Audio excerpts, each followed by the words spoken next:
And we got Michael Noland on the screen. We can't hear him yet. But let me move the chat over here to the other computer so as I can see is. All right. So we're going to be looking into how does Houses of the Holy by Led Zeppelin hold up, which I think is a very funny thing to make a video about because you know what I mean? Like it's Houses of the Holy. Like it's been around for 87 years. Let's check them out. Hey everybody, welcome to the what did I do to the sound? Guys, I fucked up the sound somehow. Oh, I know how I fucked up the sound. All right, here we go. channel. Michael Noland here, and tonight we're going to discuss Led Zeppelin's album in a generalized way, Houses of the Holy, because baby, it is the 50th anniversary for that album. Can you believe half a century has passed since the release of this album? Now, before I get into it, just a quick reminder, if you enjoy the video tonight, please give it a thumbs up. That helps the channel, and I always here's what we're going to do. And we're going to make a decision here. Are we going to give Michael Noland a thumbs up on the Houses of the Holy? Does it hold up? That's what we'll do, Chad. It's going to be very fucking fun. And yeah, right, ECT by Radio Shack. What the fuck is he bent over like? I know he's an old guy. What's up, Blue Bag of Freak? Warbizzle says every classic rock guy looks like this. I know. It was so funny doing that episode with Chris Wade where we listened to his stuff, because if you had seen him on the Classic Rock Guys episode, you'd have been like, holy shit. And I'll tell you the truth, the man has got quite a setup. Better than mine, I would say. Like by far. I don't have a picture of mine to show you, but this is way better than mine. So what's he got going on here? If you haven't subscribed, all you have to do is hit that subscribe to the tribe button, and baby, you're there. God, I love that picture. That's the picture, right? That is that is the picture. The ultimate like classic rock guy on fucking vacation and like Hilton Head, just walking on the beach. And I remember doing the episode, we were noticing like, because it's one of those weird things where like these guys like will hang stuff in their house, but like it's the Beatles and Led Zeppelin. Like, but isn't there like any other kind of like literally any kind of band that you could put there that would make you seem cool? But those are the least cool possible things. Now, this whatever this Japanese thing is, I hope he's a karate guy. To tell you the truth, you make a man a karate guy. If you find a karate guy and a classic rock guy, that's a fucking guy right there. That is I mean, that means we'd have to do a full episode on Michael Noland. So here we go. All right. So what I thought I would do is discuss this album in a little bit different way than I have in the past. I'll leave a link in the description box. It's so funny. He's discussed this album in the past. I fucking love it. Of course, and at the end of this video, it'll be one of the videos that you can choose to watch after you've watched this, if you haven't seen that one. Now, what I mean by discussing this album in a slightly different way, unlike the video in my description box, which is basically a track-by-track analysis. Hey, let's find out in the chat. I'm looking at his shirt right now. Let's find out. Chat, is he a conservative? Do we think Michael Noland is a Trump guy? Let me know in the chat. I'm curious if because the shirt it's got that right there. Yeah, it's got the thing, it's got an American flag. I don't know what the front is. Like, that could be anything right there. Oh, he's a Trump guy for sure, right? Libertarian, that's a good point. Bull wallet donk. He could absolutely be a libertarian, I think. Oh, that would be interesting. Janice Cop Uvari. He could be a never Trump conservative, and he could be a love American, hate politics guy. That's very smart. Very fucking smart. That's my hope, actually, to tell you the truth. I don't want to find out this guy is like, going crazy today about Trump.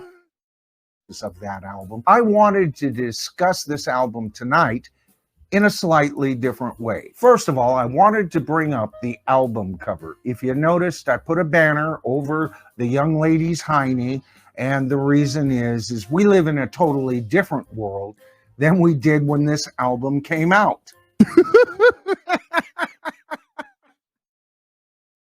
Well, I'm glad he covered the lady's hiney because, yes, I think we just learned he's definitely a cancel culture guy. Winners and losers. Hank says, well, here we go. The hiney police have taken over. Look, this culture, man, if you remember the episode Unsafe Pizza, cancel culture got rid of ladies' butts. It's true. And if you remember the episode we did about this guy, the people that listen to the guys episode, the classic rock guys episode, will know that like one of the things that made him the most mad was when the Rock and Roll Hall of Fame decided that diversity was a thing that they wanted to have, and this guy is just like, we ain't having that shit. No, that's not rock, and I'm a rock guy. When this album came out, folks, this was no big deal. No, we had our fair share of weirdos who I'm sure got their trolleys and their jollies off the track over this album. But this was a time period where your average young mother wouldn't feel, well, uncomfortable breastfeeding her child at a rock concert. This is literally, that is the weirdest thing anybody has ever said. Holy fuck. And he is a karate guy too. Well, back in the day, when mothers breastfed, and yes, Unsafe Pizza is right. People were honking off to this. It's so weird. Or at a get-together. It was a different time. And often you'd see children, both sexes, walking around in the parks. This right here, I'm talking the very young children, mind you, is a wild thing to put on the screen. This is the thank you. Oh my, buck naked. Now, they didn't go out and get a bunch of children to shoot this album. Oh, good. Cover. Okay. They got a male model and they got a female model. And they took several shots, inserting them into various aspects of the total picture. I almost want to say painting. And then when you open this album to the inner gatefold, you see a fully grown man holding above his head, highly, a woman as they've reached the summit, I guess, of what's on the front cover. Now, I've heard people translate that. Lou Beggar Freak, the reason that we end up, everybody talks about children is because everybody that I cover is a freak and a creep. Like, I don't cover any normal people ever. And yeah, Unsafe Pizza is right. This is about the album cover. And it is a really long time he's spending saying like, well, I had to cover the booty of the young people on it. Inner gatefold sleeve as being a man offering a woman up for a sacrifice at some evil dark castle. I never saw it that way. Oh. And those are usually the people who complain and bitch about the front cover as being inappropriate, right? Literally nobody, not a person. Somebody in the chat, please fucking Google. There's no way anybody complained about the cover of this in no fucking possible way, right? Yeah. Led Zeppelin was into the Lord of the Rings stuff. You're right. And I've never heard somebody get mad. I've never heard in my life a person say that cover's a pervert cover. So, right? How about taking a look at it this way? The front cover is the beginning of the story. There are children, naked, innocent, right? Holy, trying to reach the summit. Now, when you open up the front, you get the full picture, right? And to me, that picture always translated as only children 3 minutes of growing up, ascending to adulthood. When you turn the inner sleeve in, you have two children, because actually there were only two children to begin with, right? Fully grown. A man holding the woman up over his head. I always saw this as a demonstration of his strength. Oh, so he's gonna body slam her. It's kind of like when Hulk Hogan slammed or when Lex Luger slammed Yokozuna, or when Hulk Hogan slammed Andre the Giant. It's actually on the inside of the cover.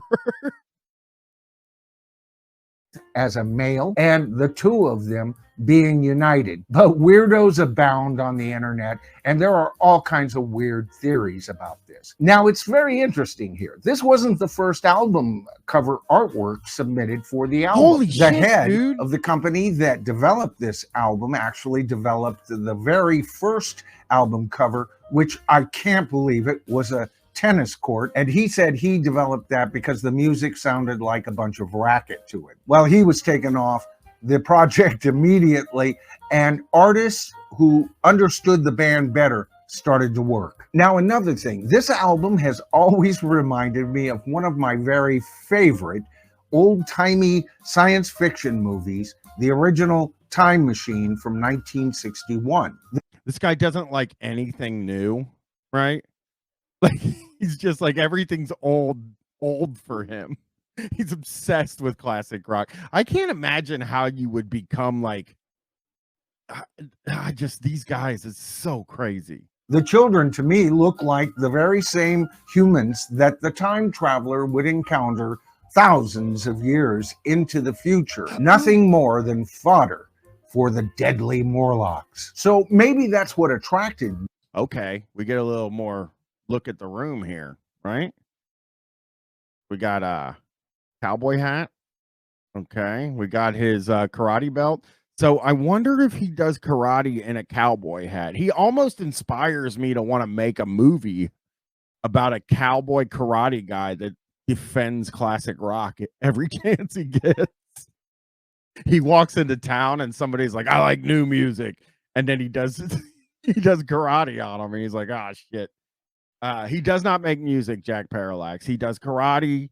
He is a oh yeah, that's right. We can't see the shirt. Well, I still can't tell what the shirt is, to tell you the truth. I don't know what the fuck it is. Oh, he does make music. Well, if I can find his music, I'll play it on here for sure. Me to this album. Now, I had already heard tons of Led Zeppelin material. Like I've said many times in my videos, I went to a lot of parties, folks, and nice. Well, he's been to a lot of parties, and I'll bet he's a joy at parties. I yeah, I'm trying to Seven Gramsci. The video is going to be 12 minutes about the album art and 30-second of it. It's Led Zeppelin, 10 out of 10. That is totally true. He hasn't talked about the music yet. He's got it's a 12-minute video. So I'm very curious. Like, what can you possibly say about Houses of the Holy in 2023? Like, what do I mean, I can't think of one thing that I would say about any of these bands, actually. I knew their songs just by what was played at those parties. They'd put these records on, play them from end to end, turn them over and play from end to end, choose another Led Zeppelin album, and we were on our way for 4 to 6 hours at a time, right? But I hadn't, up until the release of this album, actually gone down and bought myself a Led Zeppelin album. Oh, good. I've explained that. I was originally a Beatles fan, and they represented for me at that time period as a little too jarring of a change in direction for my musical ears. But I got to tell you, I got the message quick, and I bought this album. Maybe do corrupt version. I have no idea how old he is, but I am really I'm blown away by this already. I was a Beatles fan, which, listen, back then, you know, you had to choose like the Beatles or the Stones or maybe Elvis. Like, it was kind of, that was the sort of stuff. but like I can see what he's talking about. I wonder how he feels about Black Sabbath, you know? Like I maybe when we finish this, I'll look in and see if he has a Black Sabbath video, because if he thought Led Zeppelin was too heavy, he probably really had problems with Black Sabbath.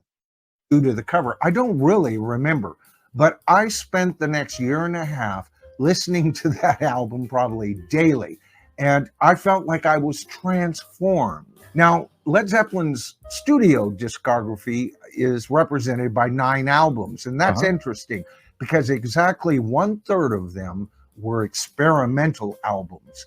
All right. Obviously, Led Zeppelin 3 going that light and heavy approach, a lot more light than a lot of fans were comfortable with. And that was Led Zeppelin purposefully trying to achieve a more balanced band sound for their fans. Of course, In Through the Outdoor is another. Yeah, experimental Led Zeppelin is very fun to think about. It's Led Zeppelin's really just like they're so kind of straight ahead. I guess back then it could have been considered experimental, but I always felt like that their albums basically, so they have 1/3 of their albums out of 9 are experimental. And yeah, Demeter, it's experimental if you've never heard blues before. Experimental album, probably due to the fact that both Jimmy and Bonzo weren't at their best when they recorded this album. A fantastic album, like I've said many times. Led Zeppelin, you've got 9 studio albums, a couple of live albums, and there is not a clunker among them. But okay, I hate that he said Bonzo, Lou Bega Freak. Nothing, it made me so mad when he said Bonzo. Yeah, it is funny. ECT by Radio Shack, him being a bassist is a lot of sense. I talked about my thing where I was like, I wanted to be in a band, and I was like, well, I'll just learn bass because it's like easier than guitar or singing or any of that shit. And all my other friends chose bass too, because it's like every guy I knew in my circle of friends played bass for some reason. Third album that was a bit of an experiment was Houses of the Holy. Now think of just how far Led Zeppelin had traveled by this point. First of all, their first introduction album had some slam in your face, almost heavy metal music to offer, but there was a lot of it that was quite traditional. You can't donate anything because I'm not an affiliate yet, but I think when I finish this, I will be an affiliate. Actually, that's why I'm doing it. It's raining. I'm bored. I've always wanted to do the rock show, so my daughter's in France, so I kind of don't have anything to do. In its approach, and the second album solidified them as a hard rocking, kick-ass band with just a couple of tracks that hinted elsewhere. It was the third album where Led Zeppelin finally said, and Jimmy said, enough. I want to go with this whole envisionment that I had from the beginning. And so we got a more even-handed approach. Actually, a lot of people think a little heavy-handed on the so-called lighter material. I love that album. They then took everything they had learned in their first 3 albums and put it together as, well, what most people would. Why do all these guys have music behind them? You know what I mean? Like, I thought I was going to go ahead and put the Venmo and PayPal up, but that was pointless. I just want to become an affiliate and earn money the right way. And he did say envisionment, which, you know, they had a lot of envisionment. Consider their very favorite album, and it was #1 on my list for a while as well. And of course, that album was commonly known as Led Zeppelin 4 or Zoso or 4 Symbols, depending on what part of the country and the world you were in when you first heard the album. So where was Led Zeppelin to go next? You know, out of all of Led Zeppelin's albums, this album was the album the band took the most time to develop. You know what makes sense to me?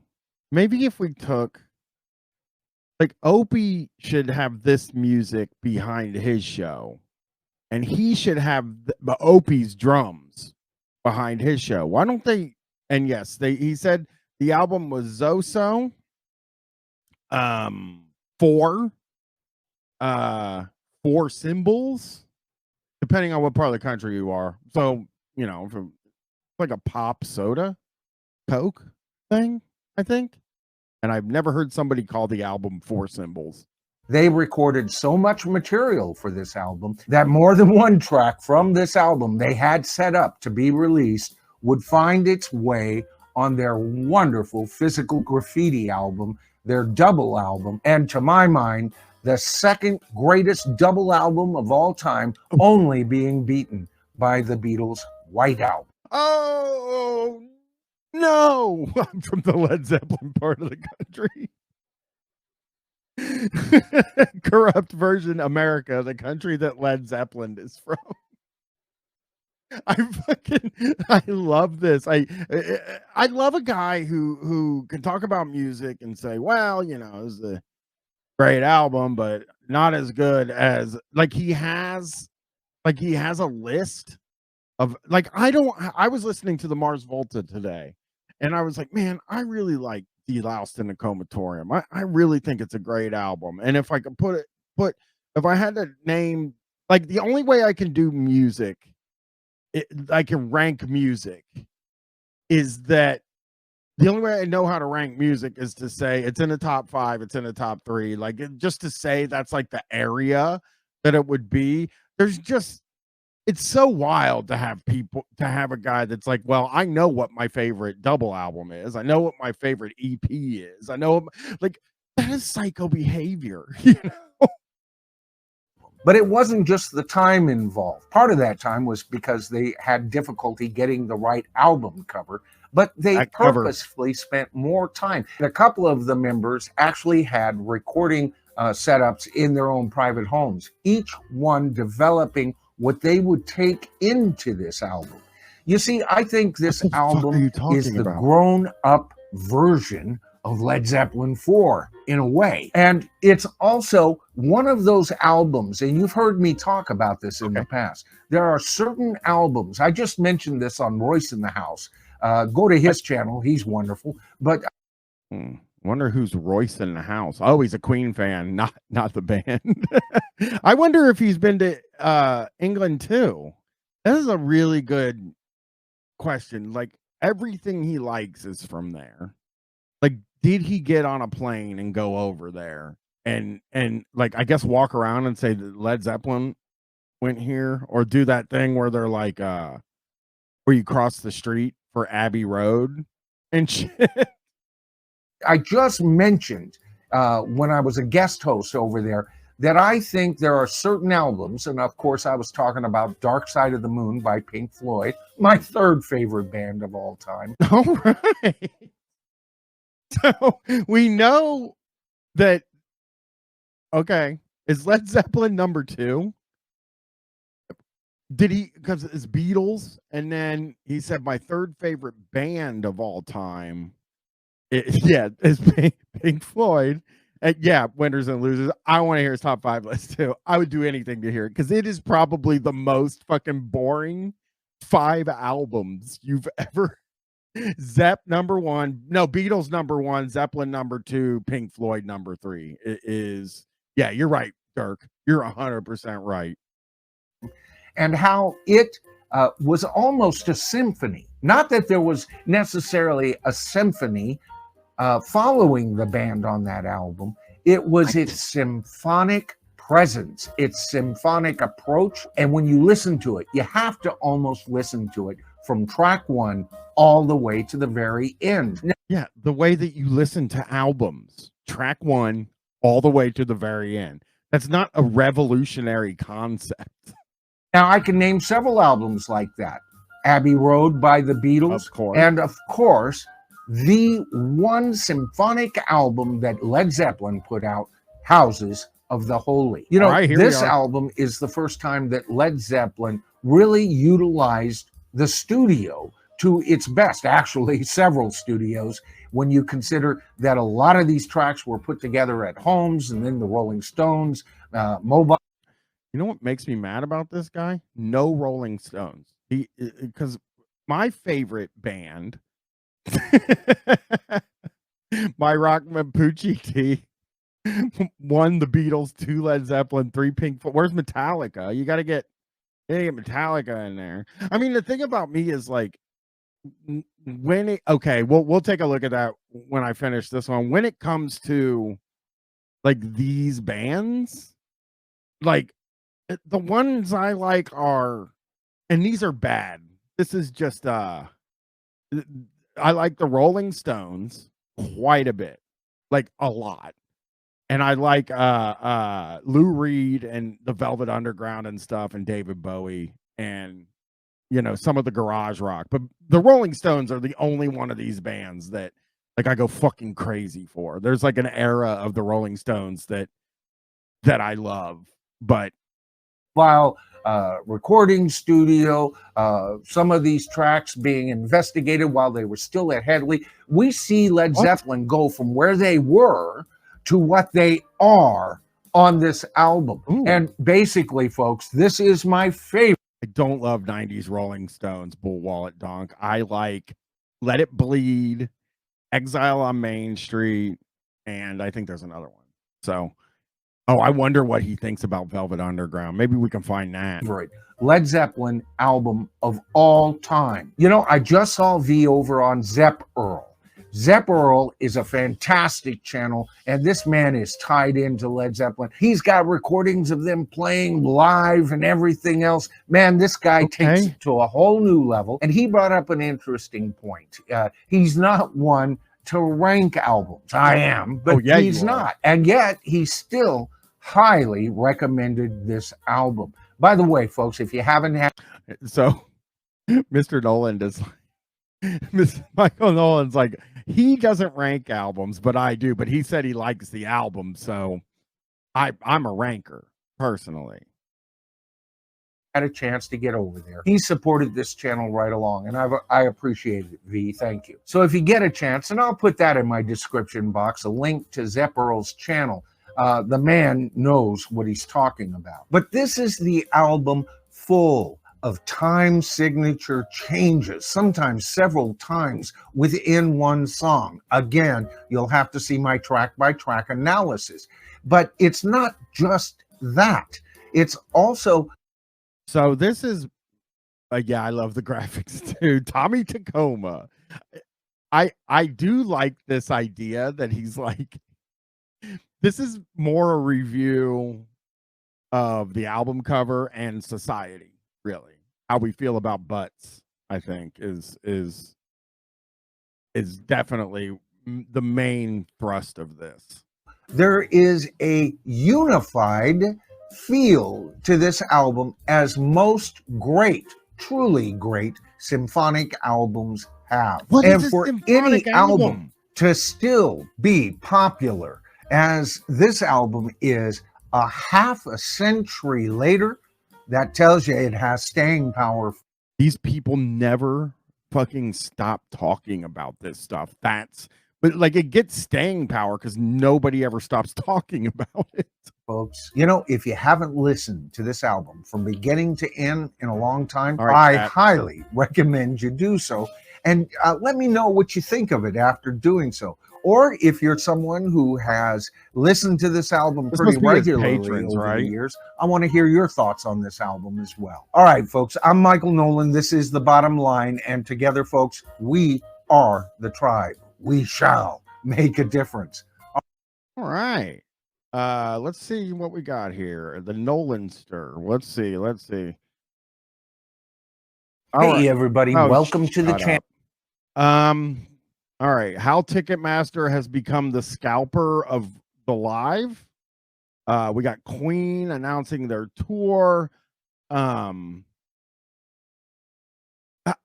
This is the one. Hey everybody, this is the one, everybody. I think we have it. This is titled Why Today's Music Sucks. Everything wrong with today's music. I think this is the one we should watch, right? Welcome to the channel, Michael Noland, and tonight we're going to be discussing why today's popular music, well, sucks. You know, I don't think it's really that big of a secret that a whole lot of people have been disappointed in a lot of the popular music that has been coming out in the last 20 years. But you know, this is a trend. I like how the camera's always sort of moving in towards him and then goes back and then moves in towards him and then goes back. Uh Fallbopolis, how many members of the tribe were present at January 6th? There's probably a lot of tribe members there. I don't know though. Maybe they don't care at all about maybe they yeah, Justin Timberlake being in the background is really funny because that's not today's music. That if you take a look at the history, Yeah, he does have a mask, but I think it's a Beatles mask. So corrupt version. I don't think dude, I'm gonna tell you, when we did the episode of Guys about this guy, he and I know most of you probably heard it, but he said he's never heard Joy Division, but he read about them and thinks they're boring. And so I mean, how could he not have listened to even Joy Division yet? You know? history of rock and pop rock music, that His shirt is fucking balling though, right? Like this guy has some shirts.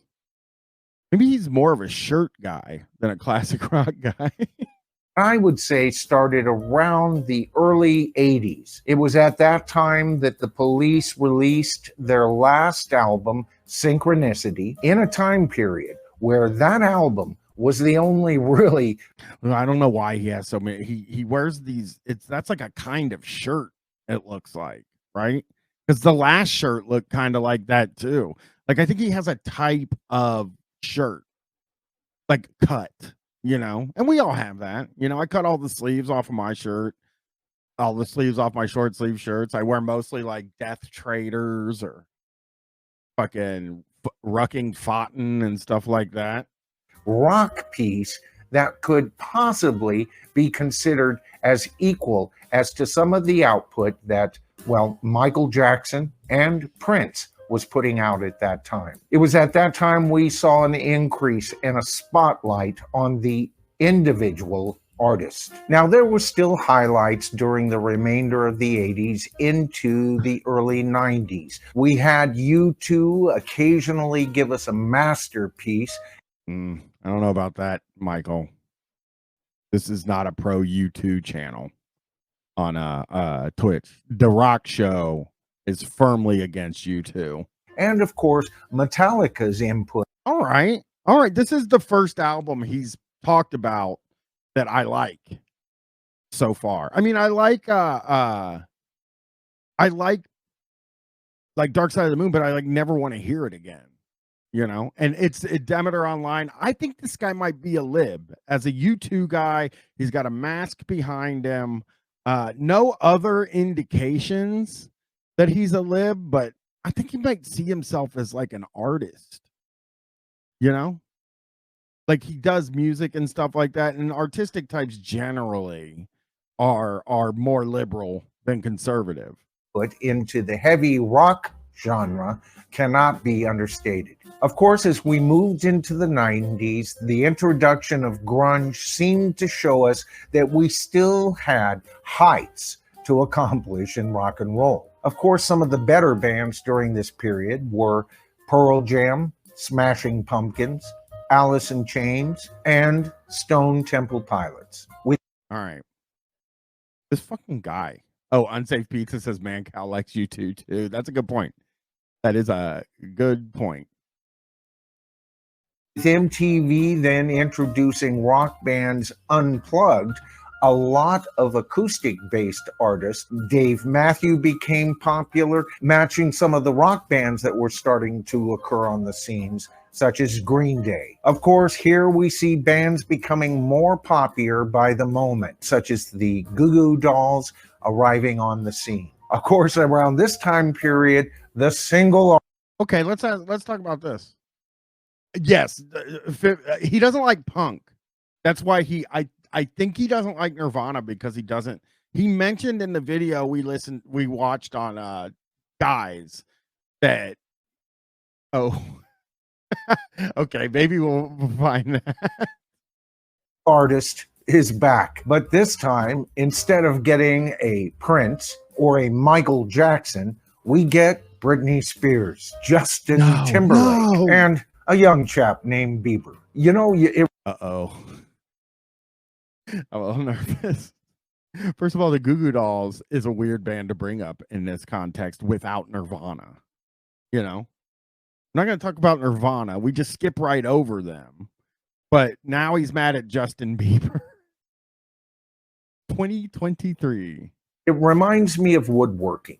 You've got two guys here. Both of them are going to make a rocking chair, right? This guy over here makes a rocking chair for grandma. He's got a plan. It's simple. He goes down to the lumber yard. He assembles it together. He does a basic sanding job, puts a little stain on it. Grandma loves it. And when she passes away, it's the first thing thrown out in the garbage. Oh, that's sad. I don't know what that story was all about, but it's very sad. So, I'm going to check in and see if Tony is around cuz he might come on and talk to me. Talk to me about Michael Noland too. I'm messaging him now. Sorry. Hanging out with him in a week or two at Joshua Tree. But this guy over here, he goes out into the forest. He chooses the wood he wants. He chops the tree down. He mills it. He lovingly He mills it. He mills the tree. So Led Zeppelin are milling trees, I guess. Pink Floyd like cuts the tree down and mills it. I've never heard somebody say mill. assembles the pieces. He varnishes it. And this time, when grandma passes away, this chair is passed on as an heirloom. What's the difference between these two approaches? This is an assembly approach, where this is the approach of a true artisan. Well, you know, to me, good rock music, good pop rock music, and good pop music is just the same. But that gets us right back to the original question, doesn't it? Why does today's music suck? All right, so first of all, let's take Oh yeah, unsafe pizza. You're totally fucking right. That like, oh H Dub, you're welcome. I'm very happy to have helped. I think if I did, yeah, I just asked Tony if he's around. We'll see. I mean, it's very short notice. Like it's current. Oh, here he comes. I'm I'm sending him a link right now. So Tony Boswell is about to come in with me and stream with me. Yeah, bing bing bang. All right. We're gonna get a friend. We're gonna have a friendly time. It's fun to somebody said they like streaming Era Brian. It's actually when it's raining, it makes me feel really like I'm gonna stream. take a look at how the music was approached, say back in the 60s. We can use one or two albums here as an example. We can either use the Beach Boys' Pet Sounds or the Beatles' Sgt. Pepper's Lonely Hearts Club Band. That's two very obscure albums, I think. Sgt. Pepper and the Beatles. So there we go. Now, the reason I'm bringing up these two albums is because the history of the recording of these albums is quite well known. We know what the artist went through to achieve the sounds on these records. And one of the things that remains so very clear on listening to these albums to this very day is the wonderful audio textures that you hear when you listen to this music. So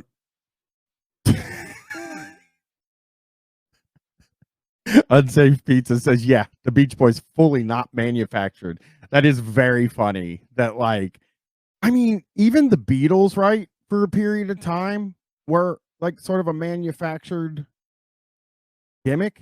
You know what I mean? Like all these bands had people help write songs and shit like that. It's so funny. These guys, they think that we live in they lived in the best time for music, but I mean, for years I've been this kind of yeah, Unsafe Pizza said people hated them because they were pop that young women like, and that's totally true. If women like something, these guys hate it. And With the Beach Boys, this was almost a one-man job. Of course, he had a massive tank to drive into war. He had the wonderful wrecking crew to record a whole lot of that instrumentation. So he had the finest musicians on the planet to record the recording tracks. He was the finest songwriter America had to offer, and the best producer, if you ask me. And of course, his band. we asked you, we're watching your thing. Yeah. And when they would come in, you know what's funny about this is like, what I think is funny about this is the idea that like these people aren't also working hard to make music, or even the fact that like this stuff where he talks about talent and shit like that is like, it just like people now do cool stuff. And like somebody said in the chat earlier, I can't scroll up, or I can, but I'm not going to scroll up. Like they were saying is that like these guys are these guys that like Bandcamp has so many bands on it that this guy would probably love. And maybe after this video, I want to check and see, somebody find out if he's ever commented on Wolf Mother, because now that is interesting to me. And to record their vocals were some of the best singers America had to offer. Meanwhile, shortly after in Britain, we have George Martin, the world's greatest producer, if you ask me, teaming up with a united Lennon and McCartney with brand new material, and they're still writing material as they're recording this album. Lennon's imaginative mind demands. Do you think he said imaginative because he thinks about Imagine anytime he thinks about John Lennon? He's imaginative. You know, because he says imagine. Oh, yeah, corrupt version. I think he's a list guy, and I 1000% believe that the list moves constantly. For all these bands that aren't doing anything, it's like the list moves. It's like Led Zeppelin. I think this month Led Zeppelin has moved up over Pink Floyd. Neither band have done anything in like 10 years. Maybe longer than that. I said 10 years. Ending new approaches that he couldn't articulate. And the years flub is what they would call it, right?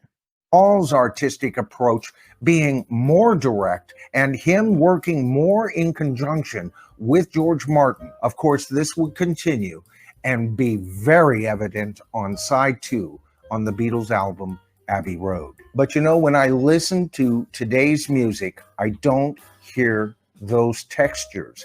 I don't hear the air around the instruments. So what do you think he's listening to?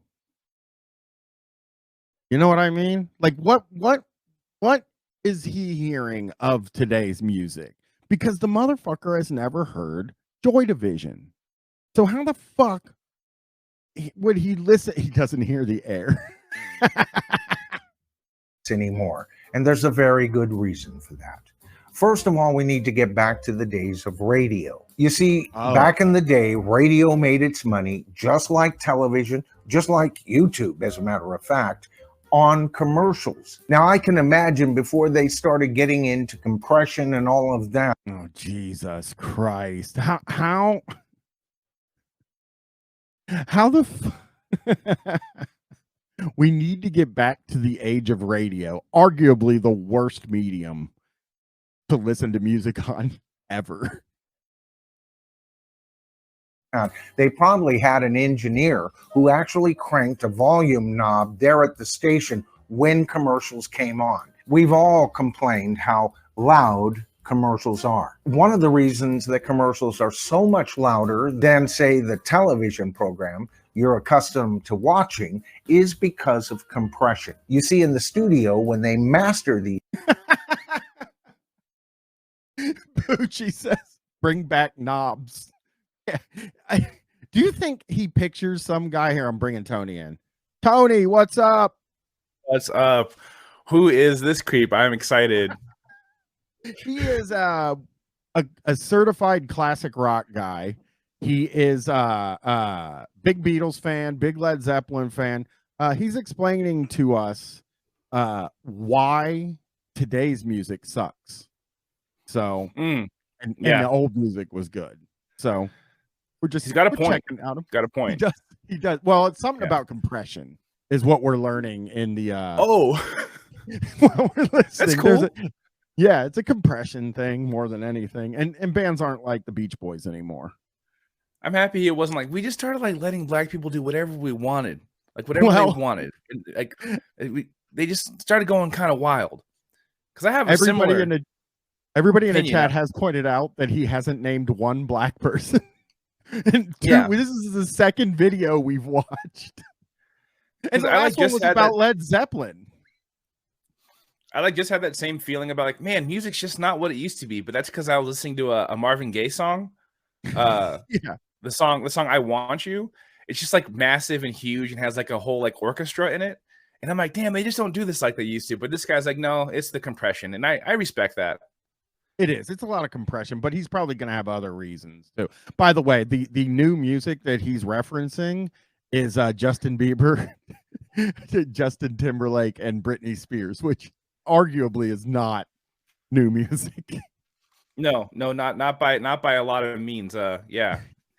Also extremely insulting to the Neptunes. I know.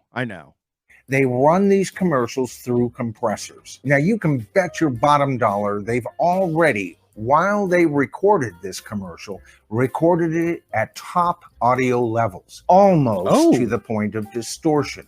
How could they make this even louder?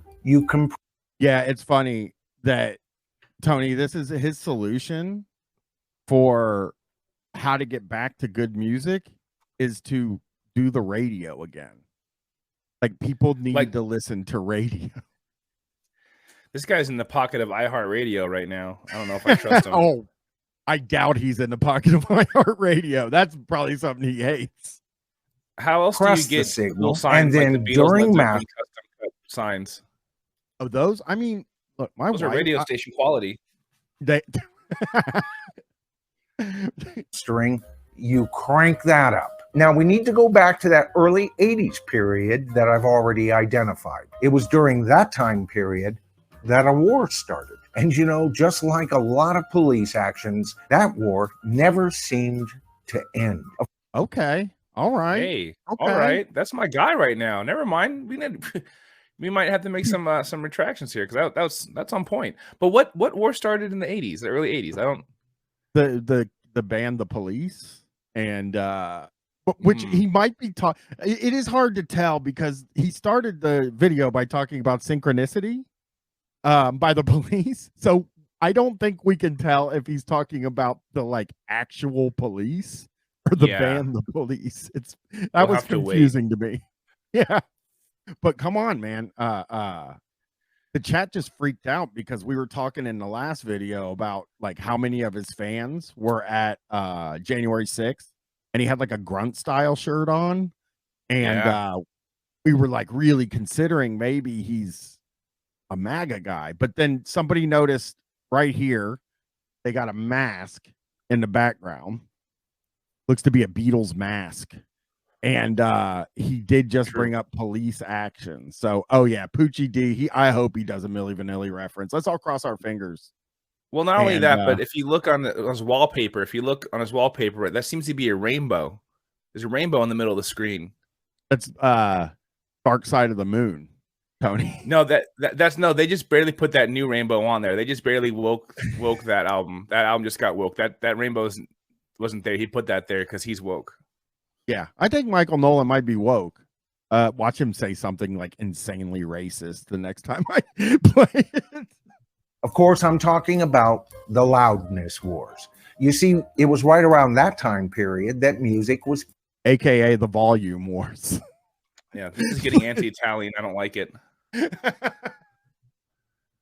Being transferred and sold digitally. It was at this time period that record sales almost disappeared overnight, and the CD became our main media for recorded music. Now, once you get a music signal into a computer digitally, there's a whole lot you can do to increase the volume. And with so many classic bands having their older albums being transferred to CD, a war happened. You see, a lot of the newer sounds achieved We're gonna move forward. Artists who couldn't quite sing here we go, as well as artists in the past, and correct their vocals while still in the studio.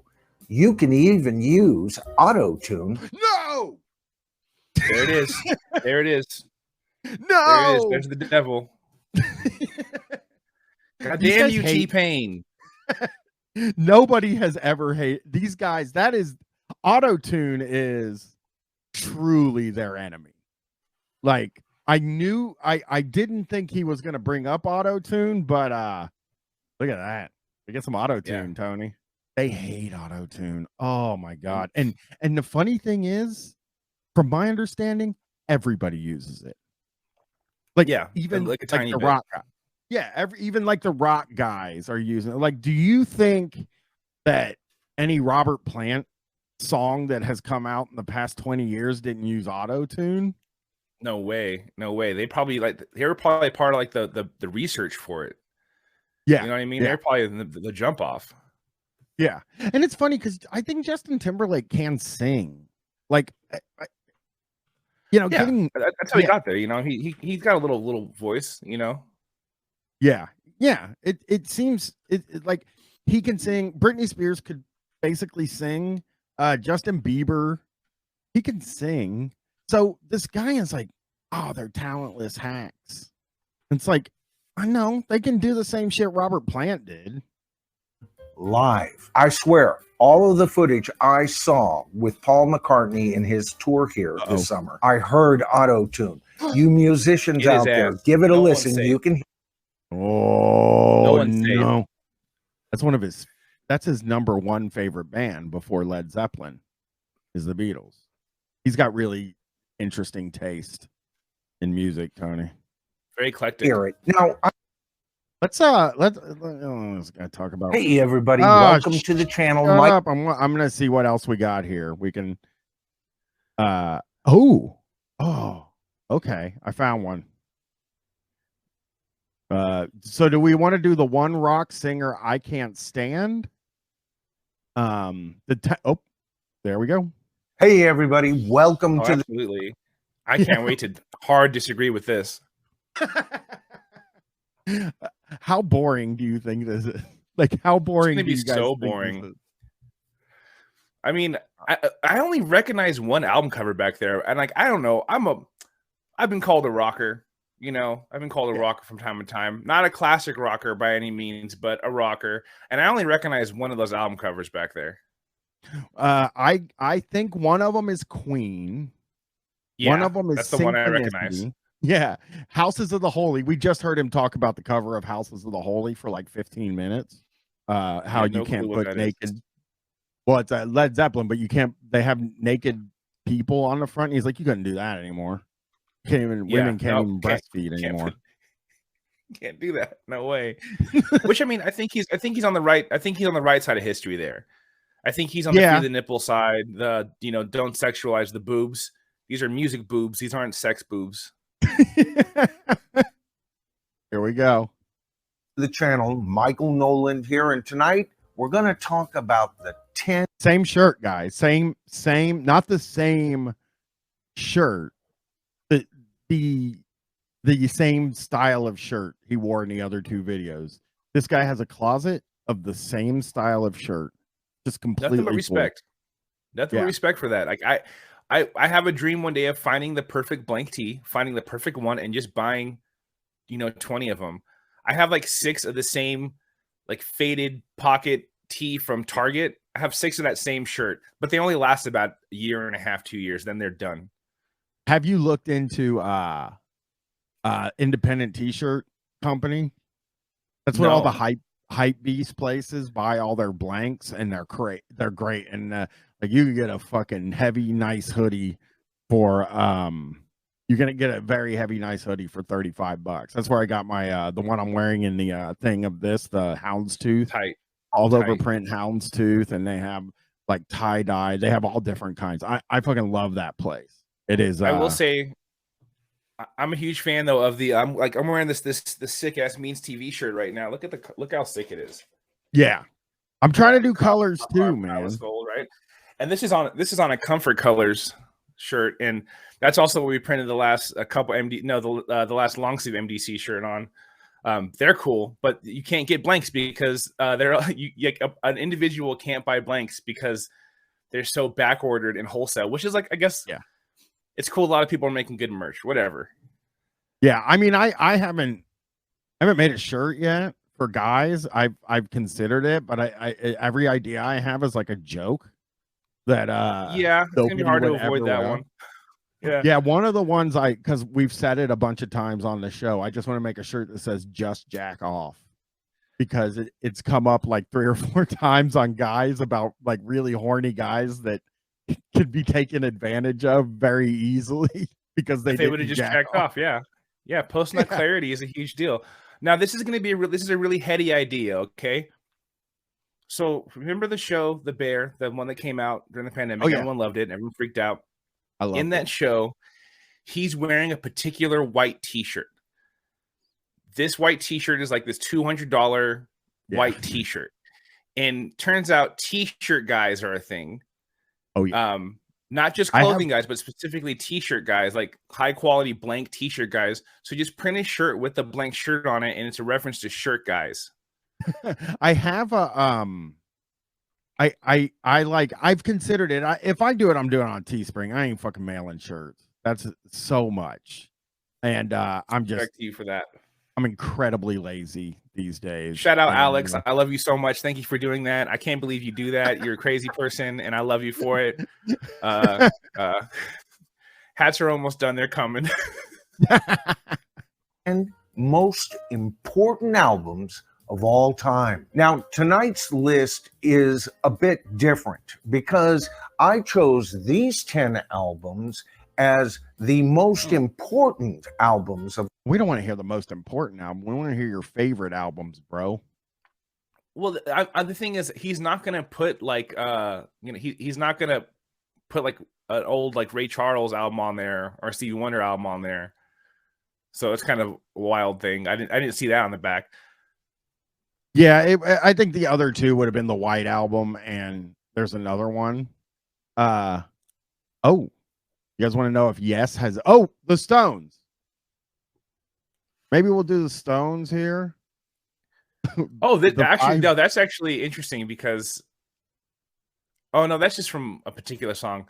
I thought he was going to go into the whole like, because a lot of people say, the Stones, they appropriated, but they did it right. They did it the right way. They did it the right way, as in like brought actual black people on and do it with them. So I'll give him that. But I was hoping that's what he was going to talk about, but it's something else. Actually, people have already they have already told me that they want to see his Illuminati video, which he has. Oh yeah, that's gonna be tight. The Illuminati is why compression happened. Yeah, probably. I would guess that for sure. I'm looking for it, everybody. I fucked up and typed in Illum. There we go. A really good example of that, like old music, new music comparison is all those at home. Take some time and listen to the entirety of the Chronic album, the first Chronic album, which aged really well and sounds incredible. And then listen to the Chronic 2001. And there was this thing that happened where they were like, oh, we can make shortcuts for things now. So we're going to do that. And it did sound kind of wild. But yeah, also the Chronic's all about the LA riots, which I didn't realize until I was an adult. And it's really, really, really, really, really incredible. Yeah. And okay, I found one. Crass. I think this works real good with me and Tony too. Hey everybody, welcome to the channel. Michael Noland here. And so it's when rock bands and pop artists need to shut up. Yeah, which is most times. Real short video. I'm excited to hear what he thinks. Tonight's video is a video I've been wanting to do for a while now. And of course, that video is when artists or rock bands need to shut the F up. Oh, man. Oh, whoa. Wow. I didn't realize how chill he was. He's a martial artist, Tony. He's also a martial artist. So that's a weapon in his hands. That's not just a walking stick. Yes, it is Opie mode. He's out on the beach.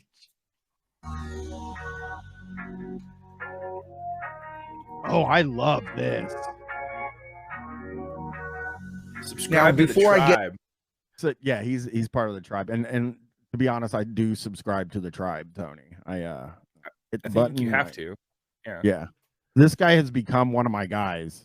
And that beach shot was fucking crazy. I have never seen anything like it was very like, I like the opening roll because he doesn't do that anymore.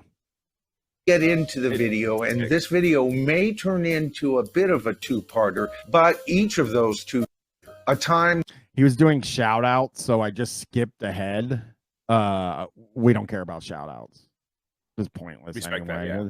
That, it's one of those guys. People get a Patreon a lot of times and they like have their thing going and they're like, well, the listeners want us to shout them out, which in Twitch, that is true.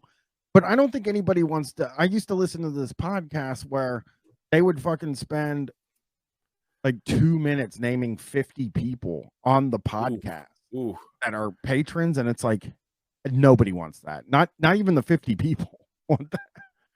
I'm thinking about doing that, but it's going to be a separate Patreon tier.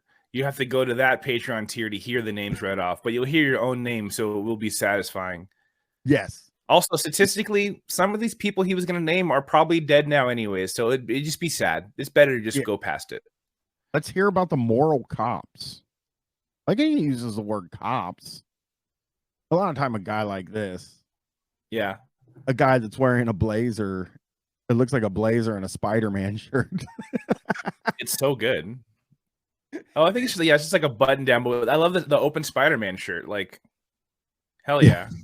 It's vibing. And it's like the modern Spider-Man, so he's like a real Spider-Man fan, probably. Yeah. Let's hope Bull Wallet Dong says the moral cops will be the police. I certainly hope that he's like setting it up to be like, artists should never shut up because you know what I mean? Like, that's the hope. Because music fuels the revolution. Yeah. His music can that would change be the world. That'd be sick. Yeah. Let's hope. Everybody cross your fingers in the chat. That I might actually listen to the preachings of a rock icon or near rock icon as Ravi Shankar was seen in those days as. I couldn't help but feel like I was being preached down to. And I guess it's because of these days where we have so many moral cops on. Fucking Ravi Shankar. What was his thing? What was he making him feel bad about? I don't know. Probably peace, right? Like, I think Ravi Shankar was like a peace guy, which is a guy I have a peace guy in my thing. And it's just unreal, you know. It's just unrealistic, you know. Sometimes we got to go to war, you know. We got to give people democracy. You have to constantly go to war, and nobody should ever say anything. Okay, anything. You shut up about it. I don't care what kind of show you do. If it's political, cut it out. Okay, quit it on the beat, along with triple taxations that are basically nothing more than vice taxing. That I get my ire up and I just have to say something. Who are you as an actor or as an actress or a musician or a songwriter to tell us what is right and what is wrong and who we should listen to and what we should listen to and what we should be doing? That's your channel. That's your whole channel. I know. Your whole channel is telling us what we should listen to and what we shouldn't listen to. Also, Mac Waste Time, I had no idea that Ravi Shankar was Norah Jones' dad and that Norah Jones is a fucking Nepo baby. Oh, Oh, that's sad. But she's good though. You know? Yeah. I think. She was in I don't know. something she's in Ted. Or She just Ted does 2. I think she's in Ted 2. So that song bangs, and she's like, I don't know, she's a cutie patootie, and that song bangs, but I don't know. Nepo babies. Yeah, Paisley That's why Fontaine. that's why I didn't come, Nora. That's why. Because your dad is Ravi Shankar. Paisley Fontaine did say I think he was kind of an absentee father, which I believe. If a guy's running around with fucking George Harrison. Yeah, and that's what you do. Make it home. I know I wasn't there, but I got you a fucking record deal. We're even now. Yeah. I mean, to tell you the truth, Tony, I would take that 100 times out of 100 times. If like absentee father, and maybe I have to like grow up poor, but then when I get older, he gives me a record deal and I make a bunch of money. I'm doing it every time. Yeah. I'm always telling my kid, I'm like, listen, like, since I'm here, I'm not going to be able to get you a record deal later on. So you got to start grinding now. Yeah, I didn't learn to play anything.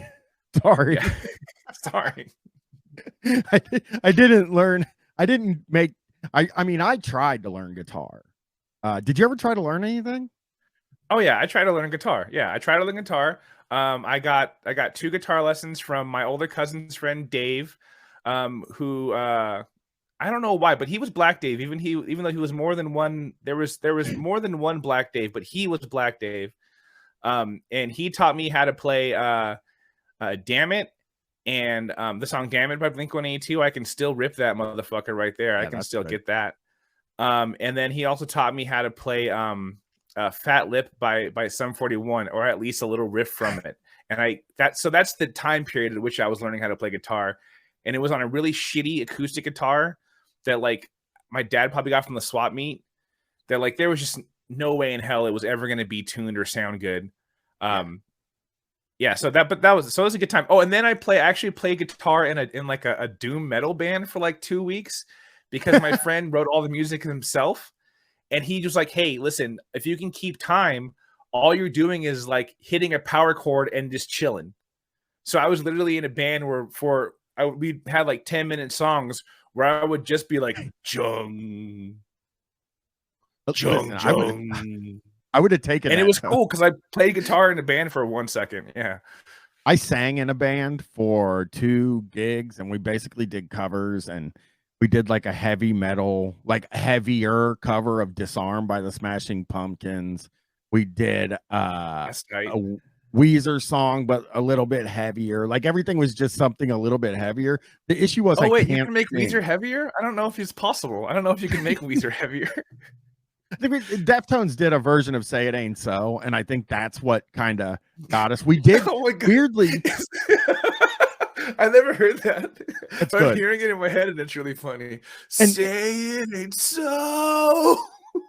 Yeah, it's good. I loved it. I thought it was great. I would do awesome. But then I was like, well, I'm gonna get guitar lessons when I was like 19 or 20. So I got them, but I didn't have the money. I shouldn't have been doing it. You know, I think they were like $50 a month or something, and I couldn't spare that at all. Like I was making pretty good for $50 a month. I know. I wasn't making any money at the time. I was making like $9 an hour. I was kicked out of my parents' house, and MHS Nat saw Chino climb the rafters and sing that hanging with one arm. I saw him crowd surf and sing that from the bar in the back of the club. That was like his thing, reason to get out of the crowd, and it always got the crowd losing it. But yeah, so I learned. I went to guitar lessons. The guy's like, what do you want to learn? I was like, basically my thing was like, if I come to this every week for like 2 months, will I be able to be in a band? Like can I play like Pantera? Because that's like what I wanted. I wanted like I wanted that like Pantera kind of thing, but my guitar teacher didn't like. And Rage Against the Machine. I want to learn some Rage Against the Machine too. Can I just do some Tom Morello type stuff in about 3 weeks? Can you? How fast can I make this guitar also sound like turntables? It's so funny that I walked into this fucking guitar lesson and said, "Can you teach me how to play guitar like 2 of the best guitarists in the world?" Ever. in a month or listen, two, I just power chords and dive bombs. That's really all I need. If you can teach me how to do the dive bomb sound, I'm good. if I had thought that because he taught me how to play bomb track, and cool.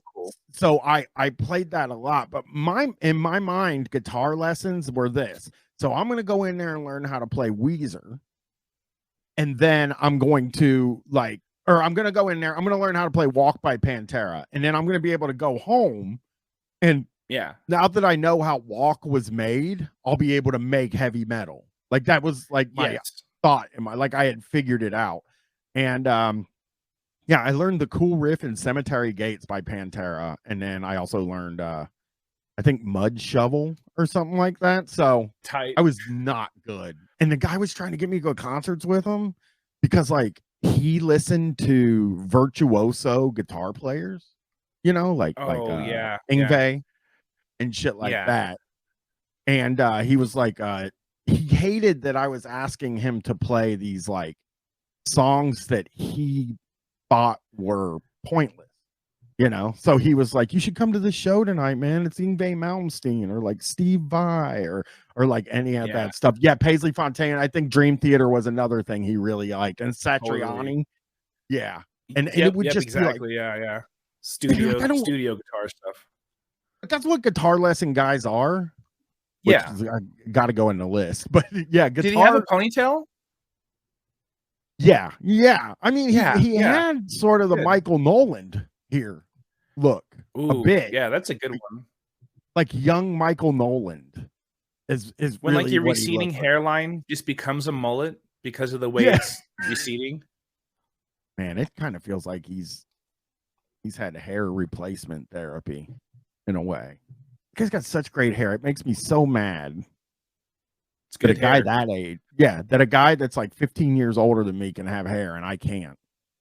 But I can, man. One of these days, it looks like it feels bad though. Yeah. I need to get rich, and let me get you with LeBron's people. Yeah. I want a hair transplant so bad. I'm the people in the chat. I'm gonna get one. I'm gonna get a fucking hair transplant when I start making real money. And you're all gonna have to just be like, damn, that guy's got nice hair. I'm gonna get canceled because I'm gonna get dreadlocks implanted in my head. That's smart though. That's the way to go. It's more efficient. It's a one-time thing. You just got to kind of like wash them and let them dry every once in a while. We are gonna have to like really keep tabs on you though, because you're gonna go through like a fucked up glow up, and we're gonna have to keep you in check. I know. Well, I am so vain. I don't know if I'll ever make a ton of money, but I'm extremely vain. So like I know that if I did, really make big money, I would just be like, get me some hair. And also personal trainer. Personal trainer that'd be crucial. Like I'm with that. I turned 36 a couple days ago. And I just realized that my hair is starting to like do the natural thinning thing a little bit, and it's the first time I really became self-aware of the hair. And I was like, I would have no problems. I'm gonna go check out Keeps as long as Keeps doesn't mess with the rest of my medications and whatnot. It's all good. I'm gonna run that thing. I'm gonna taking that bad boy up. That's smart, dude. I thought about getting on Rogaine, but one of the things that is going to, like back in the day when I was like 20, 25 years old or something, I thought about getting on Rogaine. But the thing I learned is that like Rogaine only grows hair back in certain patterns. So like it grows the stuff back here, on the like back of your head, and on the front. If the front's receding, it can't do anything for that. And mine was I think that's just how it goes, but I think they're better now. I think like Keeps and stuff is pretty good. I've seen some pretty nice before and after pics, and I'm sure I mean, you just got to get the sponsorship, Yeah, that got to do that. I have code Murder Brian. I have considered. I did think I almost clicked the link on Libsyn to do ads, but I was like, you know what? No, not at this point. Because guys is like a whole different thing. But like Jesse and Mike have talked to me about their ads, and it seems like a pain in the ass, man. I need that Blue Chew discount though. Yeah, You I know? ite them in trouble. You got Blue Chew in trouble, or you got I got Mike Jesse and Jesse. I got Mike and Jesse in trouble. They had Mike messaged me and was like, "Hey, I'm doing this real funny gag where I have other people on the show to show up and do the ad read." And Mike was going to say, "It's time for me to do an ad read," and then he would play me doing the ad read. Was the plan, because I have like a super obvious voice, and you weren't supposed to bring anything. You weren't supposed to bring up other companies, and I spent 90% of it talking about another company. Nice. But you were just talking about how the other company like sucks, right? Yeah, exactly. Yeah. I don't remember the company. It was the equivalent of saying like, you could go to CVS, but that place sucks.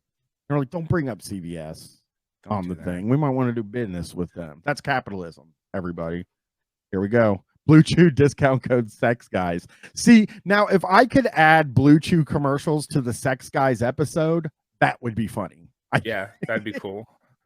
All right, let's find out what this guy's mad at while we listen to that music. Now, I know everybody, including pop artists, all have their own private thoughts as to what is right and wrong and how they would like to see the world shape up. And really, more power to them for having those opinions. And so you're allowed to have thoughts. You know, I'm fine with you having thoughts. Yeah. You know, keep them down. And when asked, go ahead and share those opinions. I don't care. But to the ghost of Ravi Shankar, I only have one thing to say. Ravi, really, who were you to show up at a George Harrison concert and preach down to the American masses? After all, America is the land of vices, right? No such thing exists there in India. Now, of course, this continued through. Oh, that felt racist a little bit. What was he talking? I think maybe like what Ravi Shankar said was like pretty notorious. People know, because I have no clue what he's saying now. This must be like a deep cut like reference, because like I don't know, it is most things that are available in America are available around the world. Maybe not as abundantly, but you can pretty much get most things in most of the world. But whatever. I think it's war. I really think those guys were all like anti-war, and Angie Carey asked if he's talking about Krishnas. That is totally possible. That might have been the guys at Hare Krishna, and you know, people get mad about that. Like Michael Noland gets mad about that. Through the decades, with each and every new band coming up and saying, what do we stand for? And by the way, I just want to bring up Led Zeppelin at this point. Okay, yeah. We saw that coming, yes. I just want to bring up Led Zeppelin at this point. No shit. You probably hear that 80 times in his house when you're hanging out with them, you know? And we will be continuing with our Led Zeppelin videos as well as future Beatle videos as well. Ooh. But really, at least with Led Zeppelin, we got a band that just crunched through their material, and if there was any moral offering, it was usually represented in the musings of the fictional character that existed probably somewhere in Middle Earth. And I mean, yeah, that's kind of smart. So, Unsafe Feats is Zeppelin and the Beatles? Did he just say that like Led Zeppelin like said their opinions in their songs and that's okay because they take place in Middle Earth? Yeah, I think it's cool as long as he said like a fictional character, you know. Yeah, I don't want. So maybe if you even just use a stage name, you can do whatever you want. That's kind of smart. I mean, I think his thing might be that like if Ravi Shankar had sung his political opinions in a version of a character, then that would be fine. You can do that.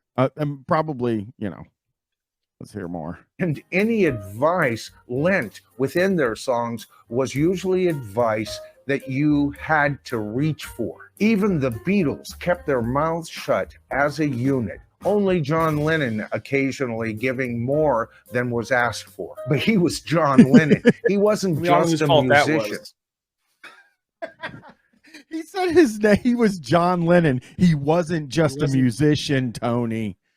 So you have to. So if you want to talk, you have to either be a fictional character or you have to like transcend music. You have to be bigger than music. So like, what's the list of artists who can speak out? It would have been like John Lennon, like Michael Jackson, right? Maybe. I don't think he'd want Michael Jackson speaking out.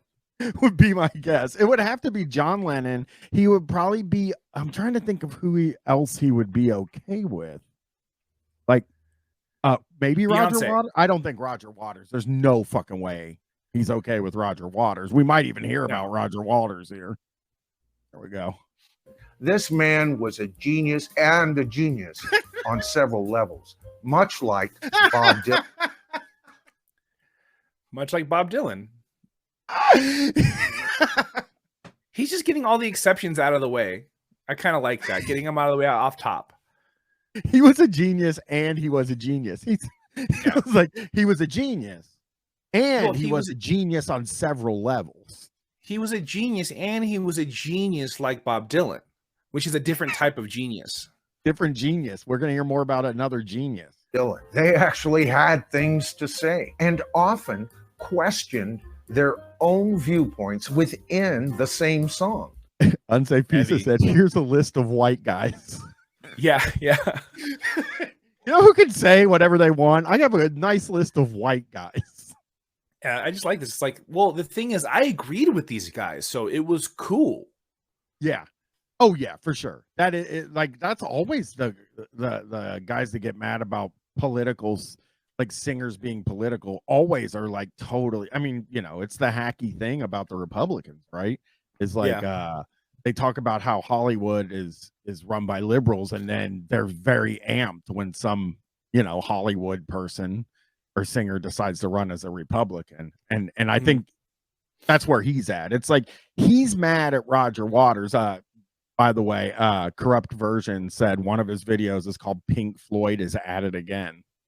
So yeah, I'm back at it, man. You know, it does suck when one of your favorite bands starts like taking political takes you don't agree with. Like if you liked hardcore in like the early 90s, the last couple of years is pretty rough. You like lost a couple bands you liked. You're like, oh, this sucks now. I wish they would shut up. And so I can kind of identify with that. I know. I got, you know, one of the things I was gonna do, and I might do it when we're in LA, have you come and meet me at the studio and maybe get Alex and Chris on the line and talk about hardcore guys, because that was one I wanted to do and I haven't done it yet. I mean, obviously there's eternity to do rest, but I got to get hardcore guys on guys. That'd be cool. That'd be really cool. It'd be cool if I can like get one of like the homies who is like a real hardcore guy to actually come through. Like, one of the guys who like, because like I'm very like I'm a fan. I go to hardcore shows. I've been in the scene for like a long time, whatever. But there are the guys who are like, oh no, that band only has 102 7-inch presses with the green label. Yeah, like, those guys. Like, get one of those guys to come hang out. Yeah. Well, you know what would be really fucking cool if you could pay Michael Noland could make a huge amount of money off of me personally if I could pay him to listen to songs and review them. Yeah. Like, yeah. That's crazy. Because that's like something like people pay me to analyze wrestlers and it's fun and it makes money. Michael Noland, I'm gonna put a comment and be like, you know what? Because it would be great to have him listen to a hardcore song. He hates punk. He loves hardcore, because I'm with that. You know, he hates punk. I don't think he would like hardcore. He brought it up on about Bad Brains. He would never. There's no way. Make him listen to Joy Division. Yeah, because he's the guy that said, "I've never heard Joy Division. I've never heard Joy Division, but I read that they're boring." So I don't think he's heard much hardcore or punk. No way. Yeah, it's a funny line. You say you want a revolution? You can count me out. I mean out. Do you see what I mean? Now I'd like to flash forward to a concert by a female. Oh, hold on. He's about to talk about females. Oh, He's no. about to get crazy. Hi, Horse the Danky. Hi. Here we go. Okay. Which side of hedonism is this guy booking? Nude side. 100% he's a nude guy, right? For sure. Yeah. Yeah. Hell, Well, that's because you We can go. be peak martial artist when you're nude. You have nothing encumbering you. You can do the highest kicks when you're naked. All right, I went back a little bit. We are going to hear this, and you know what? Maybe it won't be bad. You know, maybe Concert you'll by a say something female. good. Yeah. things to say, and often questioned their own viewpoints within the same song. You say you want a revolution, you can count me out. I mean, out. Do you see what I mean? Now I'd like to flash forward to a concert by a female artist that I have tons of respect for. Oh, okay. Not only a great singer-songwriter, but also a woman who had the foresight to establish her own recording company, Righteous Babe Records. And of course, I'm talking about Annie DeFranco. Now, the time. Oh my Cool. God. Did we see that Cool. coming at all? No, I didn't see it coming at all. That's cool. I mean, I don't know much about Annie DeFranco, to be honest, but I know it's better than anything I expected him to say. That's right on. That is incredible. I no way. I thought he was going to say something bad about Beyonce, to tell you the truth. That's where I was at.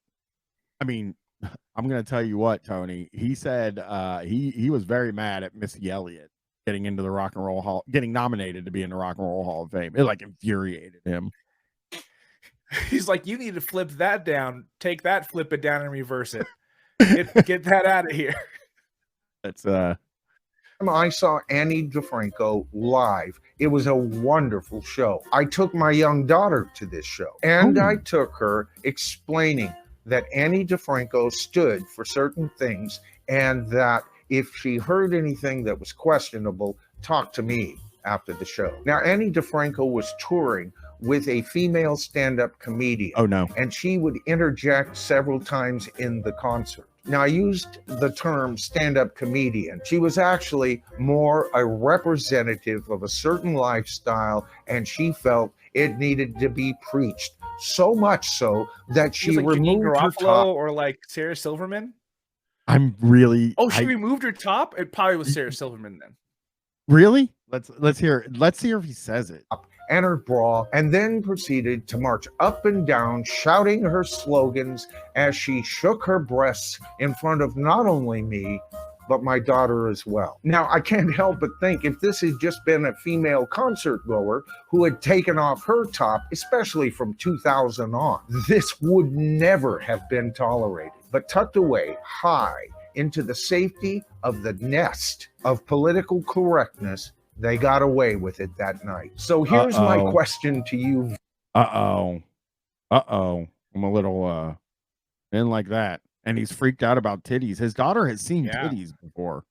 Every day his daughter sees too. Yeah. Yeah.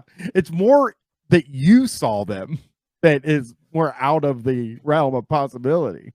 I will say that like crowd flashing has gone down, and I think that's a good thing. But like I was watching the Chronic 2001 like little documentary tour for the Up in Smoke tour. The whole thing is just boobs. The whole thing is boobs. The whole entire thing is a bunch of boobs. Yeah. Oh yeah. We watched MOL, which is the Disturbed home video that came out early, and like me and John have watched a ton of stuff that like new metal bands did. Every single one of their videos has a section where it's just titty, and that's because back in the day you used to just chant "show your tits" for some reason every minute at every concert. Yeah. All right. And like the notorious Rammstein video. Oh yeah. I saw them live. It freaked me out, man. You have no idea. Satan is real. I'd never seen anything like that in my entire life, and I was just like, this is crazy. I can't handle this. Did you feel like Vin Diesel and Triple X? Yeah, I just flipped out, dude. Because the stuff with the dildo and stuff. It was just the craziest shit I ever saw in front of me. If I saw it now, I would think it was great. But at the time, I was like a dumb redneck, and I was furious. Wait, You wait, people need pop stars. happening with the dildo. I don't. Oh, when you see Rammstein live, he like brings a gimp out and the guy bends over and he rips a butt flap out of his thing and he pulls a dildo out and he fakes fucking him and then turns around and jizz shoots out all around into the audience out of the dildo. And it's funny how that is different than when Guar does it, because when Guar does it, it's a little bit different. Also, it's like blue cum, huge which is dildo. you know, yeah, and it's a huge dildo when Guar does it. This was not. Yeah. This was a regular sized dildo, so it really felt like they were having sex. To me, at the time, I was very, different guy back then. That's wild. Of any ilk, whether it's an actor or a musician, to tell you what is right and what is wrong. Do you go to concerts to be preached at? Yes. Or are you like me? Just do your damn set and let me enjoy myself. All right. And that's pretty much what I wanted to say in this video. All right. Well, I'm going to try one more thing here. That was really disappointing. I know. I want to see if I can find something for me and you to watch before we finish this up. And I'm looking here to review. Yesterday, my friend was telling me about when she saw Maroon 5 at like a secret show. And this is like a long time ago. And she threw her bra at Adam Levine. And Adam Levine got like pissed and she got kicked out. Opie and Anthony. Opie finally defends Anthony. I'm sure that's something. Cops were called on all right. Let's see what Michael Noland. Hey everybody, welcome to the channel. Shut up. Okay, what do we got here? Nita Strauss. Will Alice Cooper rejoin his original group? Wait. Hey everybody, welcome to the channel. Michael Noland here, and tonight I want to talk about has the Yes rock done band. it again? Yes, they have a brand new album coming out here in May, Mirror to the Sky, and we've gotten one advance cut so far, cut from the stars, as a matter of fact. And I wanted to talk about this cut, what this might be promising as a brand new album, and where Yes is as a band now that Alan White has passed away, and of course our beloved Chris Squire, as well as not having John Anderson as their lead. I don't know anything about Yes, so we're going to back out of that. Oh, here we go. Hey everybody, welcome to the channel. Michael Noland here, and tonight, got something. Boy, the asylum is on fire, and it's the inmates who are in charge of putting the thing out. Of course, I'm talking about the latest news from the Pink Floyd camp, or the it is a nice shirt, sir. I do like the new shirt. A little bit more precise. It's got the buttons. And a whole lot has come out in the last few days. We've had Roger Waters speaking to the United Nations Security Council, as well as Polly Sampson releasing a statement that let me advance this. Warbizzle, who asked, where does this guy find these shirts?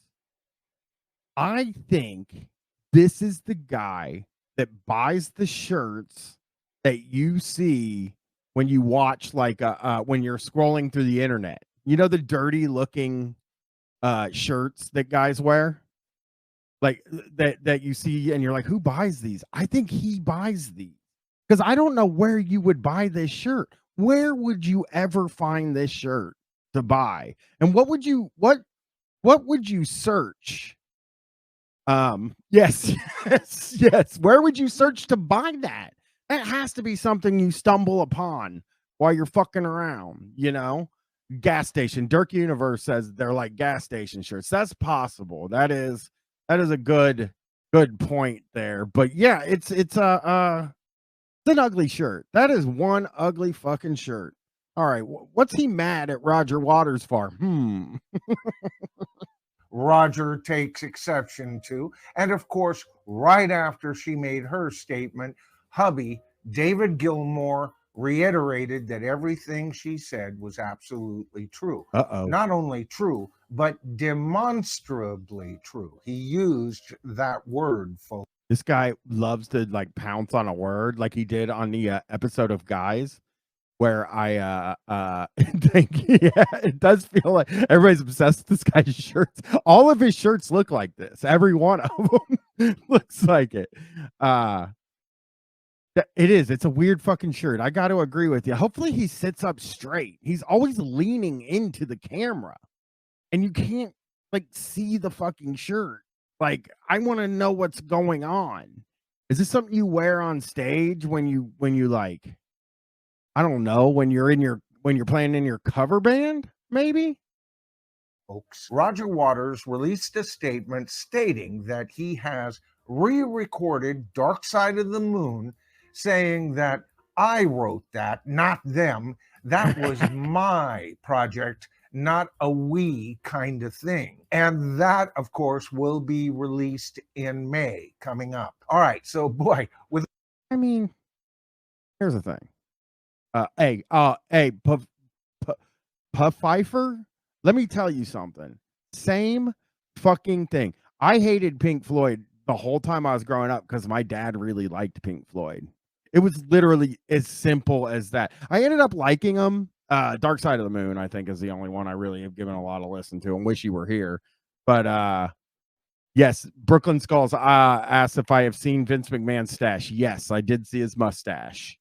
With all of that stuff going on, you can see that this video is going to cover a ton of material tonight. Now, before I go on any further, I want it clearly understood I'm a Roger Waters fan. Okay. I loved his work with Pink Floyd. He's done a couple of things that weren't bad after that, but he left Pink Floyd in 1985 and he sued Pink Floyd at that time, trying to prevent the remaining members from using the name. Wow. Oh no. Okay. So one, who cares? Like, I don't get these guys that care about what name these rock bands are. If you like Roger Waters, go see fucking Roger Waters. It's actually kind of weird that he's like, he sued so they can't use the Pink Floyd name, but like currently they are using, like, Roger Waters isn't using the Pink Floyd name. So Michael Noland's just mad. It's politics, of course. Michael Nolan gets mad about politics usually. I just wonder what would have happened if Sid Barrett had had the same idea. Now, you know, I remember when all of that happened, and I think that was the beginning of my love. Hey, everybody, hold on, I'm going to try this. I'm in the creator dashboard. Thank you, Poochie, for subscribing for a month at tier 1. There is a hype train that was started in my channel. Funeral Buffet, subscribe for 3 months at tier 1. DevOps Regional Champion, subscribe for 1 month at tier 1.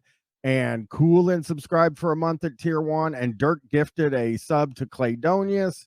And Sovereignty Flight subscribed with Prime. Paisley Fontaine for 1 month. Dark Universe for 1 month. I'm doing what you're supposed to do, okay? And here, I had no problem with him leaving the band if he felt that's what he needed. But to try and prevent the band from using the name, and you know what? It's interesting. Does he sound a little drunk sometimes to you guys? Like, do we think that he's kind of buzzed even a little bit? I'm gonna share that. Like, it's a slurry in his speech that I feel like maybe he's either drunk or he has dentures. He's put out some fine records, but nothing on the level of Pink Floyd. And in my humble opinion, I know a lot of you aren't going to agree with this, but I loved The Division Bell. Yes, David Gilmour had to get some writers on the team in order to get that. He's not a prolific writer by any stretch of the imagination. His strong suit is playing some of the best rock and roll guitar that, well, the entire genre has to offer, in my opinion. But I'll get an X-rated thought. That Roger Waters deciding to leave, and so I'll tell you what, as soon as I know how to do the sub alerts, I will do that. I don't know how all that works, But yes, I know. Flub, flub, flub, flub, flub. This is pharmacist. Okay, we got this is pharmacist. And I know what you all want, and I'm gonna give it to you. Hello. Hey, what little dum, what little diddly dee. What little I, what little do. What little diddly diddly dum. Hi up and around? Yep, Well, actually, I'm on my way out the door, Grease buddy. Chris, are you like tunes, right? You like music. Like Looney. Oh, Music. Well, I call music tunes. yeah, I like music. You know what? I'll be honest with you. I'm a music fan. I'll say it. I like music. I like and I have like an eclectic taste in music as well. Like I like all different kinds, you know? Like Well, I'm gonna introduce you to a guy named Michael Noland who also has kind of an eclectic. It's not electric. Rockin' Ronnie. Oh, Rockin' Ronnie. I looked for more Rockin' Ronnie, could not find it. Yeah, Unsafe Pizza's asking you a good question for Nolan. Do you like the Beatles? Have you heard of the Beatles? I love the Beatles. I know. Yeah, no, I love all of John, Paul, George, Ringo. I know. Well, this is a guy that I found when I was doing the Classic Rock Guys episode that he's very angry at the Rock and Roll Hall of Fame for several reasons. One of them being like bad company and stuff like that. But he looks like a classic rock guy. I'm going to show you. I'm going to get him up on the screen now so you can see him. He's great. Methanol cereal. Yeah, so Hot Rockin' Ronnie was the name of the John Wurster character. Okay, because I mentioned that. Yeah, that's from Best Show. John Wurster would call in with all these characters. I thought Hot Rockin' Ronnie was like a recurring character. No, he's just a. I wish they would. No. I'm saying he is. He's a recurring character from the Best Show. He's a different person than whatever the fucking Rockin' Ronnie or whatever the person. I looked all over for Rockin' Ronnie video because we had so much fun watching that 51 seconds he puts on his website that doesn't even actually have like you don't like learn much about his thing there. He kind of cuts it off really quick. But I couldn't find him. This title is concerning. Well, I mean, this is a continuation for some people who listen to the Classic Rock Guys episode. He was not. This guy doesn't think the Rock and Roll Hall of Fame is very good, and I'm going to tell you, he, Missy Elliott, not rock. You know what I mean? That's fair to not like it, but this seems to be going a little bit further. The secret identities and agenda, like when you start talking about that type of stuff, that's like I don't like stuff, but that's when you just maybe have taken it. This video is long as well, 16 minutes long. Oh God, we probably won't make it. I don't think we'll make it all the way through. He did have one of my favorite lines of all time, Chris. Mm-hmm. He's talking about who's going into the Hall of Fame, and he goes, so Joy Division and New Order are supposed to be in there. I've never listened to them, but I read that they're boring, so I don't think they should get in. So I like Joy Division. Brother, I like Joy Division. Wait, Yes, what was the other Freaky is band? the Houses of the Holy guy we watch. Yes. What's the other band? What was it? What band? Joy Division, and then what was the other New one? Order. Same band. Oh, okay. Without the guy. Yeah. You know what I mean? Yeah. All right, here we go. Let's see what Michael's up to. He's got the secret identities and the agenda of the Rock and Roll Hall of Fame nominating committee. And Chris, when you see this guy, it's just he's the most rock and roll guy you've ever seen.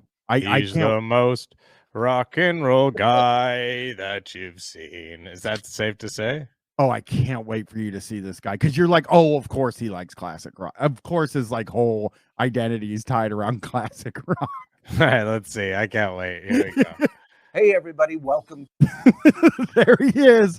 There's the guy. And as I pointed out every time, he wears these kind of shirts every time. The half button up. You don't think this guy looks cool? He's got a karate belt in the background. If you look at that, he does karate. So he's also a karate guy. He loves the Beatles, Led Zeppelin, Pink Floyd, some bands you may not have heard of. You know, got a few signs. I know I've heard of Pink Floyd and the Beatles. I'm not familiar with the other one. Len Zeppelin or but yeah, but I'm a music head as well. So this guy does 3 15-minute videos a week about these bands. Like it's not even like he's not talking about new music. And if he does talk about new music, he's like, shouldn't they just hang it up? You know, like Queen's going on tour. Shouldn't they just hang it up? It's well, he's right about that, probably, right?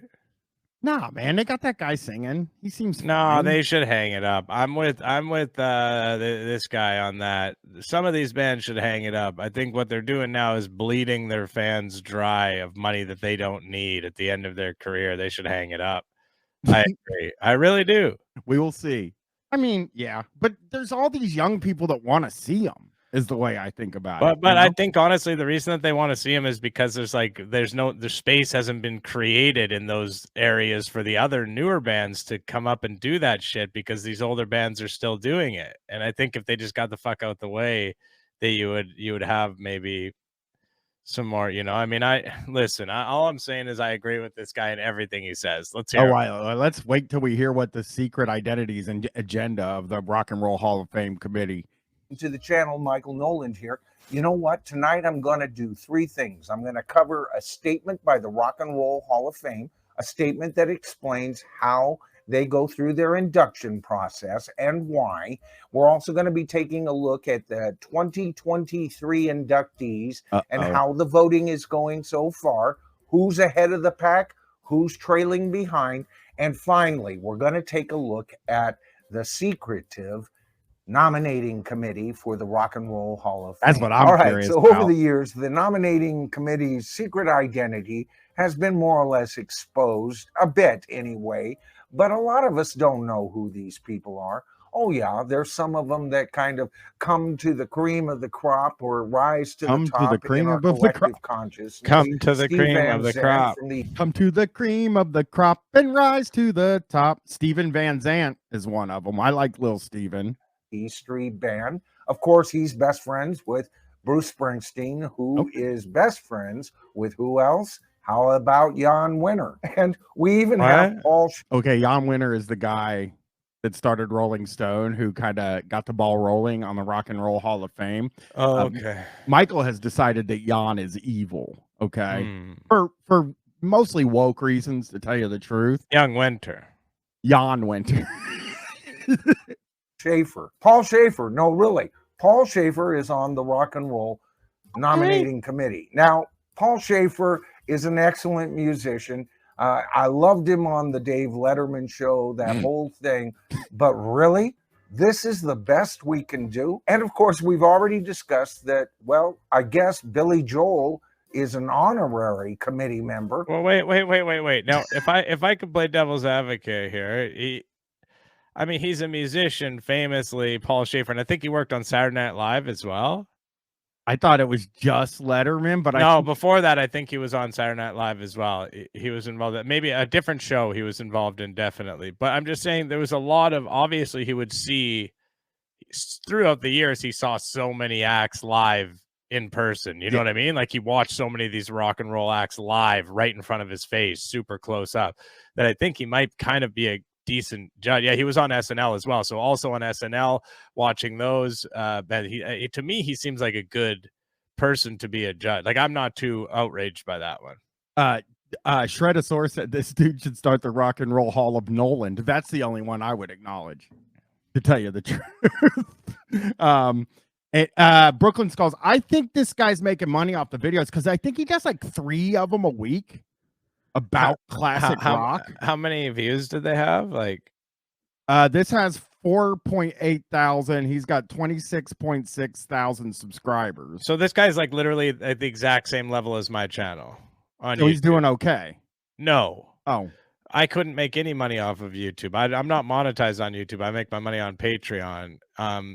this is not an amount of money. If it's just from YouTube alone, you can't make money with those types of numbers. Definitely Okay, not. I thought Not he might serious be money. because he must be just a guy with money that like has a real job and then gets off work and goes and sits in his little like room because that equipment he has is Yeah, like he insanely probably. I think expensive. he seems like he owned a business or something. Maybe, you know. Yeah, probably guitar business, you'd guess, you know.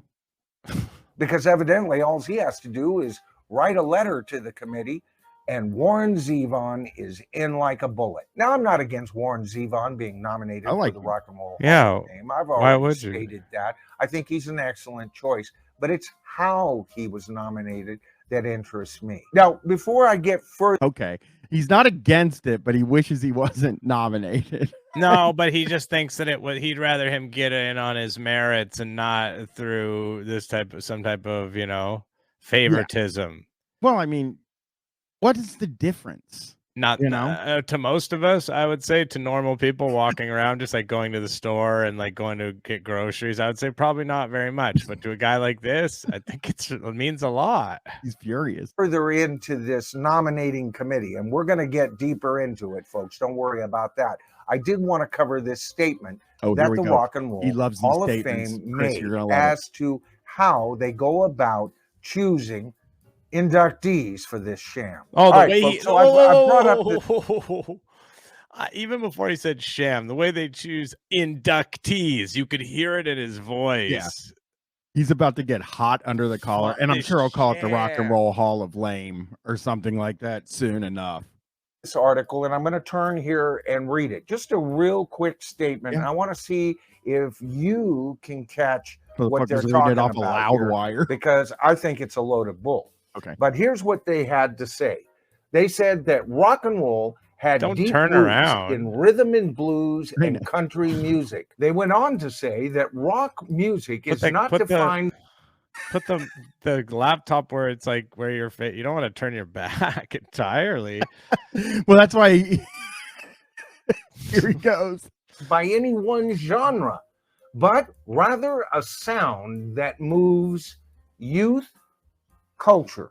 Okay. Well, we know rock and roll moved a lot of youth culture back in the day, don't we? But is that really what rock and roll was all about? Now, they made this statement right after they inducted Dolly Parton. Now, Dolly Parton, I've stated this many times. I think she's a wonderful singer, a wonderful songwriter for a country artist, right? And guess what? When she was in her prime, her main audience wasn't the youth of the nations. It was the housewives at the time. This guy is really wrapped up in this shit. Chris, he couldn't be more wrapped up. Can you was that him in that ad in the corner that popped up? Was that meant to be? Can you go back just to see it? You mean this? You're just in the corner, it popped up. Yeah. No, like on the screen. If you go full screen again, but just like back up a little bit and press play. Hold on, I got to get back into my where was I? Oh. Yeah, no young person's ever heard Dolly Parton. I mean I just don't understand. Like, I guess like if this were something that like meant something. Do you know what I mean? If it like had some significance where like a lot of, I don't even know what it would be, but like nobody care about it. Nobody should care. Yeah, like you should be excited if your favorite band gets in, maybe lobby for your favorite band to get in. I understand that, you know, but like actually being upset about any of this side of it, it is significant to him. I understand. Yeah. I mean, but doing like 45 minutes a week about people you don't think should be in there is truly as crazy as possible. And Disgrace Mayor's right. It feels like he wakes up every day and thinks about the fucking Rock and Roll Hall of Fame. He's like just this like what, and it has to be. I gotta be honest. It really has to be tough to do a show about rock and roll every day or even every week. I could never do it. Yeah, I can't. Sometimes you got to stop the rocking. Yes. Sometimes you got to put on some easy listening, even. Then that should definitely not be in the Rock and Roll Hall of Fame, if you ask me. I don't know this guy well enough to know like what he thinks should be in there. Just like hard rock. Dude, you know exactly what he thinks should be in there because I mean, the stuff that's already there. Led Zeppelin, the Beatles, Bad Company, just all those. Foghat probably, I'm sure, should be in there. Kiss.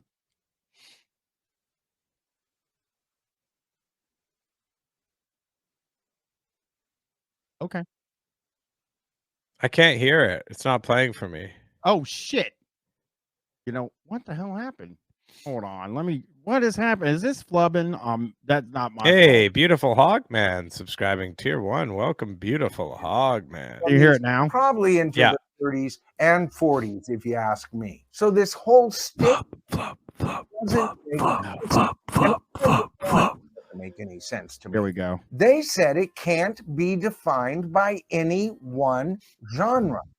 Then why is the term rock and roll in the title for this show? I think just when they started, it's just when they started, like it's just sort of branched out. It's just a commercial. It's not a big deal, man. Can you stop writing us and stop fucking showing up at the office, man? I don't know what to tell you, dude. Packer Man 120 subscribing with Prime. Welcome, Packer This Man. is fucking killing me. This guy, like, why did they put rock and roll in the name if it's not rock and roll? Yeah, is the camera slowly zooming in on him? Yes, it always is slowly zooming in and then going out, and then slowly zooming in and then going out. That's how the weird thing he does. That's it. Short this sham of an organization. I mean, on one hand, they're identifying it as the Rock and Roll Hall of Fame. He's got a point. The genre of rock and roll, correct? Now, all of us rock fans know there are many subgenres to rock and roll. You would have thought they would have been smart enough to use that term, but they didn't. But at least they were being more honest this way. Okay, so with all of that in mind, I've now brought up the list of the current inductees. Okay, here he goes. He's going. Now we get to see him get mad. Here we go. Yes, Honeydew Wilkins, it is Rocktober. 12 months a year for this guy. Now we're going to get him saying what he likes and doesn't like, and it's going to be so fun. For 2023. I'm going to go ahead and turn around and read this come list. on, man. Let you know where they are as far as vote. Why are you turning around? Stop. You have this professional setup. Get the thing in front of you. Yeah. Stop turning around, please. Put it on a piece of paper. Yeah, print it out. Yeah, you have a laptop, though. There is a laptop behind him that could be in front of him. God, that room got to be small. Maybe it's a closet. You know what I mean? So you can't put another thing there for the laptop. That's a possibility. Let's go. Okay. So in the number one position, Cyndi Lauper with 253 plus 1,000 votes. Number two, George Michaels with 250. He says George Michaels, by the way. He doesn't say George Maybe Michaels. both of them. Maybe both of them. 51. Michael, there's almost no way he's 252,000 votes. So he's nipping at her heels. In the third position, Warren Zevon with 220,000 plus votes. Fourth place, Soundgarden, 167,000 votes. Fifth place, Iron Maiden, 165,000 votes. Sixth place, Willie Nelson, 156,000 insane to zoom in with his head almost 157. In seventh place, Joy Division, New Order, 138,000 votes. Eighth place, Kate Bush. What a travesty. What a travesty. Hang on. Now I have a question for you.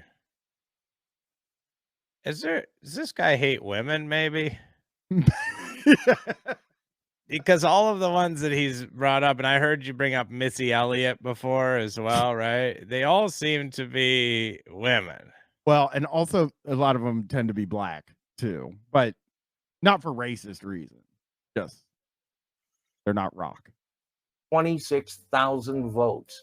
Ninth place, Sheryl Crow, It's so crazy for 119,000 him to not be votes. facing. 10th place, Rage Against the Machine Yeah, this with is way too long of a 118,000 take. votes. Incredibly 11th place, The Spinners with And the Zoom is 109,000 still votes. going on. 12th place, The White Stripes with a measly 83,000 votes. Mm. And 13th place, Missy Elliott with He's 64,000 getting mad votes. about this. And 14th place, A Tribe Called Quest with 55,000 votes. What? Now, there's some great rock acts on that list, but notice how low they are.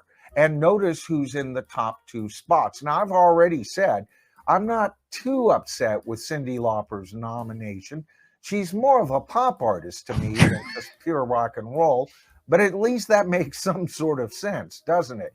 But George Michael's, to me, is 100% a pop artist. Didn't he play guitar in like his most famous I song? don't even care enough to know. I don't care. And to me, him to be on this list at all makes absolutely no sense whatsoever. There are bands on this list that shouldn't be on this list Who? this early, as well as acts that shouldn't be on it at all. Do you think he zooms in? What is that zoom in feature, Chris? Do you know how to do that? You said It's you were going to called- sit me It's down. called the Ken Burns. Well, you told me you were going to sit me down and teach me how to do this stuff. Well, that's not one of the things I thought. I didn't think you were going to be asking how to do a slow zoom. That's not really a part of streaming, I'll be honest. We're going to go back to old Noland and see what he's on to now. Where the fuck is Noland? Where's my Noland?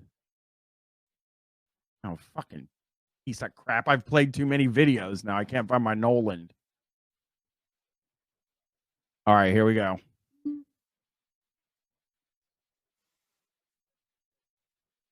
It's Nolan time. Yeah, we should save the creep for when Chris gets back. I'm sure he would Oh no, we didn't watch the Nolan Satan. Hold on, let me see.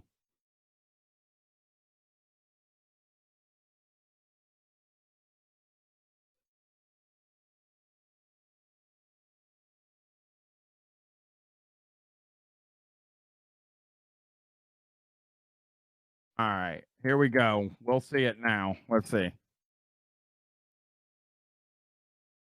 Okay, so we have one Illuminati. So we're talking Rihanna, right? Are we talking Rihanna here? All right. All right. Hey, everybody, welcome to the channel. Michael Noland here, and tonight I wanted to talk about the Super Bowl halftime show. Now, note Another interesting shirt. This guy only has interesting shirts. Only. Oh, you know he's mad at Rihanna too. You fucking know. How mad? If I could, on a scale of 1 to 10, how mad he is at Rihanna? 9. I'm gonna say a 9.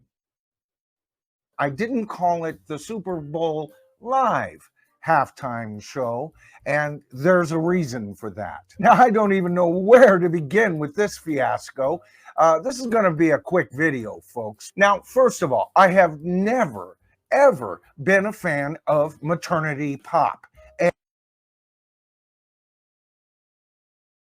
Yeah, unsafe pizza. I'm doing the question marks too. I don't know what this is.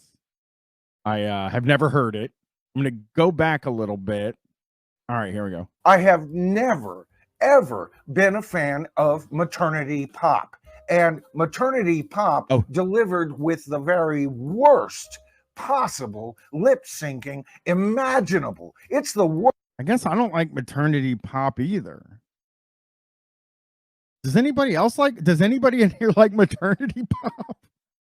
Worst lip syncing I've ever seen in my life. Now, the reason I'm putting out this video a week later, folks, is I wanted to have a week to watch some of the reaction videos to this show.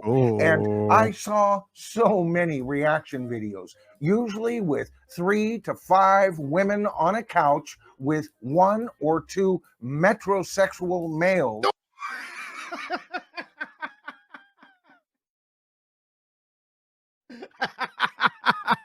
There we go. There he is.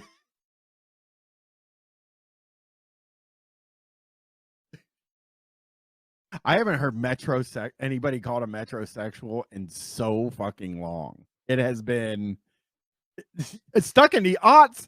Yeah.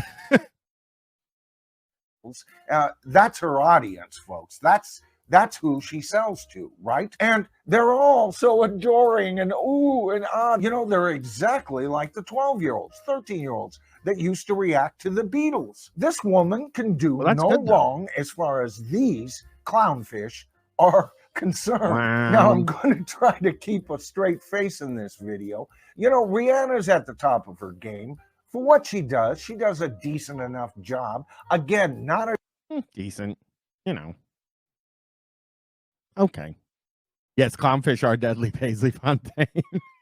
She's good for what she does, okay? And genre that I'm at all interested in. But you know, during this show, I not only saw some of the worst lip syncing I've ever seen. Oh no. But the choreographed dancing was lousy as well. Now, what the fuck does he know about choreographed dancing? Yeah, Shredosaurus said this dude has no fucking idea what he wants. Like previously, he was like rolling his eyes about people not liking nudity on a Zeppelin record, and now he's mad about metrosexual men. He is mad, man. This guy, I would love if I got to get a GIF. I got to get some GIFs together, and I would really like a Noland GIF for sure for this. All these artists who have used lip syncing say that the reason that they lip sync is the dance choreography takes it out of them. Okay. First of all, Rihanna's not doing much dancing these days. She's in the family way, isn't she? And ew, that's the grossest. No, that's almost as bad as Jay the Philosopher. If you ask me, she's in the family way. I wonder if he is married now. I would like to do like I need to know, you know? And as far as those who were doing the dancing, that is some of the worst crap I've ever seen at any show. And these suspended by cables stages, what did they do? They just basically went up and down, up and down. Now I'm curious of like in his mind, was it supposed to be like the thing? Yeah, he did talk about taking his daughter to see Ani DeFranco, and a woman took her shirt off, and he was offended. He didn't know how to explain it to his daughter. So, and I'm curious though about what he thought the stages were supposed to do. What else could they possibly have done? I'm like, I think this guy, he's probably definitely divorced. I actually wonder if he's ever been married, you know? Like he seems like I've never been married guy, has a girlfriend, you know? And yes, he has reproduced. He does have a kid. We're little children. Oh, good, mommy, please lift it up again. We're so easily amused. But you know, I've got to say, the show was very illuminating. Oh, That's no. right. She couldn't help herself. None of these lip syncers can they? It's all about the money, honey, and those who are secretly behind and in power as far as she's concerned. And that, folks, was a salute to them. Okay. Here we go. Now we're talking, baby. This is great. This is exactly what you want, you know?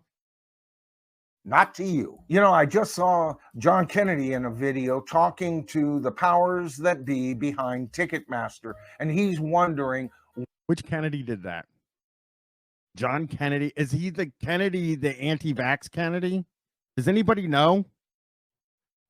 Or is he the redheaded Kennedy with the drool in the corner of his lip? John Kennedy. Because he's okay, yeah. Okay. What their responsibility is in all of this nonsense. I know. OG Shinobi says, does he realize Jimmy Page used to actually think he was performing sorcery and rituals? Yeah, for sure. And we're getting to the point where there's going to have to be laws passed concerning ticket sales and now live performances, because the guy that wants to go to a bunch of concerts. I mean, I agree with him on this. It's just funny when your whole thing is classic rock, and you're like, and also Ticketmaster. That's a big one I'm mad about. We didn't see a live performance, did we? Oh, she was there. She was alive. She was at the Super Bowl, and she telegraphed her performance in. You know, I've never understood people who finally make it and then they become part of the elite system. I'm going to say this for everybody, okay? I understand. Like, how could you not understand? Oh, I know. Lip Whip says how many classic rock acts were comfortable with Ticketmaster charging $500. They'll never say a point. And yes, methanol cereal. I mean, if I get rich and super rich and super famous, I mean, that's kind of the point of doing it all, you know? You know, it's like they forgot their poorer background. It's like, wait a minute, is Rihanna actually from a poor background? Is that something he's guessing? I think it could be something he's guessing. I don't know, but he could just be guessing for some reason. I made it, baby. That's it. And it's all up to us elites now to tell you how to run planet Earth. You know, if both of these teams had given a similar performance, we wouldn't have had a winner. We'd still be waiting on who actually won the damned Super Bowl. I mean, that is a long walk. That's a long walk. I couldn't possibly. I got to go back. I got to figure out what that was. All right, here we go. It's all up to us elites now to tell you how to run planet Earth. You know, if both of these teams had given a similar performance, we wouldn't have had a winner. We'd still be waiting on who actually won the damned Super Bowl. Oof, that is. Okay, so see, it doesn't work because a football game happens on a clock. You know what I mean? So the game would end no matter what at some point. And I don't know. I'm very confused. That is the craziest fucking way to describe this. I'm extremely confused by this metaphor. I think I even have to go back just one more time. I want to hear it again and see if I can like diagram it in my head. Okay. Diagramming it in my head. Poorer background. All right, it's like, I made it, baby. That's it. And it's all up to us elites now to tell you how to run planet Earth. Okay. You know, if both of these teams had given a similar performance. Okay. So if both of these teams had given a similar performance to what is Rihanna, according to him, doing a bad performance. Okay. I do need the football drawing on the screen. I absolutely do. We wouldn't have had a winner. We'd still be waiting on who actually won the damned Super Bowl. I mean, it doesn't work at all. It's crazy. And yeah, Matrix Trilogy on Blu-ray. I agree. I'm totally baffled by these guys. Like, I don't know how you don't get up and look at yourself in the mirror. Like, especially these guys that are like super into rock and roll. You know what I mean? And it's like, so I assume at some point you were growing up and you were super into rock and roll, and you know what it's like to be part of like a countercultural movement, but you can't see that you are now the parent. You're now the take out the papers and the trash, not the yakety yak, don't talk back. Ooh. That was good. Everybody has to give me the papers in the trash. I felt really good. Those teams have to perform, and they have to perform fully in front of that crowd. Why is it all of a sudden acceptable to have somebody telephone in their performance? You know, thank God there wasn't a deluge at this halftime show. Otherwise, Rihanna would have to rely once again on her umbrella. All right, like I said, a short video. That was bad. That was a bad one. That one was so bad. I'm going back. We'll look at some more Noland. Hey, everybody, honestly, welcome. I don't mind watching Michael Noland for some reason. I think he stinks, but we'll pick another one. We'll watch it, and then maybe we got this one rock singer I can't stand. Do we think that one? That one actually has 207,000 views. That's pretty wild. These rockers need to quit touring now. What today's music? Okay, so yeah, we're gonna go. Let me see what the 363, 264. All right. So this is the next. Okay, everybody, it's after the shoot, and I've just done my review of Holy shit. He just said, hey, everybody, it's after the shoot. So he just did the shoot. And look how good this looks, by the way. Right? Like, why is he not using all the camera stuff in this? And this is a little behind the scenes look. And you know, that's, hey, Eminent Prof, how you doing? So here we go. Led Zeppelin's very first album, and I'm sure you've gotten a chance to take a look at that by now. And this is quite literally about 5 to 10 minutes after I filmed that video. As you can see, I've got my YouTube. He's in the fucking refractory period. I don't think he'll pick a woman. I think he will. Here's what I think he'll pick. And we can all guess before we get in here. He's going to pick a political artist, I believe. Like Roger Waters, something like that. You know what I mean? That's what I think. Got the upload nut. YouTube studio up on my screen behind me. And I just want to take this opportunity to thank each and every one of our viewers, and especially so our many new subscribers. We are at 288 subscribers. I can't believe. Now at 403 subscribers. This guy's, you know, doing the 288 subscriber. It's not Zach De La Roca. I am I think we're looking at a Roger Waters, a Bruce Springsteen, so something like that. Believe it. So a big thank you. And if you haven't had a chance to, this video has 207,000 views. Most of his other ones get around 4 or so. to subscribe, remember, it's pretty easy. Oh no, all you have to do is hit that subscribe to the tribe button, and then hit that top bell notification, and of course you'll be notified of all future videos. But the reason that I am shooting this addendum video is I have a very basic. He took the filters off, I think, on purpose to be like, yeah, this is more behind the scenes, because like he pointed out that behind him he has YouTube Studio on the screen, you know. And yes, the shirt is something. Basic question Normal to ask you. Now, you all know what I think of Robert Plant as a singer, and of course, you know I hold in high esteem the vocal capabilities of both John Lennon and Paul McCartney as two of rock and roll's premier. All right, so the first 3 he's named are Robert Plant. You got your Paul McCartney, your John Lennon.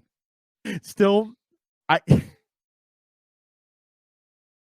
these fucking these guys. Vocalists. But have you ever come across a singer who's very popular in general, has many hits, and yet you just can't stand their voice? Now, according to everybody else, all your friends, this is one of the world's greatest singers. They've got half a dozen. If it's Mick Jagger or Elvis, then I will be offended. Okay? So let's hope he doesn't troll me. Dozen hits at least. But when you hear that person's voice, either hers or his voice, Sully Erna would be sick, but I don't. Maybe. Okay, I got one. Okay, here's mine. Eddie Vedder. Eddie Vedder. I'm waiting for the chat to tell me it's probably me. I'm right. Damn, it didn't move at all. You run for cover. Now, rock and roll is full of singers who were... Bro, if he says Chino, if he says the other two guys I named, Mick Jagger or Elvis or Chino, I'm going to be so fucking hot under the collar, I'm going to have to walk out of the room. Barely singers, but because of what they wrote, people in general accepted them as artists. Bob Dylan comes to mind. In my opinion, so does Neil Young. Now, don't get me wrong. I hate guys like this. That shit pisses me off every time that these guys can't sing, but I like them. So that's fine. I like how Neil Young sounds, and I like both of those guys. I think Bob Dylan, he's fine. I mean, I guess I'm not a Bob Dylan fan. If he says Peter Steele, I'll have to go outside and cool down a little bit. Neil Young is a wonderful singer, but when I first heard him, he was a bit uncomfortable for me to get used to. Once I knew his message, I couldn't imagine anybody else singing his songs. Okay, so in order to get the ball rolling, I'm going to give you two examples here. First of all, I'm going to give you an example of a singer that is very popular and a singer that I like that my wife does. Whoa! All right. Right. We got an answer, baby. This guy's poor wife. I'll send a picture of the Peter Steele thing blanket for the Discord. This guy has a wife, so we do know that we know he's a wife. He has a wife. So that's good. Actually makes me feel good. And I think now that I'm thinking about it, maybe his marriage is somewhat like mine, where like his wife is just doesn't want to fucking sit around and hear about classic rock all day and all night. So she's like, do your YouTube thing. Go in there and do your YouTube thing. Have fun, you know? Madonna is a good one. Yeah. And yes, Unsafe Pizza. I would guess that he does hate her taste in music. And I don't have a lot in common with Michael Noland. You know what I've been listening to lately? I guess if you guys want to hear what kind of rock and roll I'm into, the new Mars Volta album. There you go. I'm really into it. It's pretty sick. It's everything I like about the Mars Volta. But no, I guarantee I have more Legos than Michael Noland has. Okay. But yeah, the new Mars Volta is like super good, and the songs are normal lengths. So it's actually a very good album. You should give them. I haven't either since Amputecture, but I love it.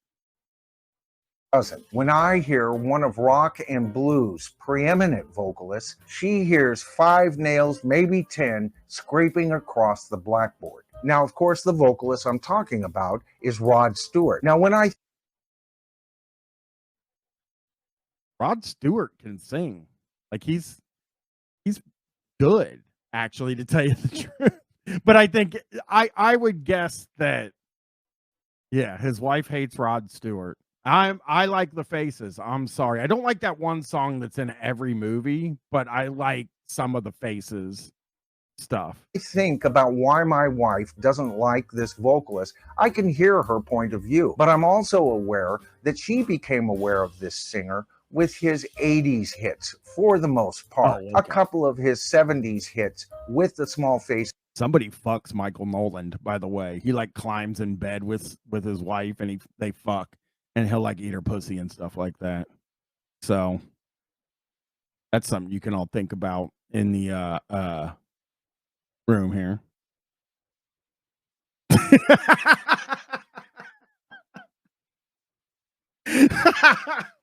The way the chat caught up made me too fucking happy. Were okay, according to her. And indeed, if all we had were Rod Stewart's 80s hits, Do You Think I'm Sexy? I'd probably agree with her. But fucking sick song, by the way. Do You Think I'm Sexy? Not only is Do You Think I'm Sexy a sick song, but so is the ICP song that by the way, pre-Insane Clown Posse, his Inner City Posse got the dog beats. They use that They use the "Do you think I'm sexy" stuff, and it rips.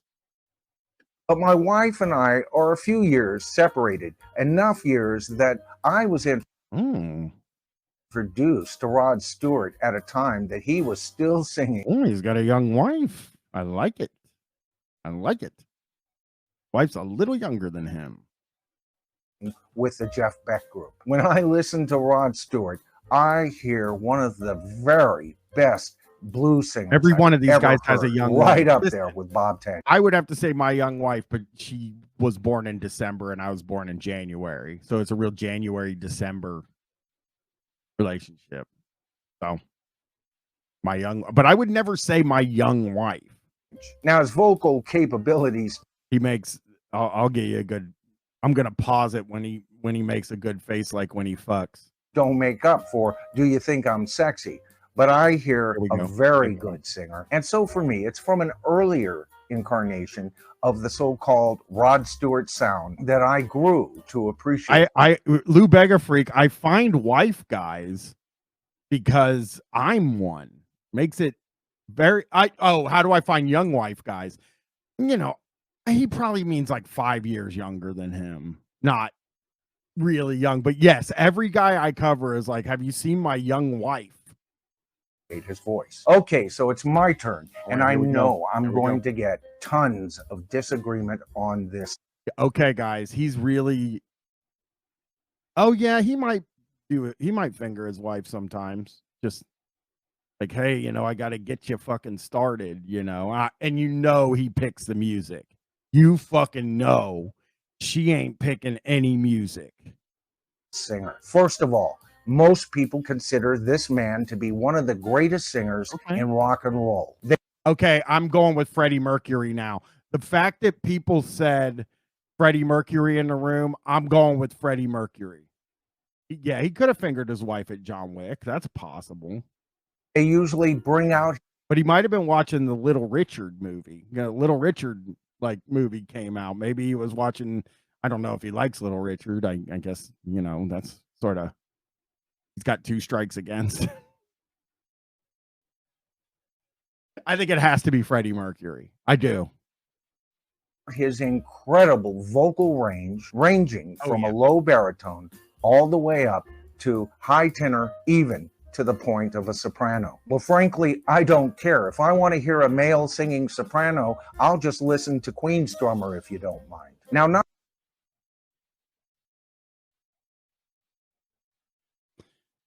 I'll listen to Queen's drummer.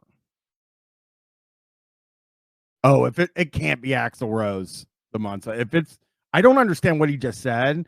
I'll listen to Queen's drummer. Does Queen's drummer sing? Not only can I not stand this singer's voice, but I hold a grudge against him even further. You see, he's backed by one of the very best guitarists in rock and roll, and I would really love to hear this guitarist more often, but I just can't seem to get past the singing of Axl Rose. Oh, boo! Boo! Why don't you listen to some Slash's Snake Pit, you motherfucker? I can't believe this guy. This guy doesn't know nothing about rock.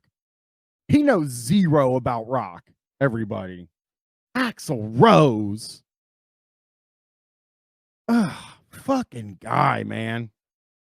Where others hear this amazing range, I don't think he even has an amazing range. He is a bit metrosexual. I hear a singer who cannot decide what register he wants to sing in within what part of what song. Well, this guy doesn't want to listen to Slash's Snake Pit, and my anger is not up. I'm okay. I like Axl Rose. I think he's great. I just don't think he has like this huge range. Most of it sounds roughly the same. I'm not mad. And if I hear one more from this man, I swear to God, I'm going to pull out what's left of my hair. My God, where do people... Okay. Sick. I'll pull... This guy has more hair. I mean, I guess he could be 28 or something. But, yeah. People think this guy can sing. I would love to hear Slash play his guitar, but there's this guy in the way, and I just can't get past him. Okay, I've got my composure back. Now, I know Guns N' Roses is considered one of the best rock bands out there, and they have so many fans that think they're the greatest rock band. I hear a lot of talent with this band.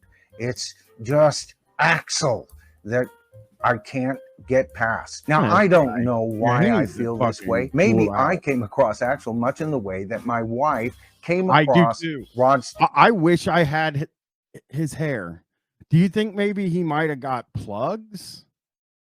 And that's why he's like, you know, I'm still bald at heart. Music. Maybe I heard him in the wrong setting. Maybe I was just in a horrible mood and somebody going, I sounded like nagging to me. I don't know. But I'm not going to change my mind. I don't like the man singing.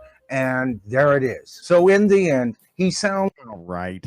Well, fuck you. He made me mad. Hey, everybody. Welcome to the channel. All right, I'm going to do one more, and then I'm going to go lay down. I'm trying to get some hours in here because when I get back, I'm going to have a lot of work to do. I'm going to try to be on Sunday. I don't know if I have the soundboard or anything, but I have a place to record in Los Angeles. I just don't know if, you know, you never know. I'm going to go to Universal Studios, by the way, I think. I looked at how much it costs to go to, I looked how much it costs to go to Universal Studios, and I keep putting the tickets in the cart and then seeing $512 and then taking them back out and not buying them. And they've gone up since the first day I started looking too. But I really want to go to that Super Mario's thing. Yeah, I want to go to Mario World, but 2 tickets for $500 is so fucking much, man. Too much for the B-Dog. I will definitely have fun in Los Angeles. I love, it's my favorite part of the country. So I will have fun without spending much money. But oof. Okay, what do we got here? We got Queen with they're battling Ticketmaster. We got top 10 bassist and drummer duos of all time. How many times do you think he has to do a top this, top that, you know? Did I see what movie? What movie did I see? I would go to Legoland, but I don't think that's for dudes. You know? Oh, Mario. No, I won't go see Mario. I don't watch cartoons. You know what I mean? Oh, Rants. Okay, we love Rants. Has U2 given a giant wedgie to its fans? Oh, I'll look for one about today's music. Motley Crue. Mick Mars. Hold on. Oh, a debate. We got a. Will Paul McCartney be inducted a third time? Here's one. Here we go. Hey, everybody. Welcome to the channel. Michael Noland here. And put on one of his best shirts. Put on one of his best shirts. And tonight, you know what I want to do? We're going to cover a ton of territory here tonight, folks. I'm going to be talking about Gene Simmons, who has often said that rock and roll is dead. And then I'm going to cover an article that interviewed Paul Stanley and his whole thoughts on the whole matter. And then I'm going to go to an article that talks about how rock and roll could very well still face a revival. Wouldn't that be wonderful? But there's some problems with their whole. Okay, here's the deal. I guess there's no way in the classic rock guy world. I mean, if there was a revival, they wouldn't like the music. You know what I mean? So process on that. And we're even going to be talking about Motley Spew tonight. Oh, I guess we don't like Motley Crue. He calls them Motley Spew. So that's something. Motley Spew. All right, so we're going to start off with Gene Simmons and his often quoted comments that he feels that rock and roll is dead. And I'm going to be turning to an interview, a recent interview with Paul Stanley, who was asked the same thing, but basically if he agreed with Gene Simmons or not. Do you think he likes Paul Kiss? replied Weird. by I saying, can't imagine. That's interesting. Well, here's the thing. I like Strutter and a few other Kiss songs, but that's just because I like sloppy rock music. That is an interesting soundbite. Now, he went on to say that rock and roll kind of ebbs and flows right now, and that he felt that the next big band to really break through wouldn't be derivative. It wouldn't sound like one of the great bands of the past. I've been wondering what this guy thinks about like Wolf Mother and like there's that other band too. There's like another one of those. Fuck, what is it called? I don't remember. I'm sorry. I don't. Greta Van Fleet. Yeah, Greta Van Fleet. Now, I'm sorry, Paul, but that's pretty damned ignorant in my opinion. And I'm going to be talking about all of that throughout this video, by the way, because you know what? The interesting bands that are being listened. Well, I gotta find the shirt has abs on it by Root Wizard. It just got me. Well, Catfish Victim, he definitely aged Japan Droids. If you told him that there was a band like that, he wouldn't acknowledge it. To right now, I've covered them in past videos, haven't I? Greta Van Fleet, Dorothy, Rival Sons, Dirty Honey, and guess what, baby? They sound a whole lot like classic rock, or at least have classic rock elements firmly embedded into those bands. Which leads me to the article, The Future of Rock Music. A generation of fans are waiting for the rock genre to make a comeback. And you know what? That's not the true. article is very upbeat, but totally misses the mark. You see, it admits there's some exciting music out there, but then it credits the European Parliament for escalating the future of rock and roll through Eurovision.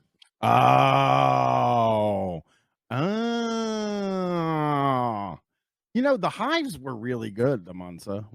The Vine, I know you said the Vines are the future of rock. I think I love the Hives.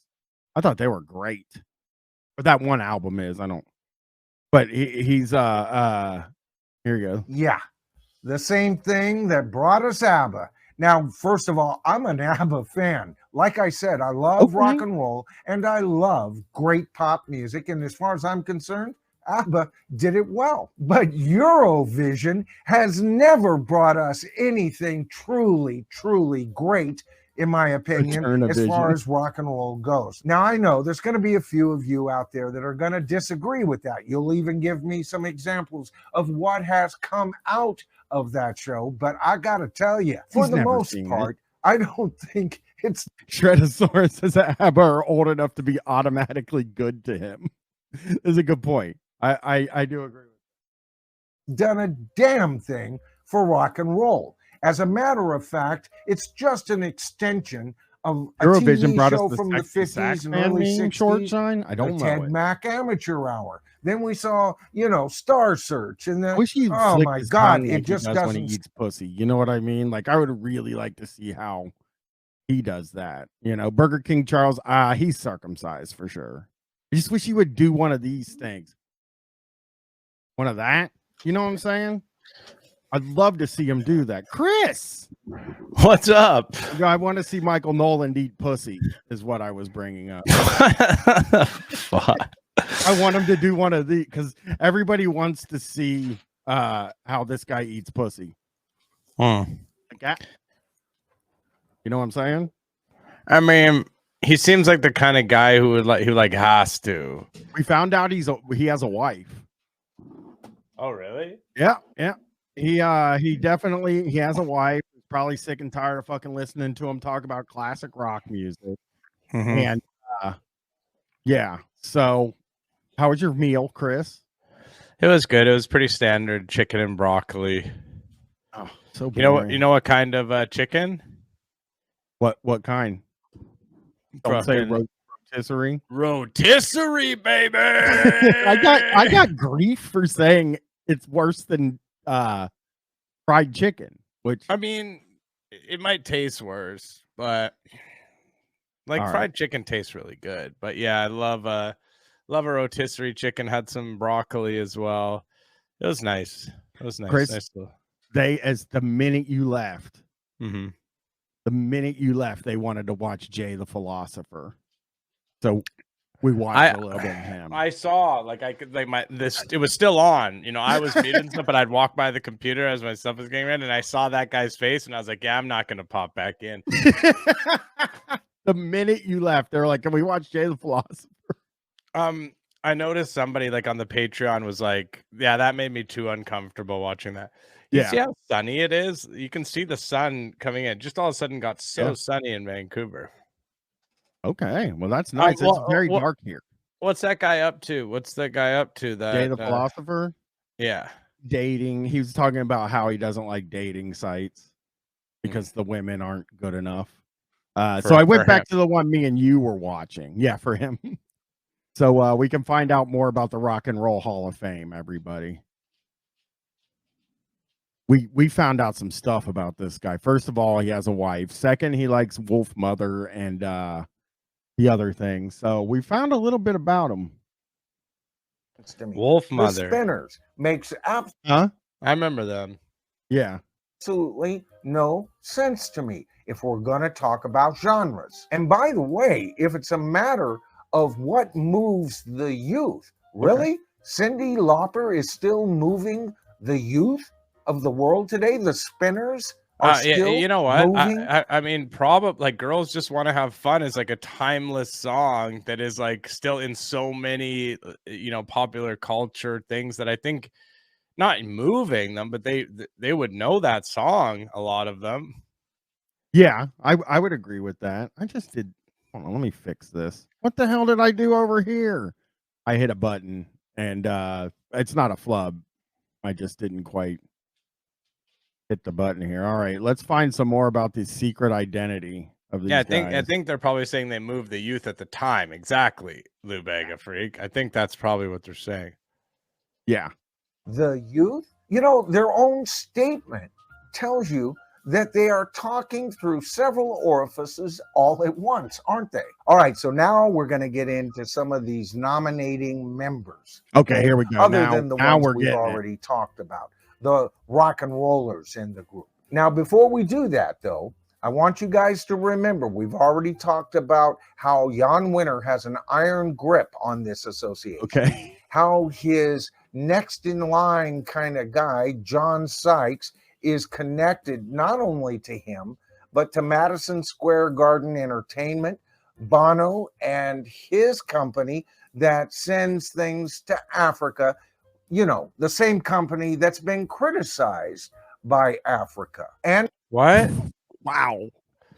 Wow. There's so much stuff that you just expect that we know.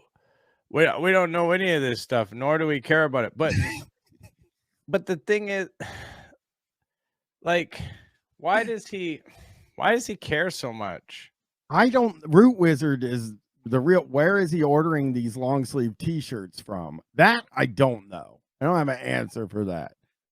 Yeah, Unsafe Pizza. I think this is a Pizza Gate guy. But wasn't he talking about like the way that guy was just fucking talking about like Africa or whatever was less racist, it sounds like. I don't know. None of that stuff is like surprising.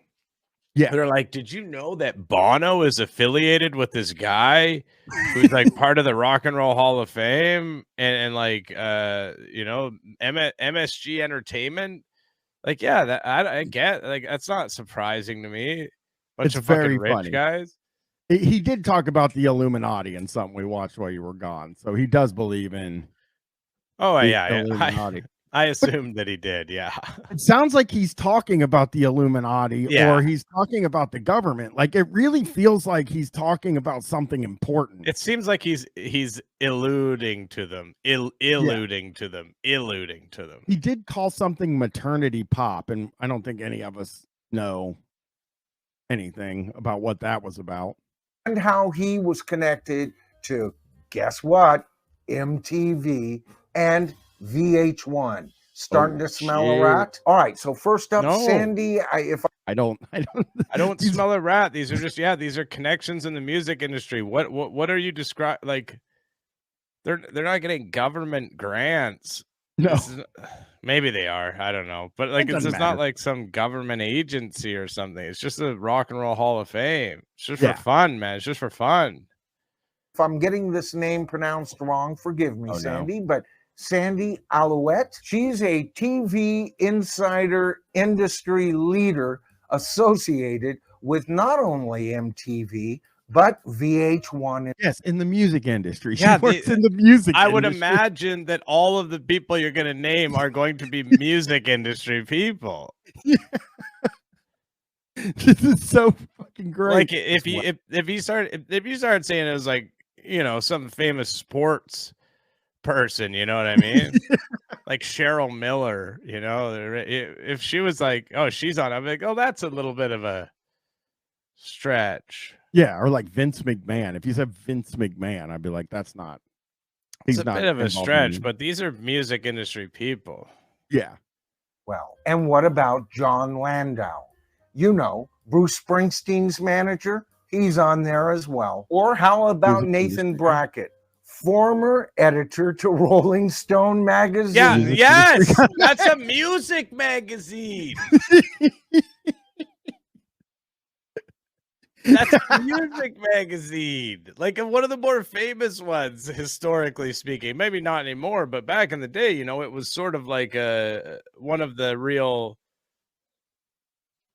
This is a karate guy, by the way. He is a karate guy. Somebody found him doing karate on the internet. So, oh yeah, classic rock guy. Kind of guy. Is this what it looks like when he comes? Like this is the kind of guy who like gets into an altercation, you know what I mean? And then he starts like doing all this like, and then somebody just fucking punches him out, you know? Yeah. Just fucking knocks him out. Oh, he's been ECT by Radio Shack found out he's been a Taekwondo instructor since 1994. Mm-hmm. So this is incredible. This guy is insane. This guy, I don't know about his sex life, but he could be the first 3 guys ever covered on Guys.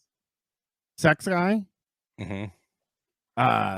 classic rock guy, karate guy. I don't know about hot sauce. He might not like spicy food, but man, he's a lot of guys, man. And Amazon Music. Oh, but wait, there's more. How about another manager for a band? Because we know how pure and wonderful managers are. How about Cliff Bernstein, the manager for Metallica? And then there's Bill Flanagan. So I have who does he want to be doing it? I don't have an answer. Like in his perfect world, who is deciding? Is it a fan vote? Because that's easily fucked with. Yeah. Somebody called him Dave. If he was Dave Navarro, he'd be the first. Yeah, that's true. I think Lou Bega Freaks nailed it. I think he believes that the only person on there should be him. Yeah. He should be deciding. Yeah. I always think about like the Golf Kings, and I've heard them talk about it on YKS about like the Ghostbusters news guy that they follow. That's just like a guy with a YouTube channel that only does Ghostbusters news. Like this guy is that. But he's really fucking mad. You know what I mean? Because rock and roll isn't going the way he'd kind of hoped rock and roll would be going by now. Well, yeah, I would argue it's just like it probably more has to do with his life. Like life gets harder and less fun as you get older in a lot of ways. You have a lot of responsibility and your free rocking days kind of it just maybe the music isn't getting worse at all. Yeah. I mean, I think it maybe is a little bit, but still, there's still really great music out there. Unsafe Pizza said he wants to Judge Dredd, but for the Rock and Roll Hall of Fame. Yeah. A writer for Rolling Stone, also known, and they don't mention specifically, and I didn't have the time to look it up, but being involved in television and radio. Gee, I wonder what channels those are. Oh, and this ought to get you. How about Reginald C. Dennis, an editor for Source Magazine? Oh, he's mad about that to have because a it's the problem with hip-hop, that 'cause one. it's the source. Yeah, he's not gonna like that. Here he goes. An editor for Source Oh, Magazine, no. a hip hop magazine, folks. That's what this guy brings to the table. How about yet even another clone from Rolling Stone Magazine, a senior editor this time? How about David Frick? And then there's Judy Gerson, you know, the head of Universal Music Publication. like this if you were to tell me, like, if you were to ask me who to guess, these would be the exact type of people I would expect to be on this. Yeah. Yeah, this is not a surprise. None of this is a surprise at all. And it is just a museum. It's not like, I said this on the episode I did with this guy in it. It is not like a sports hall of fame, you know? This isn't some kind of like thing that you can measure with statistics and stuff like that, other than how many people bought stuff. Record sales, but then that's all skewed, you know, because and that would make this guy mad too. Yeah. You know, record sales would also be a problem for him.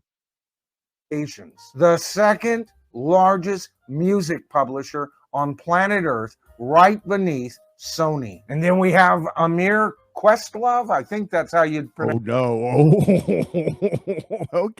Okay. All right. What's he got to say about Questlove? I don't know. Kind of nervous.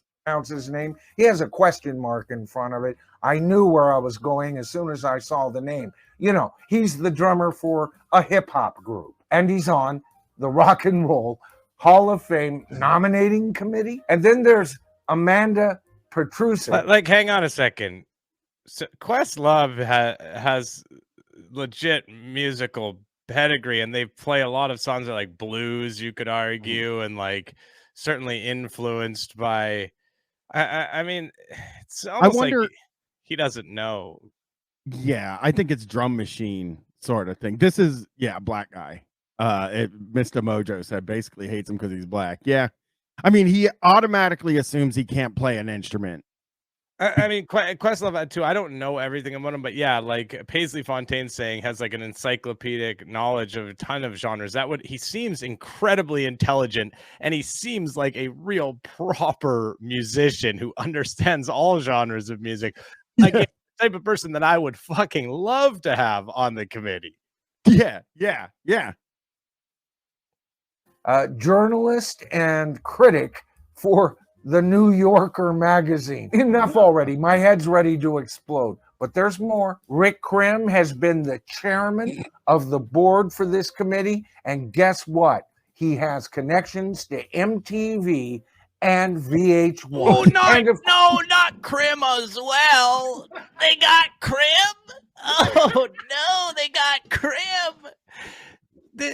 This guy, Paisley Fontaine says that Questlove listens to 5 new albums a day. Like, that's like a thing. Like, he listens to 5 new albums a day. And then you got this guy who sits on his YouTube channel. He probably listens to the same fucking Led Zeppelin and Beatles albums over and over again. And he's just like, why is this guy deciding who's in the Rock and Roll Hall of Fame? I think if they gave him a vote, he would stop making these videos too. Like, if they put him on the board, he would never want to make a video like this again in his whole life. You know? Yeah. You're absolutely right. I think that's all that he's looking for. I think maybe because you can't give the baby his bottle. Like, you can't help him. He doesn't deserve it. This isn't the way to go about getting what you want. I'm gonna actually send him. Dirk said it'll be funny if the other people on the board clown him. Yeah, let's see if we can get him on the board. I'll send an email tomorrow. I'll send it to Jan Winter. You probably can, honestly. Like, you probably can get him on, like, because nobody fucking cares. That's what he doesn't get. Of course, Anthony DeCurtis, writer for Rolling Stone magazine. Now, these are the ones that I could actually find some information. Now we're getting into, and now we're going to get into him guessing the rest of them. I'm nervous about this a little bit, but I got to find out now. Yeah, this guy gets angry about the Grammys. I mean, this guy is the quintessential. He's like the real, like he's the classic rock guy. He is. Yeah, this guy is what I think of when I think of a classic rock. Okay, let's hear some of these names. I got to run at 7:30. I can't believe you're still I don't streaming. have anything to do. I'm about to wrap up though. I got to get 8 hours in this month, and I'm gonna be home on the 23rd. So okay, we'll do a couple long ones. Yeah. On. There are still others where you can barely find out anything from them. But you know what?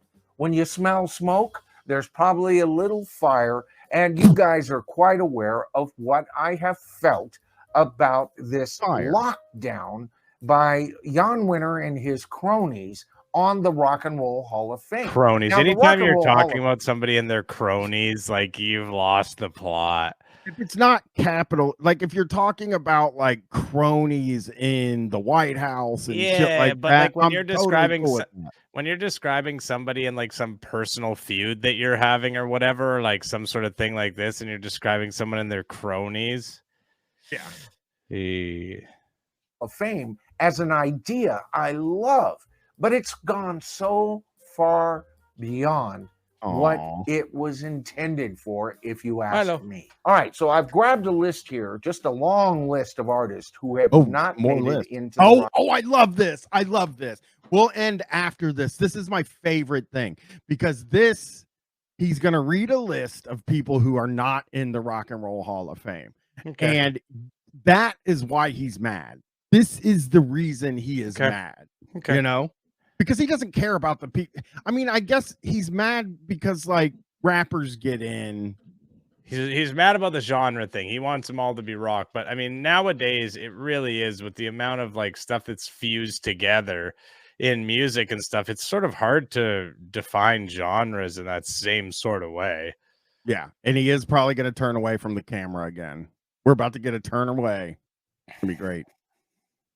Rock and Roll Hall of Fame. I'm going to list some that I feel should be there. And then I'm going to read a few who these people seem to think should be on it. And guess what? They're just as wrong in what they want as the nominating committee is, in my opinion. All right. So here are some of the bands that haven't made it. How about Alice in Chains, the B-52s, Bad Company? They always bring up Bad Company. Every time they're like, but Bad Company's not in there. Beck, Big Star, Billy Idol. We have Black Flag, Blue Oyster Cult, all right, Captain Beefheart.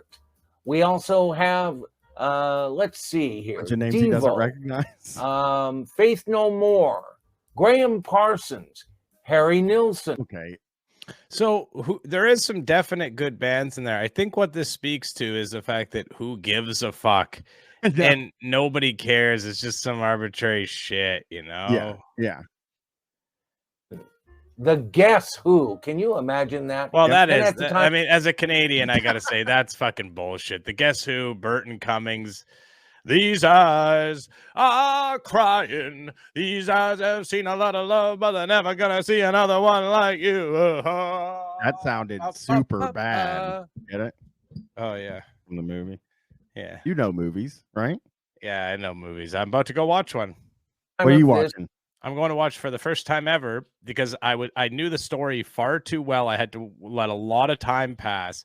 You guys aren't going to believe this is the first time I'm watching it. Moneyball. Oh, I've seen that. Yeah, but because I knew the story so well and was so into baseball then that I was like, I can't watch this. It's going to be boring to me, you know? But now I'm ready. I'm about to go in and go in my room and probably watch Beef. With the buddy, I'll be watching the final 2 episodes of Beef tonight as well. Yeah. If you're not watching Beef, I mean, people are annoying and talking about it, but it's because it really is fucking good. It's really good. It's a good time. They also said Iron Maiden, The Jam. How about Jan and Dean? All right. Jan and Dean is not on this list. I don't know who that I think they're one of those like, fuck. I don't know, but he's freaked about it in his fucking weird turtle back here.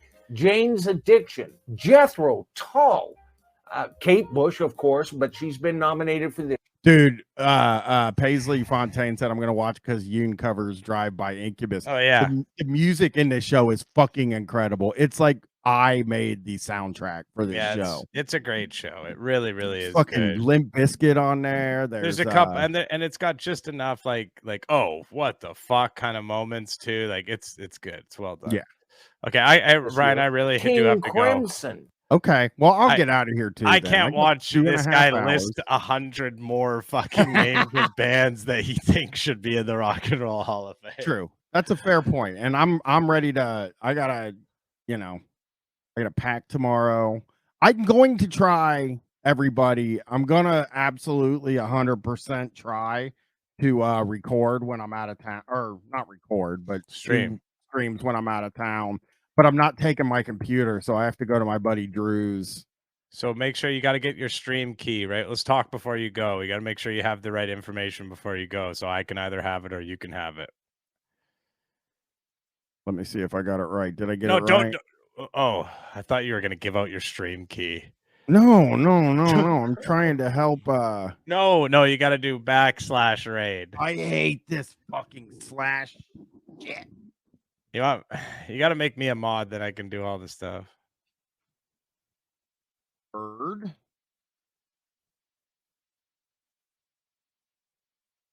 I'm helping Tony Boswell out. He's a sweet boy.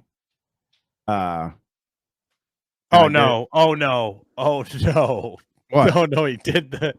What did I do? Slash the wrong way. Oh my God.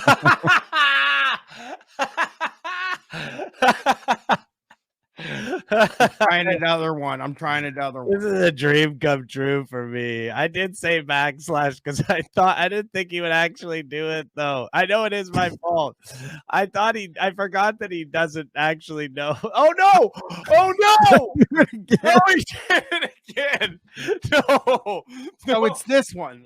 It's this one. This is Fluffheads are going wild. Okay, this All guy. right. He's All got right, I think I got time for us to get to the real shit. The stuff I promised. This week on the Rock and Roll Hall of Fame announced their inductees, and they do it every year. They do it every year. Once.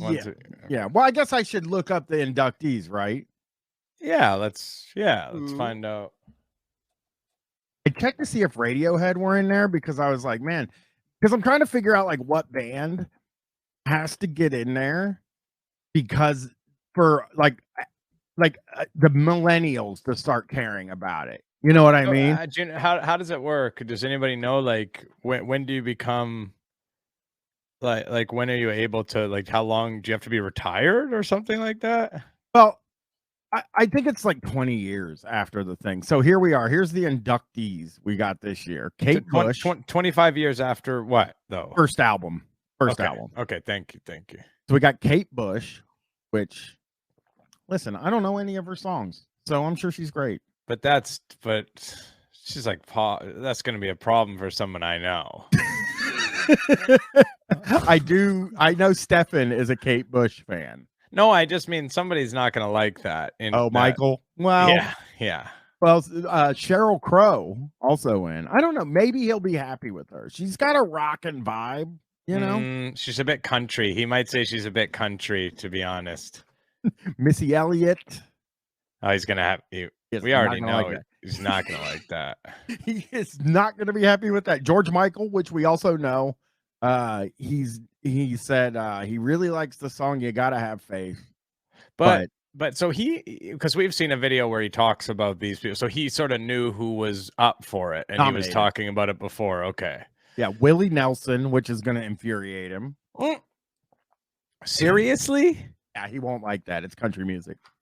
No. Willie Nelson has done all kind. That's true, but Willie Nelson has done all types of music. And how can you hate on Willie Nelson in any way? He's just such a legend. Have I ever told you about the time I saw Willie Nelson in concert? No. He was terrible. Like it was. I liked it because everybody in the audience was like, what the fuck is going on here? So I started having a lot of fun. Like, this is great because it sounded so bad. It was like 4 years ago. Oh, I see. Okay, so very recently. That sort of makes sense. He's very old now and probably stoned and out of it all the time. Here's one that Oh, We're sorry. I good. was just gonna say my favorite song is a Willie Nelson remake. It's I think Always on My Mind. Oh, that is a good song. That's By one. who? That song is so fucking good to me. It's a sweet song. Here's one that I think I'm really curious about Mr. Nolan's take on this is Rage Against the Machine. Now that we know he doesn't like it when rock and roll bands get in on that politics crap. So then, in that case, he's gonna hate it, but he's got to respect them on their merits of rocking, because They he's do got to rock. appreciate the fact that they rock pretty hard. They've got some pretty fucking filthy guitar riffs in their music. I think he's gonna go for it. And the Spinners are the last Who, group who are here. the Spinners? They're like they'd sing and dance. What? That's not a good Know what to description. say. That doesn't help. Could someone give me like an actual answer? They did Rubber Band Man. Chubby Kermit says, "Oh, thanks, Brian." Yeah, They're guys that sing and dance, and Sing and that dance, is exactly what you want to see there. R&B group from the 50s. Oh, that's that's rhythm and blues is sort of. How does he feel about that? The Spinners? I don't know. Actually, I mean, I imagine he's okay with it because he's a very measured and normal guy. Mm-hmm. So the first video he released about this. Oh, he released more than one. He released two, yeah. And then the other one is off to the side. You can see it. David Letterman speaks out on the Rock and Roll Hall of Fame, which I'm definitely going to be listening to. Yeah, I mean, David Letterman's pretty fucking old now, and he's a real classic curmudgeon. So it doesn't surprise me if he was talking some shit. So my guess is that David Letterman said he doesn't care who's in the Rock and Roll Hall of Fame. Oh, yeah, that might be. Do you think David Letterman really cares who is in there as much? I think he might. Michael? I think he might, because he is a big music guy. I will say, Letterman. He's like properly into music and used to really care about the bands that went on and stuff. Letterman. Yeah, Warren Zevon. He's like a big fan of Zevon. I know, because Future Islands have this incredible performance on Letterman. It's like one of my favorite musical performances on a late night show ever. And I don't even like Future Islands, but and you can tell he's like giving it up after. Like he's like so into it, Yeah. Oh, Poochie D's coming in right on time for Nolan time. Hey, Poochie, how are you? Yep, it's time. We're getting there. Cladonia subscribed to tier 1. All right, Nolan. Hey, also, Chris, we need to get people ready for what? The true freak that they're gonna meet on Tuesday. Wait, is it Loss Prevention? Yeah. Yeah, you guys have kind of met him on the stream if you watch, right? We watched a little bit or showed him a little bit. We might have shown him, but we didn't show one of his videos, right? Oh yeah, you guys just kind of talked about it. You're in for a treat, everybody. You're gonna. This guy, he was in the war. All right, this guy was in the war, and he is ready to tell you about it. It's funny because it's like, this next run has 2 of the biggest freaks we've ever found. The sales guy is. What's his name? Because I was saying it. I was telling Ariel about that guy. What's his name? Okay, I'll say it. David the Shark is his name. Yeah, I might have said Mike the Shark or John the Shark. It's just like I knew it was like a normal name and then the Shark, and I was like, the name doesn't matter. The important thing is the Shark. That's what's important to know about him. That person, I wish you could do him. Like that person is the one I'm most interested in.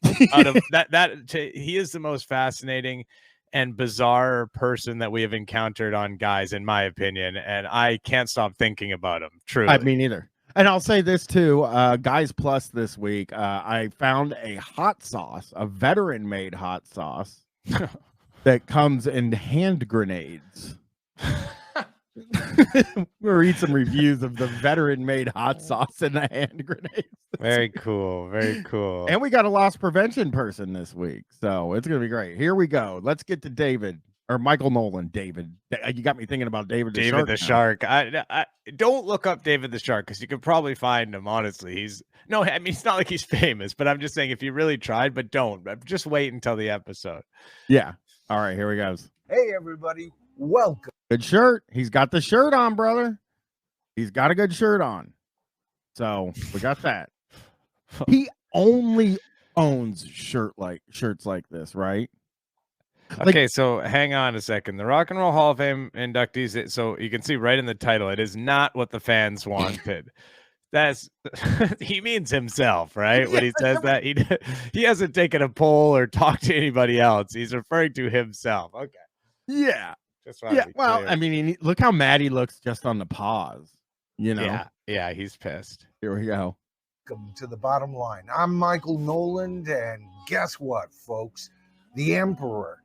He's out and about again, and the dude is once again butt naked. That's sick. What the way he just opened this thing Well, about the Rock and Roll Hall of Fame. I don't understand what he's talking about. I don't either. What does it, like, am I missing? Is that like a thing he does? Nope. Or am I missing context? Nope. I've watched 80 of his videos and he's never said anything like that ever. Like, he said it like it was fucking something. Like, he said it like he's like, well, brother said something there, you know, like he really, but it did. I don't think it was, oh, the Emperor's butt naked, like the Emperor's new clothes. Oh, that's what he's saying. I've never heard him say that. The Emperor's nude, Chris. Okay. I guess maybe I'm too stupid to understand it. It sounds like a bunch of bullshit to me. This new open, he has rules.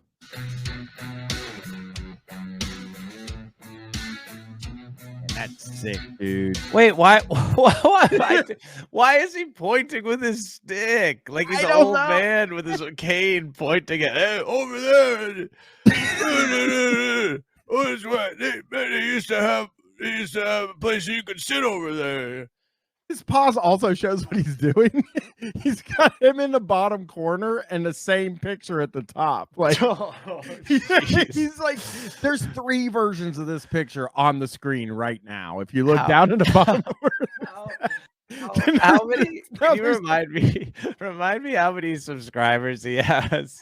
Hold on, I have to let me. Like, I think he's like has a much bigger channel than 27.9.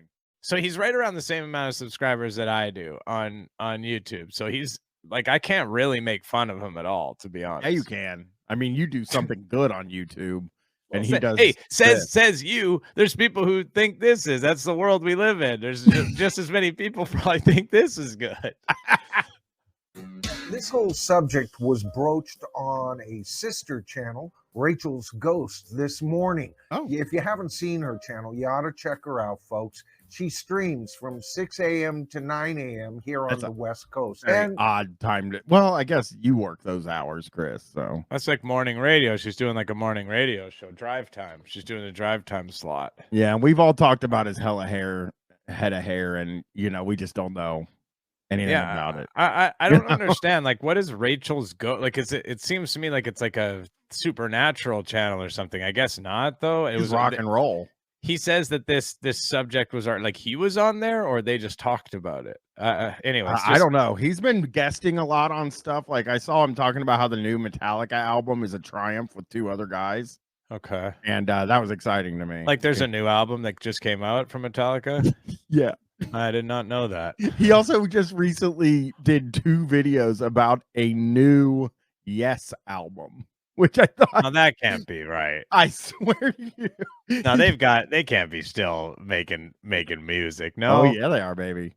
Oh yeah, they are. No, I'm dreading this. And come on, Nolan, we want to see your back. Trust me, I think we're gonna see his back. Okay. Several of the commenters there said, yeah, well, you take it too seriously. Yep. As far as these new inductees not totally being rock and roll, everybody kind of knows that the Rock and Roll Hall of Fame is really just the Pop Music Hall of Fame these days. Mm-hmm. And it's really nothing more than just a non-issue. And I thoroughly disagree with it. Really? Hey, listen, everyone who's watching my videos is basically saying, like, hey, man, shut the fuck up. But you know what? I'm not going to. Why is he thorough? Yes, he does do martial arts. Who somebody in the chat, JS604 said, is that his black belt there? Yes, he is a martial arts guy too. Also, I've heard his music. The kind of martial arts guy who just like would be in an altercation and just get fucking knocked out immediately while he's like doing all his little, like he's that kind of martial artist, I'd imagine. Maybe he's like Donatello. That's what that stick was that he was carrying on the beach. You think he uses a staff? Yes, I think he uses a bow staff to take people on. With that point of view, you see, if that was true, just rename the damn thing. I swear to God, I'll shut up and I'll never make another video on that award show ever again. Well, then what will you do with your life? Like you have to get an entire new hobby to fill the time. I don't believe it. I don't believe it. I think if they change it to the Pop Music Hall of Fame or the Music Hall of Fame or whatever, that he would still find something to be aggrieved about. He would get mad because they changed the name. That there's no Rock and Roll Hall of Fame, and so now rock and roll is so fucking, such a bygone thing that we can't even have a Rock and Roll Hall of Fame anymore. Yeah, that's what he would be. He would probably be marching outside that place in Cleveland. I'd go up there and meet up with him, to tell you the truth. You see, they're still calling the thing the Rock and Roll Hall of Fame. Now, I just recently did a video on Zoom. There's the Zoom. Yeah, he did a little one earlier, the fucking Ken Burns Zoom that he fucking does. It's just wild. It's like because if he talks for a long time, it's so slow and it zooms so much. It's just like over a course of a minute and a half, it's like slowly getting close. It's very off-putting. The Zoom is the weirdest fucking thing he does. Video, we not only discussed a plethora of rock bands that have not made it into the Rock and Roll Hall of Fame, but we also reported on who was doing the best in voting and on and on and on. And the only conclusion that you can come up with these results that we're going to talk about today and the fan voting is that the fan voting doesn't count, folks. All right. So in order to clarify everything, gets I'm back. going to go ahead. Oh, yeah. He's not giving us back this time. What? Someone told him, hey, you shouldn't turn your back to the camera? Yeah. It's kind of disappointing. Yeah. You'd love to see, you'd have loved to have seen his back. This is like what I get excited. I feel like he's like pretty close to getting into like full on voter suppression, like conspiracy stuff, like people like right wing people having, for the Rock and Roll Hall of Fame. And read off 2023's nominees for the Rock and Roll Hall of Fame. Those nominees are Kate Bush, Sheryl Crow, Missy Elliott, George Michael, Willie Nelson, Rage Against the Machine, and the Spinners. Okay. All right. Now, that's very interesting, isn't it? Missy Elliott. No. Uh-oh. Not to me, it isn't. It's pretty normal to me. It's very fake. He's going to say whatever. Here we go. That's very interesting, isn't it? Missy Elliott, at last count, was second to last in fan voting. The Spinners weren't too much further up on that list. Sheryl Crow was just one or two spots too low to make the inductee list that they came up with. Of course, George Michael, he was at the head of the list, but where's number 2? Cyndi Lauper. She's not on this list. No. But Missy Elliott is. Uh-oh. What is he getting at, do you think?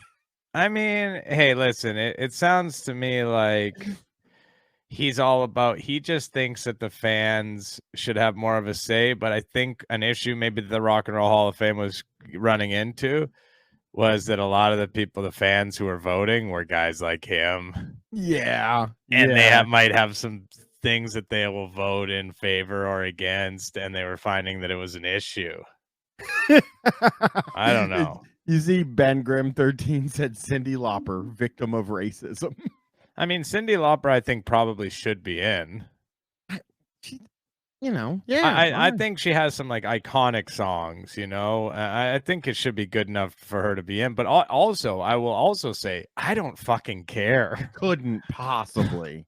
I can't wait to hear, because this is going to be, whatever he says is going to be really skirting racism here. All right.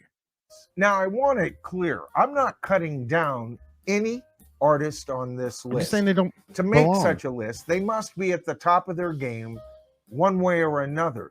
I'm talking about them being on this list for the Rock and Roll Hall of Fame. As I've discussed in past videos, I don't see Missy Elliott, nor do I see Willie Nelson, even though I'm a Willie Nelson fan. Oh, And see, now that's principled, Chris. Yeah, that's very. He has a strong moral fiber. Clearly, he sticks to his. Yeah. Now, I just like.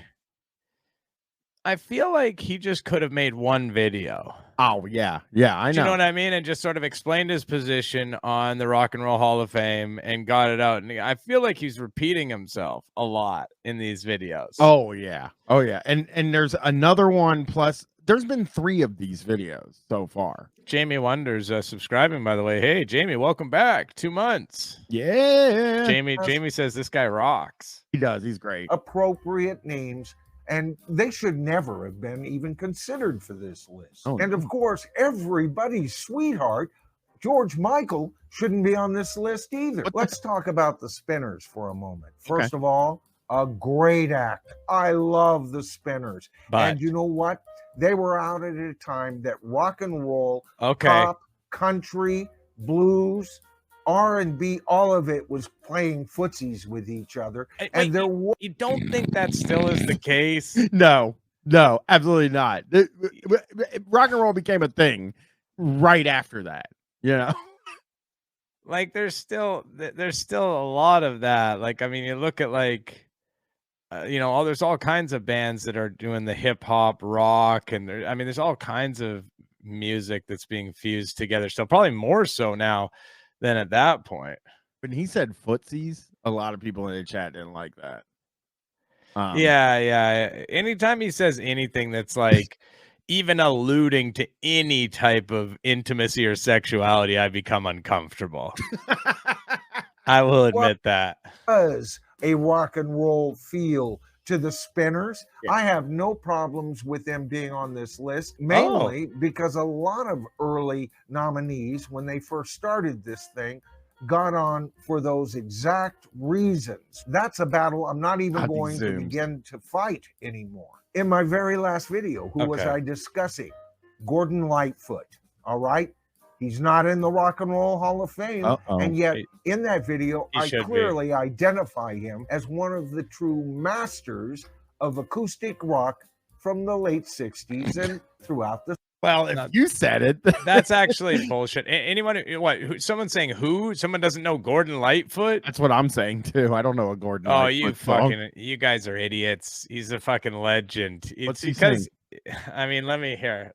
What's his song? Gordon Lightfoot is a fucking legend. You guys don't know him because you guys are ignorant. It's because somebody tell me his song in the chat. I mean, sundown, you're moving too fast. Never heard that one. Never heard that one. Yeah, Wreck of the Edmund Fitzgerald. I know about that one from Opie and Anthony. So I just got to tell you the reason that I know Gordon Lightfoot is because Gordon Lightfoot is very famous in Canada. He's a Canadian musician, and he's very famous in Canada. So if you grew up in Canada, you would know Gordon Lightfoot, but I understand. I don't think he was that big in America at all. No, my dad had his albums, I guess, but I never put it on, you know? Yeah. The 70s, by the very same type of thinking that brings the Spinners onto this list, Gordon Lightfoot has been ripped off, and really, he's been ripped off in a critical year. Which brings shit. Okay, this is an important year, and he got ripped off. Listen, I gotta say, God, yeah. Can you go back and show the album cover of that Gordon Lightfoot album that he had up? It's just him sitting there with his guitar on some path. It's really good. Hey, but he's sitting in some hay. It looks like. Yeah, but I'm starting to sort of like listen. We can all laugh at Michael. Noland and say that he's totally off base, but when he starts fucking spitting facts, when he starts cooking like this, I think we got to let him cook. And I think honestly, I'm starting to see a little more eye to eye with them on this whole subject. I don't think Gordon Lightfoot should ever, maybe in the Canadian Rock and Roll Hall of Fame. Oh, that's bullshit. You don't know shit. You don't know shit. If you you're guys gonna have a Rock and Roll Hall of Fame, you know what? I'm a normal guy, so I don't know if we do. Well, well, there's got to be one. So I think he should be in Rock and Roll Hall of Fame in Canada, but not in America, because he's not rock to me, Chris. You know, plays that acoustic guitar. I don't know. That doesn't seem rockin'. Just as he's saying, acoustic rock, it exists. It's fucking undeniably exists. I disagree. That's folk. That's how that is the kind of conversation that's the kind of conversation that Nolan probably has with his buddies, right? Where he's like, it's actually folk. So, oh my God. It's been ripped off in a critical year. Which brings me to one of my least favorite rock bands on the planet, Rage Against the Machine. What? I gotta go back. Did you guys hear that? Here we go. I was playing Gordon Lightfoot. Here we go, Chris. They're ready. My least favorite rock bands on the planet, Rage Against the Machine. First of all, it's a political thing, right? Well, there's rapping too.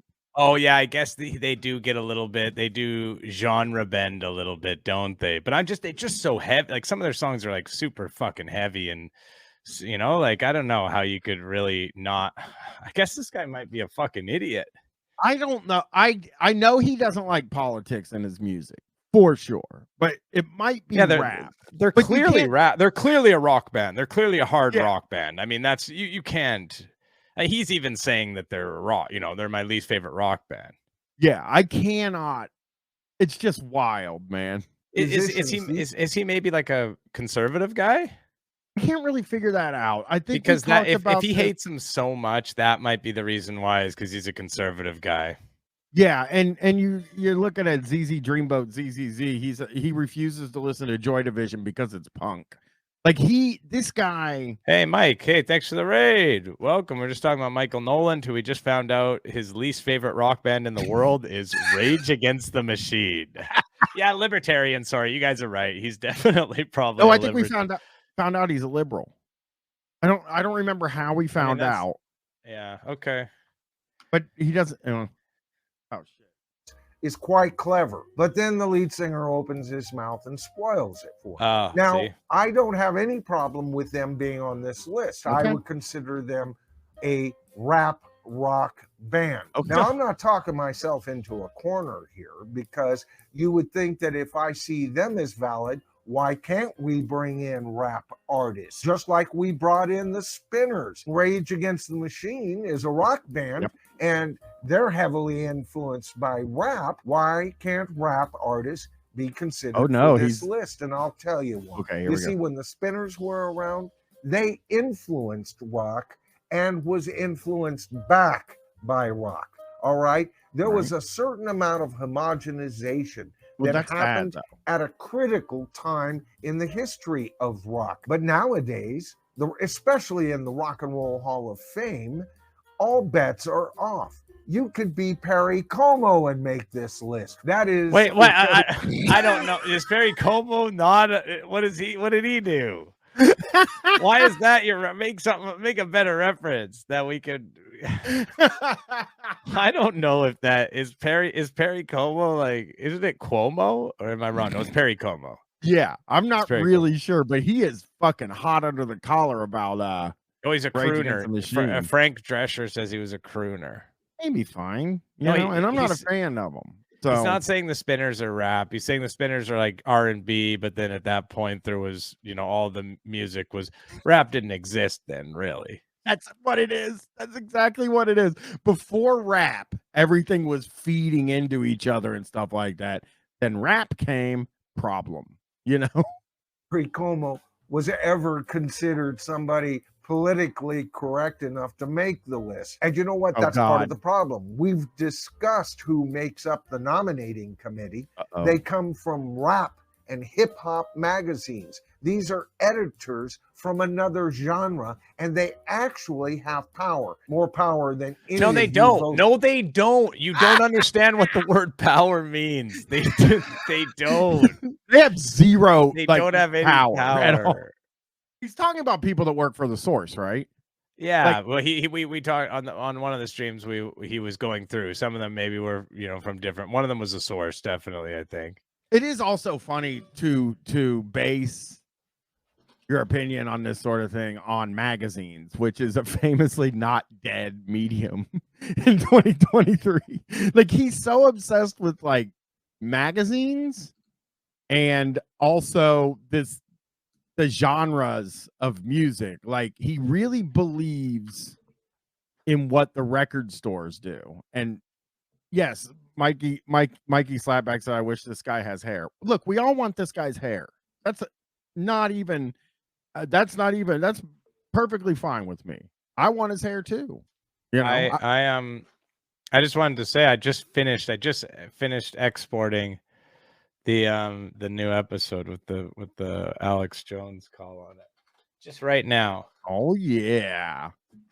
Voters who voted on this list to begin with. Why do they even bother to take a fan vote? Now, this is an okay year for women in rock. At least we get the wonderful Kate Bush and the magnificent Sheryl Crow. I have no trouble with these inductees at all. They are well-deserved nominations. I am a big fan of both of these ladies. And I've got to say, deep in my heart, good for Willie, I guess, I mean, what are these names that are coming across? People are cheering. And those are his super somethings or whatever, super chats, maybe. Okay.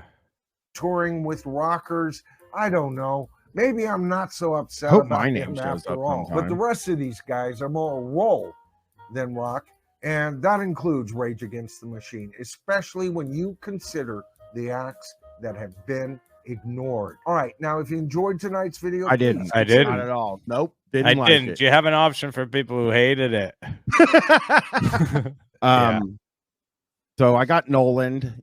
He has been having an interesting conversation. Yes, God, his hair looks blown out almost. Do you know what I mean? It really, he's got like a big coif or whatever on the top, right? He's looking good. He's just a little different. You guys seeing this hair? Did he get a blowout? Look at this. He's dressed totally different now. He's got like, I've never seen him dress like this. He actually has a blowout. He actually he got the fucking. That is awesome, man. He put his cowboy hat behind him. We got a new cowboy hat. Very cool. Very cool. I wanted to hear what Led Zeppelin's secret weapon to rule the rock world was. Electric guitar. Nope. Everybody, Michael Noland here. I was thinking as a follow-up to my video on Led Zeppelin, what I do tonight is discuss some of the various aspects that truly separated this band from its peers. I love this part. Yeah, the intro is fucking sick, man. Like, it doesn't fit at all. It seems like he's like a preacher or something. You know what I mean? Like, it seems like it's like some Jesus thing. It just comes out of nowhere. As XJ says, he had a job interview. That's why he has his hair. Yeah, he was trying to secretly go and get a job at the Rock and Roll Hall of Fame, but they recognized him again and they turned him away. He has to destroy it from the inside. Yeah, he's trying to get a job there. They're like, nice try, Nolan. He's like the guy who kept going into the British Open. Yeah.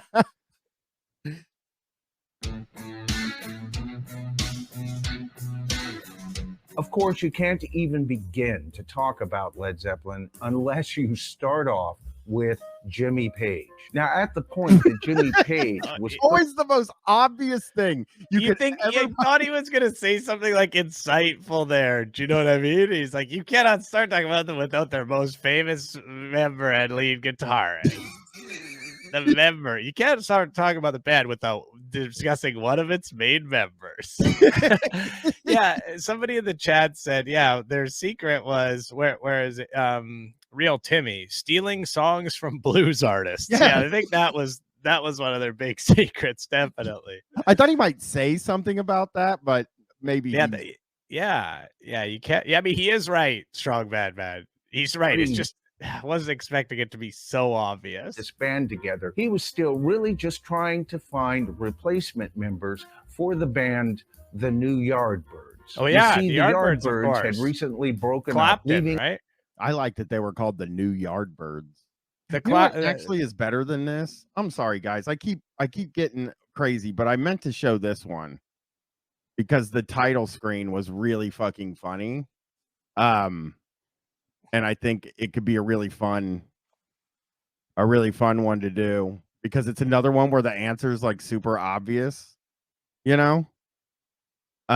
Hey everybody, welcome to the Bottom Line. I'm Michael Noland, and tonight we're gonna. Now that's the Noland we all know. That's a Noland shirt right there. Yeah, America. He's got the shirt, baby. Talk about U2 and their upcoming residency at the Las Vegas Sphere, but we're also going to talk about the cost to you and I, the cost financially, physically, and even more importantly, the cost artistically.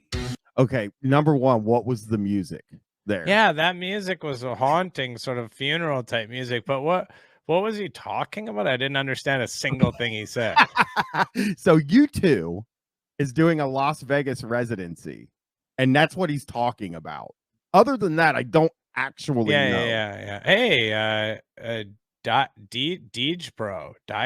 Yeah. Gifting a tier 1 sub goes to Freelance Communist. Oh, my Thank you. cow wouldn't like that. He would hate that.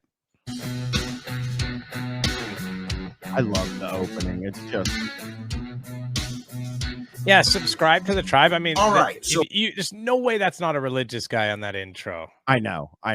To get the ball rolling, let's talk about the talent. Let's talk about who is going to be performing, and of course, that's U2. Now, are they going to be performing their latest album? Of course, I'm talking about their latest offering, Songs of Surrender, all right? And they redid a lot of their past stuff.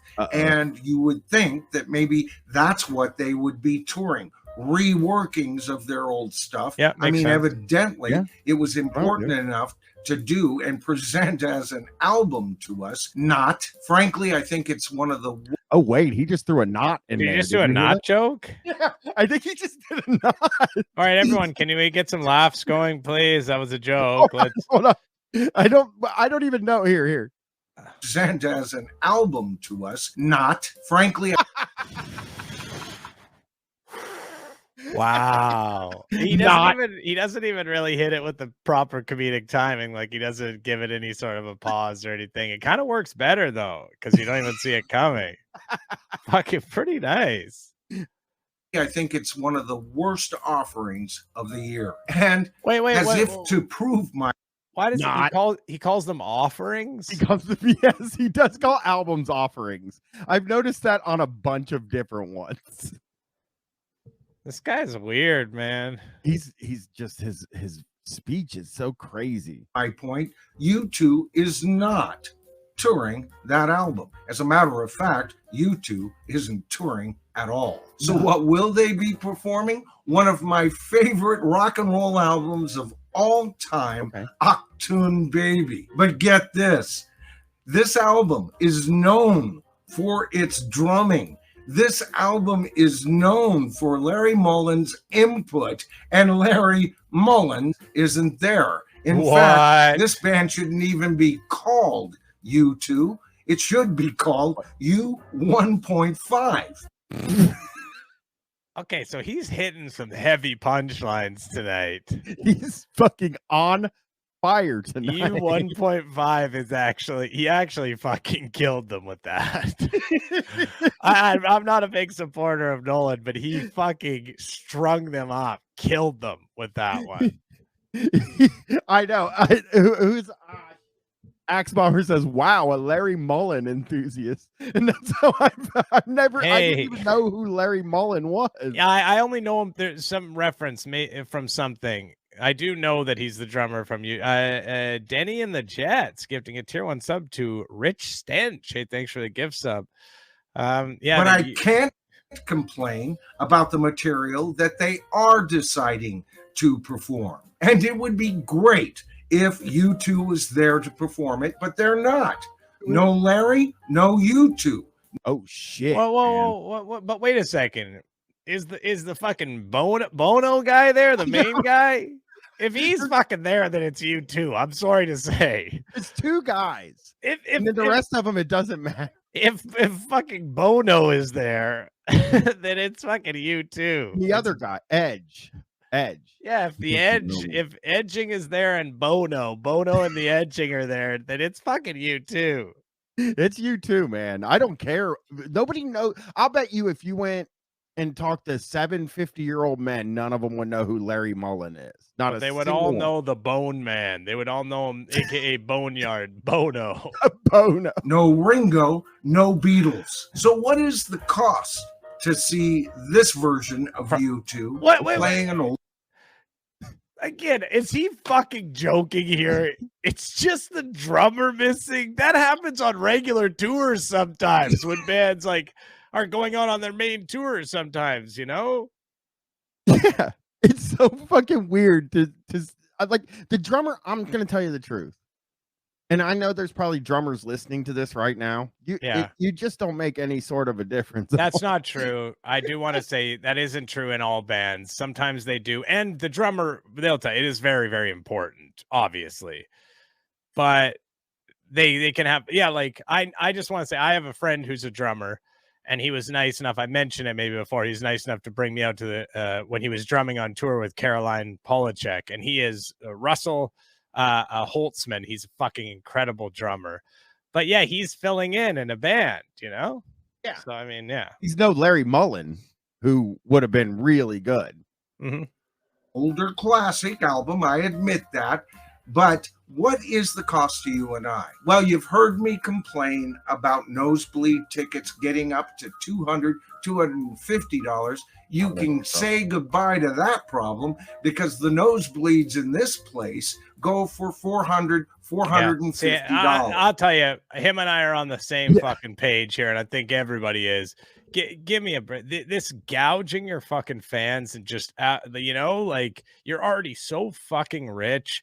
It actually fucking fucks with me. I talk about like Beyonce or something, or the fucking Rolling Stones or whatever, going out and literally charging like $1,000 for a ticket is like fucking criminal. Like, how are people not fucking, marching around with their fucking heads on it? Well, I can't say stuff like that, but the thing, Chris, I think is it's this certified resale thing that Ticketmaster's doing. No, I understand. We generally don't know. I never know what the tickets were on sale for originally because they all get bought and then that's a problem as well. But I'm talking about the initial cost of the tickets. Like, these people will do a show and it'll be $200 for a fucking ticket. And it's like, come on, you've done so well. Why don't you cover your fucking costs and go out and do a fucking tour? I know some artists do it, but why don't you go out and fucking do it so people can afford it? You have like kids fucking saving up all their allowance and shit, and like people who have no fucking money and they're going to anyways. I'm with you, dude. I just bought wrestling tickets for $200 a piece and they are not like the best seats. I couldn't go to UFC when it come to Vancouver because it just fucking, all the prices were outrageous. Yeah. And the really good seats, the ones that were available when I checked, were close to $5,000. That means for a couple to go see these people, to be in the best seats of the house.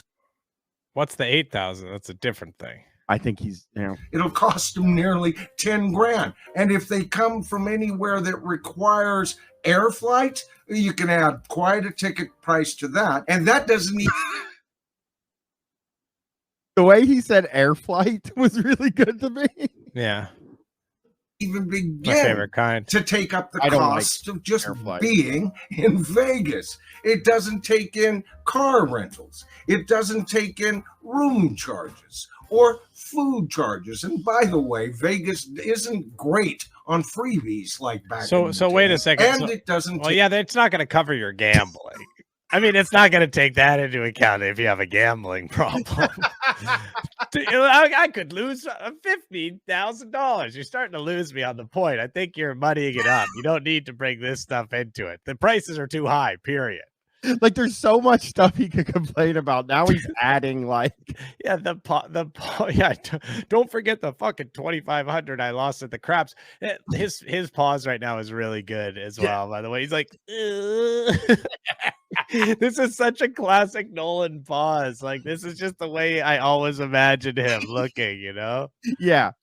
Taken account to the fact that you're paying all of this in order to walk into a giant HD TV. Oh, there's live stuff going on there. But for the vast majority of people in that dome, they're going to be about that big. And like I said, you're going to pay about 10. Wait, it's call me crazy, but it's about the sound. No. More than the visual, more than the visual, which might not be good either. But his first thing that he's saying is, "Hey, man, you can't even see them that well." Yeah. I mean, I guess like it's whatever. I've gone to whole shows and not even turned around, looked at the stage. Yeah, I mean, something special. Think about if you're moshing or something at a show, you know, you would never fucking look at the people. You're listening to the music. I close my eyes sometimes, like if I'm at like a drone show or something like that and I'm really stoned or high or something, I'll close my eyes completely. I won't watch at all. Yeah. Grand just to get into the building, if you're a couple, to actually see these guys. Now, it's interesting because starting back in 2020 when bands couldn't tour and everything, the smart ones started writing. What did you two do? You had the Edge. Hey, now he's talking. Oh, I thought he was saying we worked through the whole thing. We were continuing to work. What did we do? What did you do? I didn't take a single fucking day off the whole time. That's funny from Medieval Drywall. The reason he cares about seeing the band is because he wants to see who's fugly and who's not. He should do a fucking show with Tony Speed. Like, Tony Speed would probably like Noland a lot more than, you know?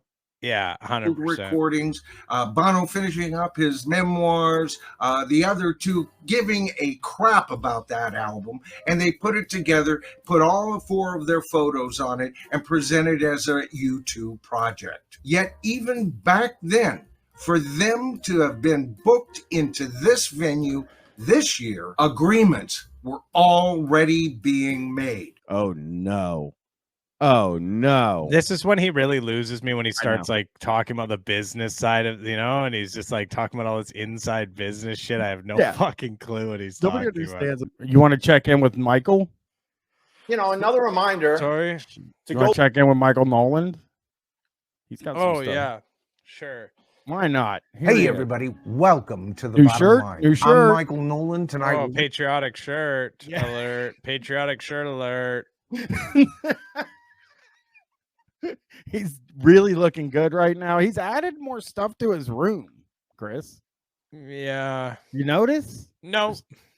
No, he's got, it feels like his room gets more and more, you know, full of stuff.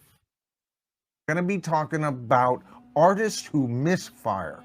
We're going to talk about Paul McCartney, a little bit about Bruce Springsteen, and yes, even Hello Dolly. That's right. Dolly Parton still thinks she's a rock star. Oh no. Around? Not again. Not again. Just leave her be, man. She's like a legend. She's a legend of music. Just leave her alone. She understands all of it more than you. Oh no, she doesn't. She's a rock zero, as somebody in chat said. God, I love this guy. I mean, the only other option we really have is Tom and Bunny. So we could let the room here. Do you want Noland or Tom and Bunny? Because I'll do Tom and Bunny all day and all night. I could Let's watch some Noland. Okay, Noland, and then maybe a little bit of Tom and Bunny. All right, so for tonight's purposes, when I say an artist has misfired, I'm talking about them releasing an album that is not only a surprise to their fans, but really... Wait. Is this diversity thing he's mad about? No, I feel like it's just when they release something that's like not as rocking, you know? But it's aimed at a kinder, gentler, and accepting audience. What is accepting? And by the way, $14 shirt, ECT by Radio Shack found. You can get that thing for $14 on AliExpress. So Very cool. Very cool. To the world at large. First up for discussion is probably my favorite all-rounder in rock history, Oh, cool. Paul McCartney. Now, Paul McCartney has had a great career. There is no doubt about it. Thank you for Very telling us unique. that. Thanks for putting your seal of approval on one of the fucking highest selling musical artists of all time. You know, thank you for that. I'm sure he would be just overjoyed to hear that. Paul McCartney has had a very good career. Hey, listen, I'll admit that. Like, yeah, no shit. It's like he felt like I want him to write a book now. I want Michael to write a book because it would be like Chapter 1, The Beatles. Chapter 2, Led Zeppelin. Credit where credit is due. You know, Paul McCartney has done quite well with this music thing. I will say that in my opinion, Paul McCartney is a successful rock musician.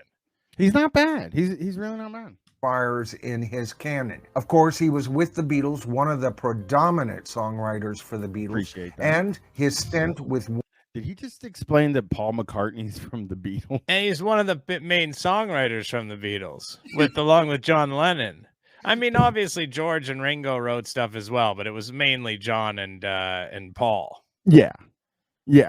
Wings, some of their fans didn't even care that he came from the Beatles. He was that big in the 70s. No, hang on a second. I would beg to differ. I think the success of Wings was directly related to his involvement in the Beatles. No, they started at 0 with like the Beatles. You know what I'm saying? Like that. So the Beatles is done. Now we got to do Wings. Yeah, what could that mean, Synthmage? Like, what do you mean? He was so big that they didn't even care that he was in the Beatles. Like, why do you think he was so big? It's just because he was in the Beatles. That's the only reason. Endless Comer says nobody respects the Beatles. That's true. I mean, it's a hard group. And of course, he's shown us several times as a solo artist, he can still knock one right out of the park occasionally. So what am I talking about Paul McCartney misfiring? Well, of course, I'm talking about his release, Kisses on the Bottom, which I think is code for Kiss My Ass. You know. Oh, so he doesn't appreciate that. Yeah, he's not gonna like that. Ether Zero said, "God, his shirt is awesome." You just scroll up there, and you can get it for $14 from AliExpress.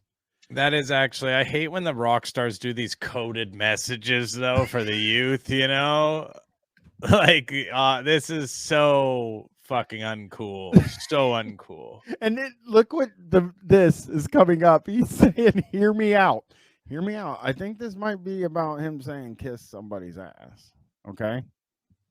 You know, John Lennon once said that Paul McCartney was anything but square.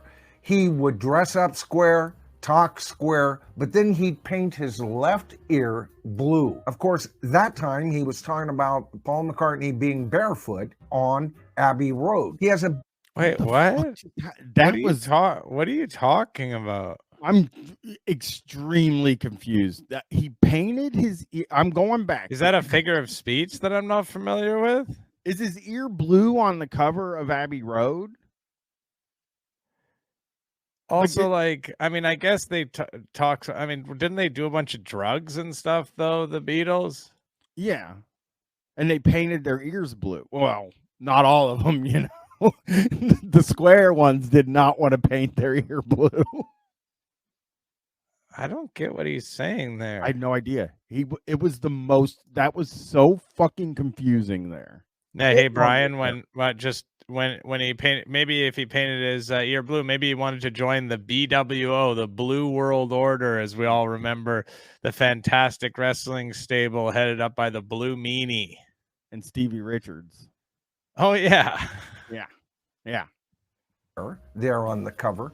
but it's basically a Beatle cut, and he's wearing a suit that was closer to being what the Beatles showed up on the Ed Sullivan Show than what the Beatles were currently wearing at that time. Paul Wait, is always- what are you talking So lost. about? Roses subscribing with Prime welcome. What the fuck is he talking about? No fucking idea. He is on another fucking planet right now. Like, I haven't understood what he said. I gotta check the Team Canada starting lineup for their big match. Who's gonna be watching it, by the way? It's my team versus Brian's team, folks. Canada. Columbus Crew? No, it's Canada versus the United States of America in the Nations League final today at 5:30. That's why we're streaming early. I knew about that. Okay, here we go. He said the reason he wasn't wearing shoes is it was a hot day that day, and he decided to take them off. So his cure for the whole situation was to walk on hot cement on a hot summer day. You see, that wasn't square, Paul McCartney. That was In other words, he was painting his left ear blue. The words just came up on the screen. Cement, like He semen, says, but he says, it's a mixture of cement and semen. He says cement a little bit erotically, a little bit Tom and Bunny-ish. So it's a metaphor for blue ear painting? Or blue First ear of all, painting? nobody knows what the painting the ear is yet. Nobody has, and he put more into it.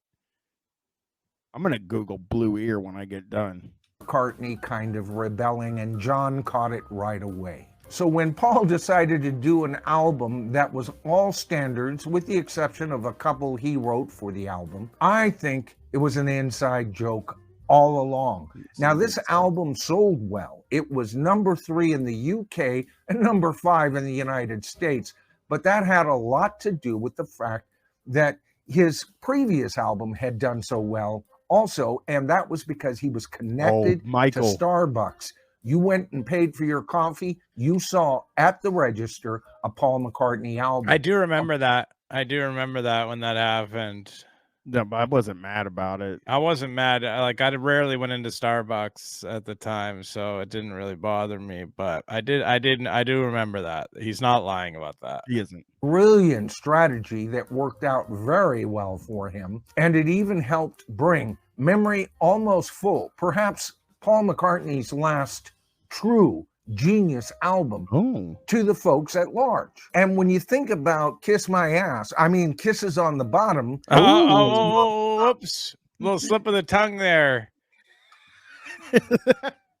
Album. What better place to sell a mom and pop album than Starbucks? Starbucks usually right next door or within walking distance of whatever bookstore was in town. But for me, what the fuck is he is so in a weird place right now? Wait, what?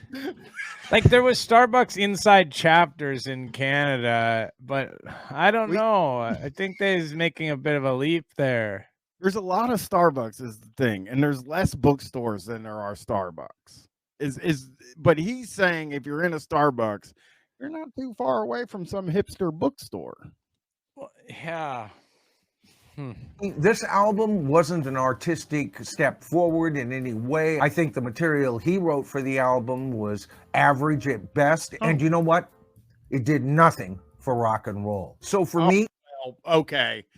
That is the main thing that we're worried about. He did so much for rock and roll. You know what I mean? Not that album. But can he just make whatever he wants to make now? Does it all have to be scrutinized? He's an older man, you know? You don't need to, like, question what he's doing for rock and roll. Nope, it fucked up rock and roll. That whole thing was so fucked up of rock and roll. All right, let's see what Bruce Springsteen did. And by the way, I'm a fan of Bruce Springsteen. As I said on the show, I tried to get tickets, but they were too expensive. So I won't be seeing him. That's your hero. That's your working class hero. He's not my hero. I just like Born to Run. I think Born to Run's a good album. Born to Run is a good song. The whole I album. don't know the album, but the song is 10th good. Avenue, Freeze Out, and the other song at the beginning I really like. No, there's no way this Sprilmo says this guy has a serious show. No way. I wish this guy should have. He doesn't, and he never will. He deserves Thunder Road. Thank you, ECT by Radio Show. Yes, Pink Cadillac is not my favorite. Kisses on. Wait a minute. Lou Mega Freak said there's a comment on this video that Michael replied to by saying, "Be careful whose rhubarb you rub." That's true. It's good. I think good advice. Something seemed to happen to him. On the Bottom by Paul McCartney was a complete misfire. Now on to Bruce Springsteen. Now, Bruce just last year released an album of standards. Here we go again, right? All right. And this year he's been quoted as saying that he's kind of fallen in love with his voice. He never thought of himself as a really great singer, but after listening to the recordings and the masters of all of these standards that he did, he's decided that actually the man can sing. We always knew that, Bruce. You have a great voice. But what's lacking here? You see, Bruce said that one of the reasons he didn't think he had a great voice as just Bruce Springsteen singing Bruce Springsteen songs, it was the instrumentation that was of primary. All right, it's Tom and Bunny time. This is, you're boring us now, You bored us. Now we got to go watch Swingers. Here's what we'll do.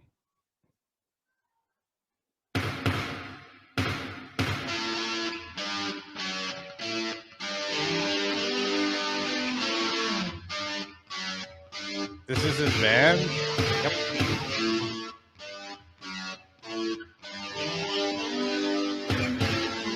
This is good already.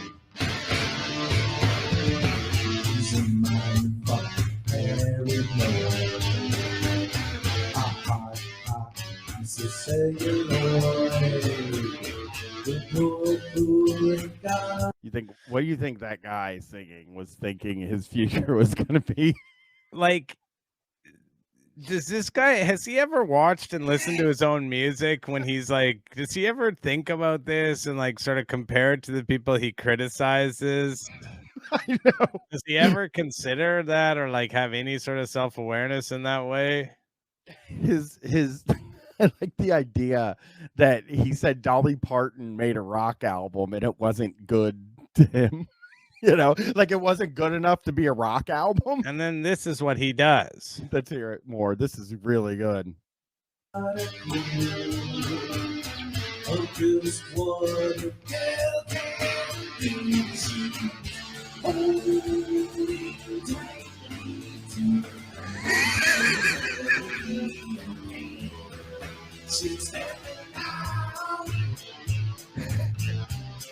Get it, Michael?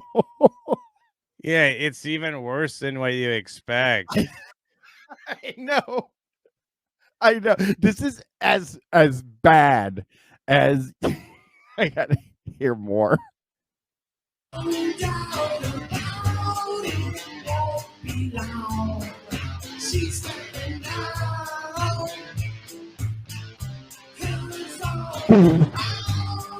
Is that guy?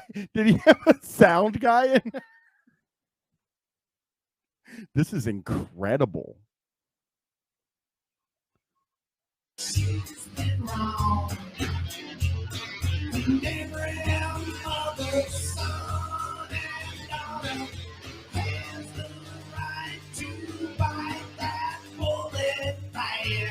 Yeah, look at that guy in the blue. He's posted like 5 of these. So I was looking at the oh fucking Christ. Oh, sorry guys.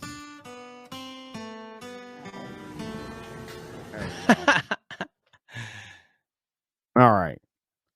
Well, he's been posting videos all week. So like if you go to videos and latest, he posted 2 sides of a coin. That's the one we just watched. And Audrey. Okay, so here's one like studio sound album. That's a great album cover though. Great my album cover.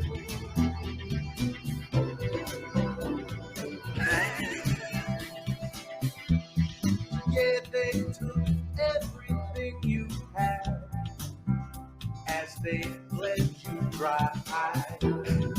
Words and Music by Michael Noland.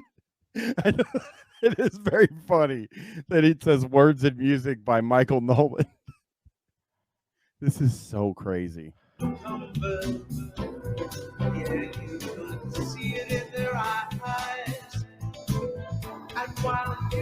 Reggae influence.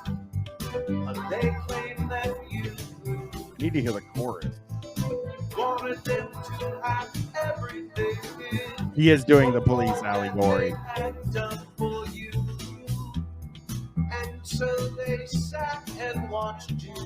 Oh my Yeah, let's get to the chorus, and then I have something special I'd love you to pull up for us to watch.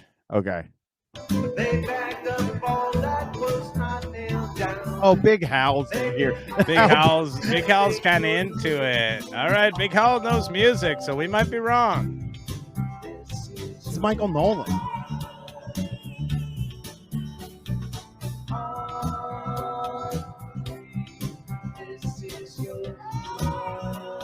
Yeah, that's a good way to describe it. Throne of Human Skulls. It sounds like he has never heard music before. He's only read about it. Like he's heard people talk about what music is, but he's never heard a real song before. We don't know who Audrey is, but when I go back just a touch and you listen to the person singing in the background, it's really Audrey's good. like some fucking server at some restaurant he went to. He had a big crush on and wouldn't give him the time of day. And it's about killing Audrey.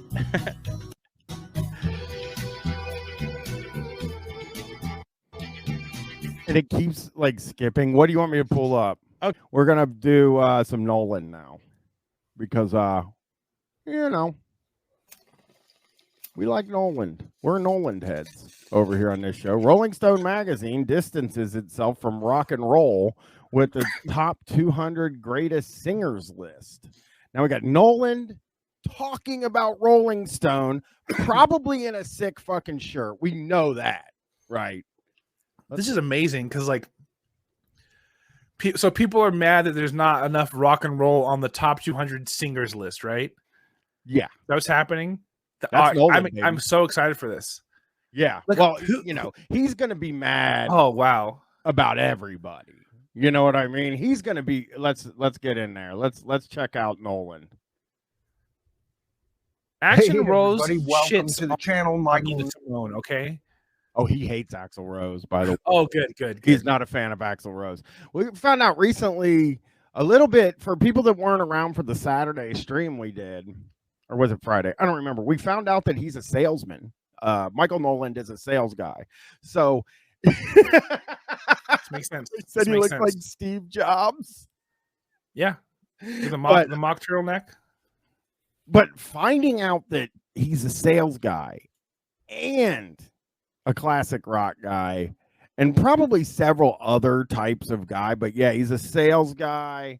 He what else did somebody say? He was like a boiler room. He learned from boiler room salesmen from the 40s and 50s is what he said. Also found out he does not like Wilco.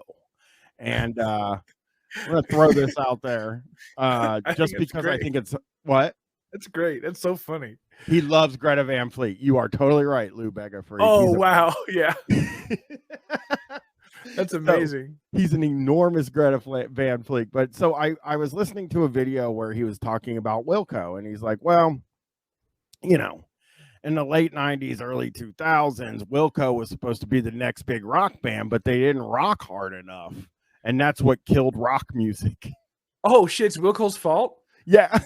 Dang. That's Wilco. That's brutal. I didn't realize that Wilco killed rock and roll. That's so funny. If they would have just rocked like a little bit harder, I think we'd be rocking out to rock and roll now. It'd be crazy. And Wilco, that is like the era in which I came to like rock and roll adjacent music was all this stuff coming out then. That's so funny. I love Wilco. I like Wilco. I think they're fine. They're fine. I'm the Man Who Loves You is a really good fucking song. I don't have 20 Wilco songs on my iPod. And they also have like so many songs. Like they also have like so many good songs that it's not rocking. You know what I mean? But I don't think anybody was expecting Wilco to save Rock. I don't remember that being the case. No, me neither. I don't remember people clamoring for Wilco. I think that was Green Day, right? I think Green Day saved rock and roll. Well, they helped, yeah, but I bet you if you talk to him about Green Day, he's probably not a fan, I would guess. Too punk for him. He doesn't like punk very much. He hates it. Dolphin Golfin says Jeff Tweedy needs to answer to his crimes to rock. And the Strokes really were like Dumb Guy 69 said the Strokes were the rock and roll band. He's totally fucking right. They were going to be the ones that saved it, and then Napster started, and this, you know, Wilco was never going to be New York rock and roll. Yeah, Wilco was never going to be the big rock band. I don't know where he got this idea. So here we go. Noland here. This is the bottom line, and tonight we're going to discuss Rolling Stone's latest list, their top 200 greatest singers of all time. People with this list. I'm going to say this also. There is no list of 200 people that makes sense. No. You just can't make a list of 200 things. It couldn't be ranked, that's for sure. True. It couldn't be ranked. Tony, ECT by Radio Shack did find the shirt for us. $11.40 on AliExpress. So if you want the fucking shirt, they always find his shirt. Every time we do a stream, they find that's amazing. That's the shirt. Yeah. Okay. All right. I think I might need to pivot. With a ton. I mean, his Nolan shirts are great. I feel like I would look pretty jacked. PC oriented. I mean, you hear what he was just about to say there? Oh, PC oriented? Yes. Oh, and it's funny. My dumbass thought computers right away. I don't know why, but no, it's amazing. This is gonna rip. Even 10 years ago, have even at times disappeared, while we were supplied with this list with a ton of more PC-oriented singers. No. Now, I know I'm a little bit late in getting this list out, folks, but the reason is I live in California. He's the tribe, yeah. It's called the the Murder X Bryan stream is very much in the tribe, Nolan tribe. We're big time. And okay, Nolan's up to 13 patrons. But that's huge. Keep me posted. When he gets to 50, I'm there. I just don't want him to know I'm. You know what I mean? Like, if you got 13, you look into all 13. Yeah, unfortunately, I've been tempted to burn a Patreon, but you can't burn a Patreon. Yeah, I want every minute of Michael Noland. Like every fucking minute of him, I'm excited. We need it. Yeah, and well, California is currently underwater. So I've spent the last few days kind of battening down the hatches and getting the homestead ready for the storm. But you know, he calls his house the homestead. That's what normal people do. Actually. That's totally. It's funny how much that told me right there. I just because I've known about his music, but I just learned so much about him as a person. Yeah. You can't use PC and homestead in the same couple sentences and not be a fucking awful freak. I got to tell you, I love it when they zoom out and I can see his cowboy hat. That is kind of where somebody find his cowboy hat and I'll wear it on stream. Oh, you can't find that cowboy hat. If you find Michael Nolan's cowboy hat, I will buy it and wear it on the stream for sure.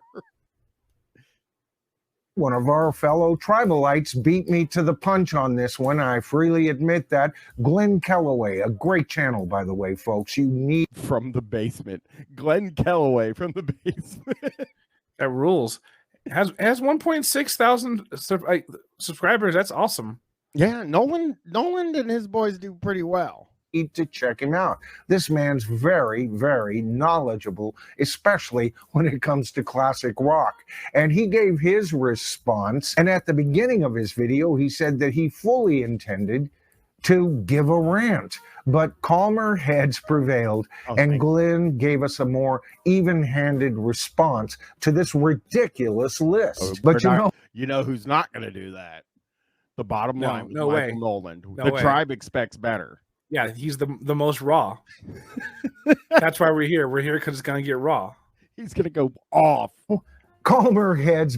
Yeah, Rick Reckery says everyone's knowledgeable about classic rock. I know everything about Yeah, it's true. Like all of the stuff that he likes, everybody likes. Yeah, or I knows know stuff about it, and like I don't listen to any like classic rock or like prog rock or anything like that.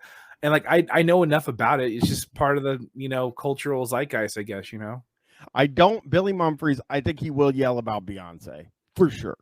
For sure, because he's a fucking idiot. Yeah. Oh, Danzig is number 199. Oh, if I hear something bad about Danzig from Michael, Be damned. I'm going to rant. I mean, this list is so obviously Hollywood. Boy, he about to do it. I tell you what, just buckle up because I'm gonna rant. He's fucking sick and tired of all these people being cooler heads when it comes to the Rolling Stone. Yeah, no, thank you. List. Oriented almost. Now, over the years, Rolling Stone's lists have always been a bit controversial. But Rolling Stone, like Disney, has decided that they know exactly what you should know and appreciate. Bullshit. I mean, like these Disney. cretins. Yep, just like Disney. We're in trouble now. We're in trouble. This is heading in a direction we don't want to hear. And he did say bullshit. Thank you. I'll get bullshit for the sound clips. It's really good. Bullshit. These nimrods must truly think we were born yesterday. Now, I do want to let you guys know Not what my me, I'm old as criteria fuck. are for. Yeah, not me. Did you think I'm a baby? Did you not see my hairline? I got a gray fucking beard, man. This is horse shite. I earned this. For my list, okay? I'm going to be totally upfront with that. First of all, you're going to find a lot of rock singers on my list. Here, we'll go back. People, now. my friends would be so mad at me if I went to Portland and the sex I decided to have was at some sex club. At some like rich people swingers club. I'm like, what the fuck are you doing? Like, why'd you do that? It is not your vibe, Tony. I guarantee it's mostly straight. That was the same night we were all having sex anyways. Why didn't you? You fucking idiot. What's wrong with you? And I'm like, it's just so up. Listen, your place is great. It's not your fault. It's the economy, like rent's going up, but pay's not. So I understand. But this place was elegant. Yes, this place was so upscale. There was a photo booth. The thing about it that I'll say, go Tony, perv out together. Is yes, perv out. Yes, let's go perv out. The thing I'll say is that a lot of these places seem like inclusive of queer people, but also I just can't even fucking imagine one would go there. You know what I mean? Like it's just so. This is like this swinging is like the non-fun. It's like weekend warrior stuff. Tom and Bunny are old pros. Yeah, but it's really a weekend warrior sort of situation. Totally, and it's cool. Like everyone has their thing. Like go ahead and have really cool straight group sex. Yeah, but yeah. Glampers, but for sex. There you go. One. Yeah, and like they said, it is expensive. Yeah, that type of style is expensive, and and also as it should be. As it should be to an extent. The problem is not that sex clubs are expensive. The problem is that wages are too low. Okay. Yeah, that's true. The concerts in Las Vegas are among the shit. I just played the wrong video. I don't know what's going on. Oh. Are you gonna check out the Not to Be a Douchebag video? No, I was gonna do Michael Noland for a minute, and then we could not to be I learned about the punk rock MBA, Tony. Oh God, I hate this guy. I think I actually know him. He's like peripheral to me. In real life. In real life, his do you know about his wife? Yes, she's anti-woke. Apparently. Yeah. He sucks. They suck. Guts, dude. I followed him on fucking on Facebook for a while because he was like friends of friends. I thought, oh, maybe he was like a cool like DIY guy like that because that's what he purports to be. But he's really like an MLM guy. I'm gonna go pee real quick. I'll be right back. Okay, let me see if I can get this playing. Cool. Noland is my internet bad? You guys think my internet's bad? I don't think it is. It's all red. Everything's red. So I don't know. Let's see if we can get Noland to play here. I'll refresh. Yeah, it's a good idea, but I didn't want to lose my place. Oh no. Red like the Bravada. I don't know what the fuck is going on here. Let's try. My daughter. I'm gonna go yell at my daughter to get off the internet. I'm like using all the bandwidth in the house. With that, first of all right, we're here. Well, go ahead and gonna find a lot of rock singers on my list. That's my favorite art. I like this. Number 1, rock and roll rules. 1, rock and roll rules. 2, it is a good screenshot. I gotta snip it. I have to do it. Rock and roll fucking rules, man. Where's my snipping tool? I always have it out. You know, it's one of my major used things. I think I'm looking at the wrong.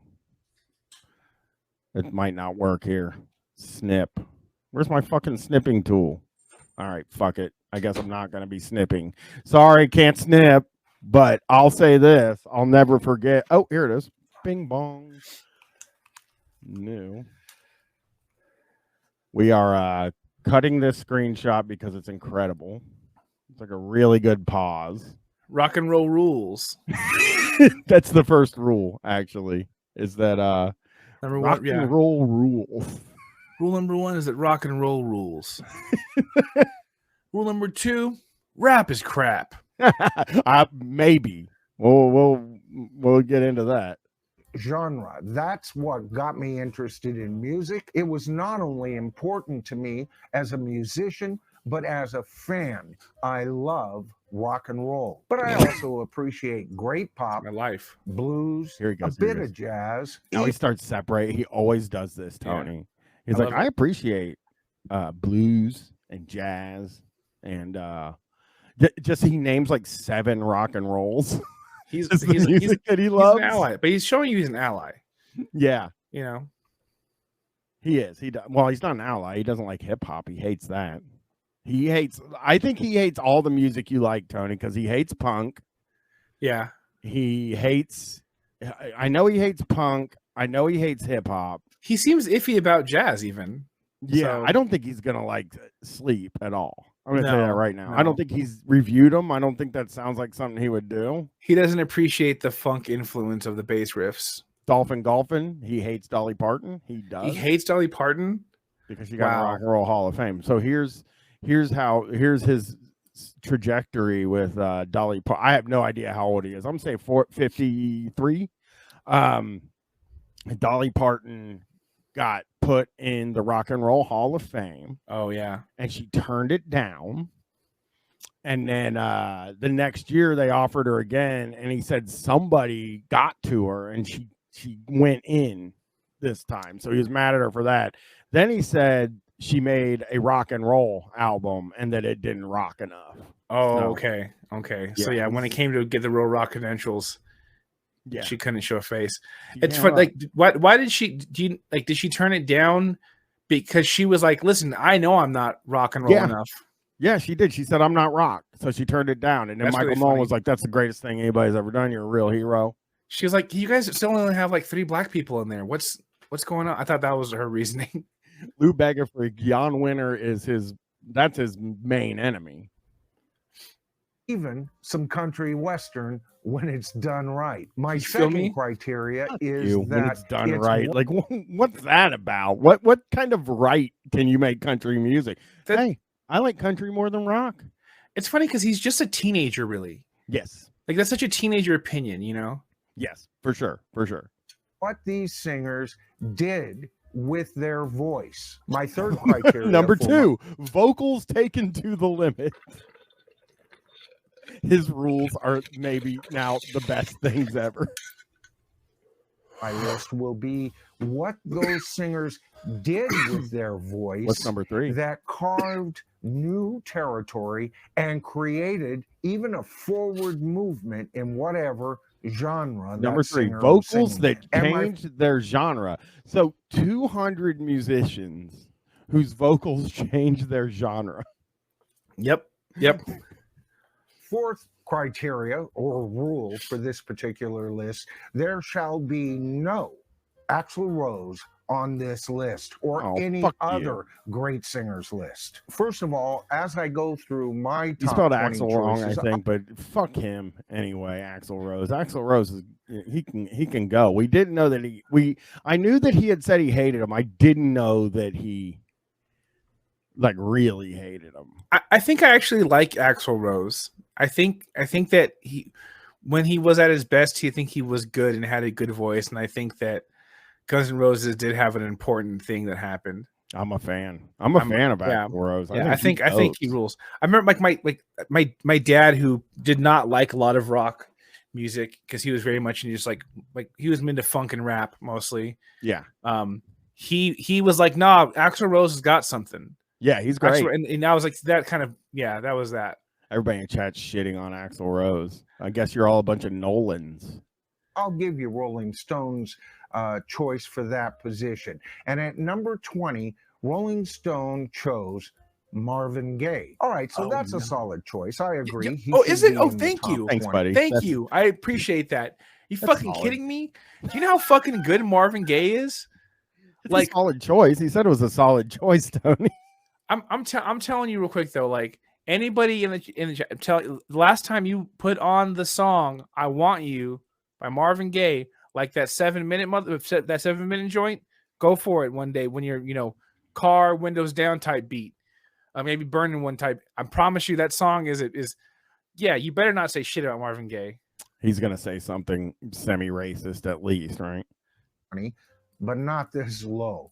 Number 20 for me would be Brian Ferry of Roxy Music. Now, the reason I chose Brian Ferry is for a couple of reasons. First of all, I love his silky voice. And second of all, it's how he worked that silky voice that in any other genre would have pegged him as a crooner and put it into crooners can't be rock and roll, supplying just enough edge to his voice. Do you see what I'm talking about, folks? He worked with his voice. He carved out with his voice. So did Marvin Gaye. A brand new subgenre in my favorite art form, rock and roll music. Not only that, but Brian and company supplied me one of the greatest listening experiences. And of course, I'm talking about their magnificent album, Avalon. All right, so that gets us to number 19. Check out Roxy Music. And I've Rolling never really Stone's given them number time. 19 was Frank Sinatra. Again, a wonderful choice, but far too low on this list. And I'll talk about that far as we too go low. along. Him being Can't lower figure out than if he means like low as in they should be higher than 19. I think he's saying they shouldn't be 20. They should be like 35. Yeah, I think so too. That's what I was thinking. I will say that putting Frank Sinatra above Marvin Gaye is for sure racist. Oh yeah. I'm just saying that part. Right? The thing is, when you I like Frank Sinatra. I think Frank Sinatra's great. When you get mad at Rolling Stone lists, that is like it's just bait for that. The people that the other day were like the best Pride songs and only had like 2 gay artists on the whole list. If you like the Rolling Stones list, then you're not cool. Yeah, definitely not. Definitely not. Number 19 for me. I am Italian, so nice try.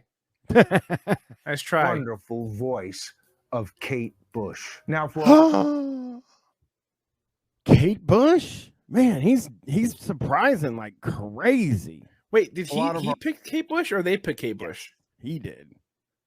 For younger viewers, they are just now discovering how wonderful I think Kate Bush was as an artist. Me too. But I'll bet you money he learned about it from the show too. Yeah, we're looking for the hat, Ridley Sconch. If we can find the hat, I'll buy the hat and put it on. wear it on my streams. It's how she played with her voice and so many different changes as she would change her style from album to He said album. she, And he also, did by say the she way, should be in a Rock and lot Roll Hall of of the Fame. I musicians think. who were in her Yeah, that makes band sense. were also connected to the Alan Parsons Project, one of Oh, my that's cool. favorite rock acts, no doubt. Oh. All right, so at number 18, Rolling Stone chose Celia Cruz. Never heard of her. Evidently, she's big in Never heard of it. Never heard of Celia Cruz. Could possibly nobody has. If I have, You can't live in America and not have seen Celia Cruz on a billboard at some point. well, let's You know what hear I him. mean? Let's. Hi up and around. Oh, Albert the person subscribed with Prime. salsa. Now, salsa is a fine art form in itself. Okay. I'm not a big fan of it, and frankly, I've never heard of the woman. But It's a He's weird gonna way say to say something it. funny. He's gonna Weird say way to- something that's a so weird- funny right yeah. here. This might be just like on the Classic Rock Guys episode when he brings up Joy Division. He goes, "I've never heard of them, but I don't think they should be in." Yep. He I've said, never I heard read of a them. Yeah, few I- articles about them. It's so funny. It's the best. It's great. But at number 18, I would put Roy Orbison. Now, I choose Roy Orbison even over Elvis. So Elvis will not be on this list. Yeah, dog. because Yeah. Elvis Oh, had no, the that's voice and looks. Roy Orbison, not quite as good looking. Oh, fuck you. Who had are you, fucking Elvis's Michael voice, Noland? only better, in my opinion. This man's range, It is. The specific way numbers he are held so the funny. note and everything, as far as I'm concerned, Elvis could only hope that he sounded as good as Roy Orbison. All right, so at number 17, they chose Elvis Presley, of course. But my choice He's for all number corny 17 shit, bro. is a singer that I don't even like Oh. as a person. But what okay. a wonderful Okay. voice this guy has. And I'm talking about Don Henley of the Eagles. Now, talk about Why doesn't he? blue-eyed What did Don soul. Henley do to You this could- guy? I don't even like this. person. I don't know anything about Don Henley. Is he like is Don Henley woke? I don't know. He might be a nasty guy, I would think. But the way that he just said Don Henley is very funny. He's a piece of shit. Samantha Blair said he's a piece of shit. Yeah, I mean, they do Is say he- he's a giant asshole. Is But- he a piece of shit because he dated Stevie Nicks? No, I just think he's an asshole, it seems like. Okay, Let's- yeah, let's hear what- I believe that. I Let's believe hear that. what Michael thinks. Could swear you're listening to a black singer sometimes with this guy, and yet in the next song he sounds like some hick from Hicksville. Why don't you just listen to a black singer? Yeah. You can swear you're listening to a black singer sing by this white guy, which is nice because it's a white guy. Singing a country song. This guy has all the chops, and as a songwriter, The heat on is top on, of that, is I very- think that he wrote songs that he could really experiment with his voice. And good Lord, you Oh, can't Jesus. have a top 20 without Don Henley from the Eagles in it. okay. Again, I could. don't like the I could guy, easily do but that. I don't have to Fuck. like the guy Don Henley wouldn't make my 200. No, not an Eagles fan. to love his voice. All right, that gets us to number 16. Rolling Stone again chooses a good solid contender here. Who? Prince. Now, Prince would be in my top 50, no doubt. And even Okay. between him and Michael Jackson, I think he did more stretching of his voice than even Michael. But both of them would be So in my you're top telling me 50 that Prince easily. Prince But or Michael Jackson would not be in your top 20? Prince or Michael Jackson would not be in your fucking top 20? Yeah. Like, you know, whatever you say about if you can let Don Henley go, and apparently he did some pretty awful things. Now that I'm looking Yeah, at the in chat, chat. Jesus Christ, what a fucking piece of shit! You know that this is the same Michael Jackson that was in the Jackson 5. Like, there is no more. That has to be. He has to be number top 3, right? Close, We'll get there. close. But yeah, But I mean, insane. it's 50. here's where I go out of character a bit, folks. I chose as number 16 a singer who sings a type of singing that I generally just can't stand. You know, those singers who sing acrobatically on all of the America's Got a Toilet shows. Vocal acrobatic. Okay, yep. Is that America's Got Talent joke? America's got He said toilet. Yeah. Toilet. America's got a toilet. America's got toilet. Acrobatics galore. I generally hate that type of singing, but I've got to place Whitney Houston on this list. Now, she's not only the only artist in this whole genre that I ever bought an album by, but I bought her very first album and loved her right away. That's the only R&B album you ever bought? Is that what you just said right now, bro? It feels like he's saying. So I guess The Weeknd's not making the cut. I guess The Weeknd's not going to be top 20. Not. Vocal acrobatics, she nailed it, and everybody's been. I think we'll never get to number one here, but I'll say his number one has to be. Can we skip to number one? You want to? So can you skip to the top three? Yeah, here. Cool. Because I do need to know the bad choice. conclusion. I think placed too high. No, the number 2 vocalist for me. All right, here we go. Their very first Please Please Me album, all the way up to and including Help.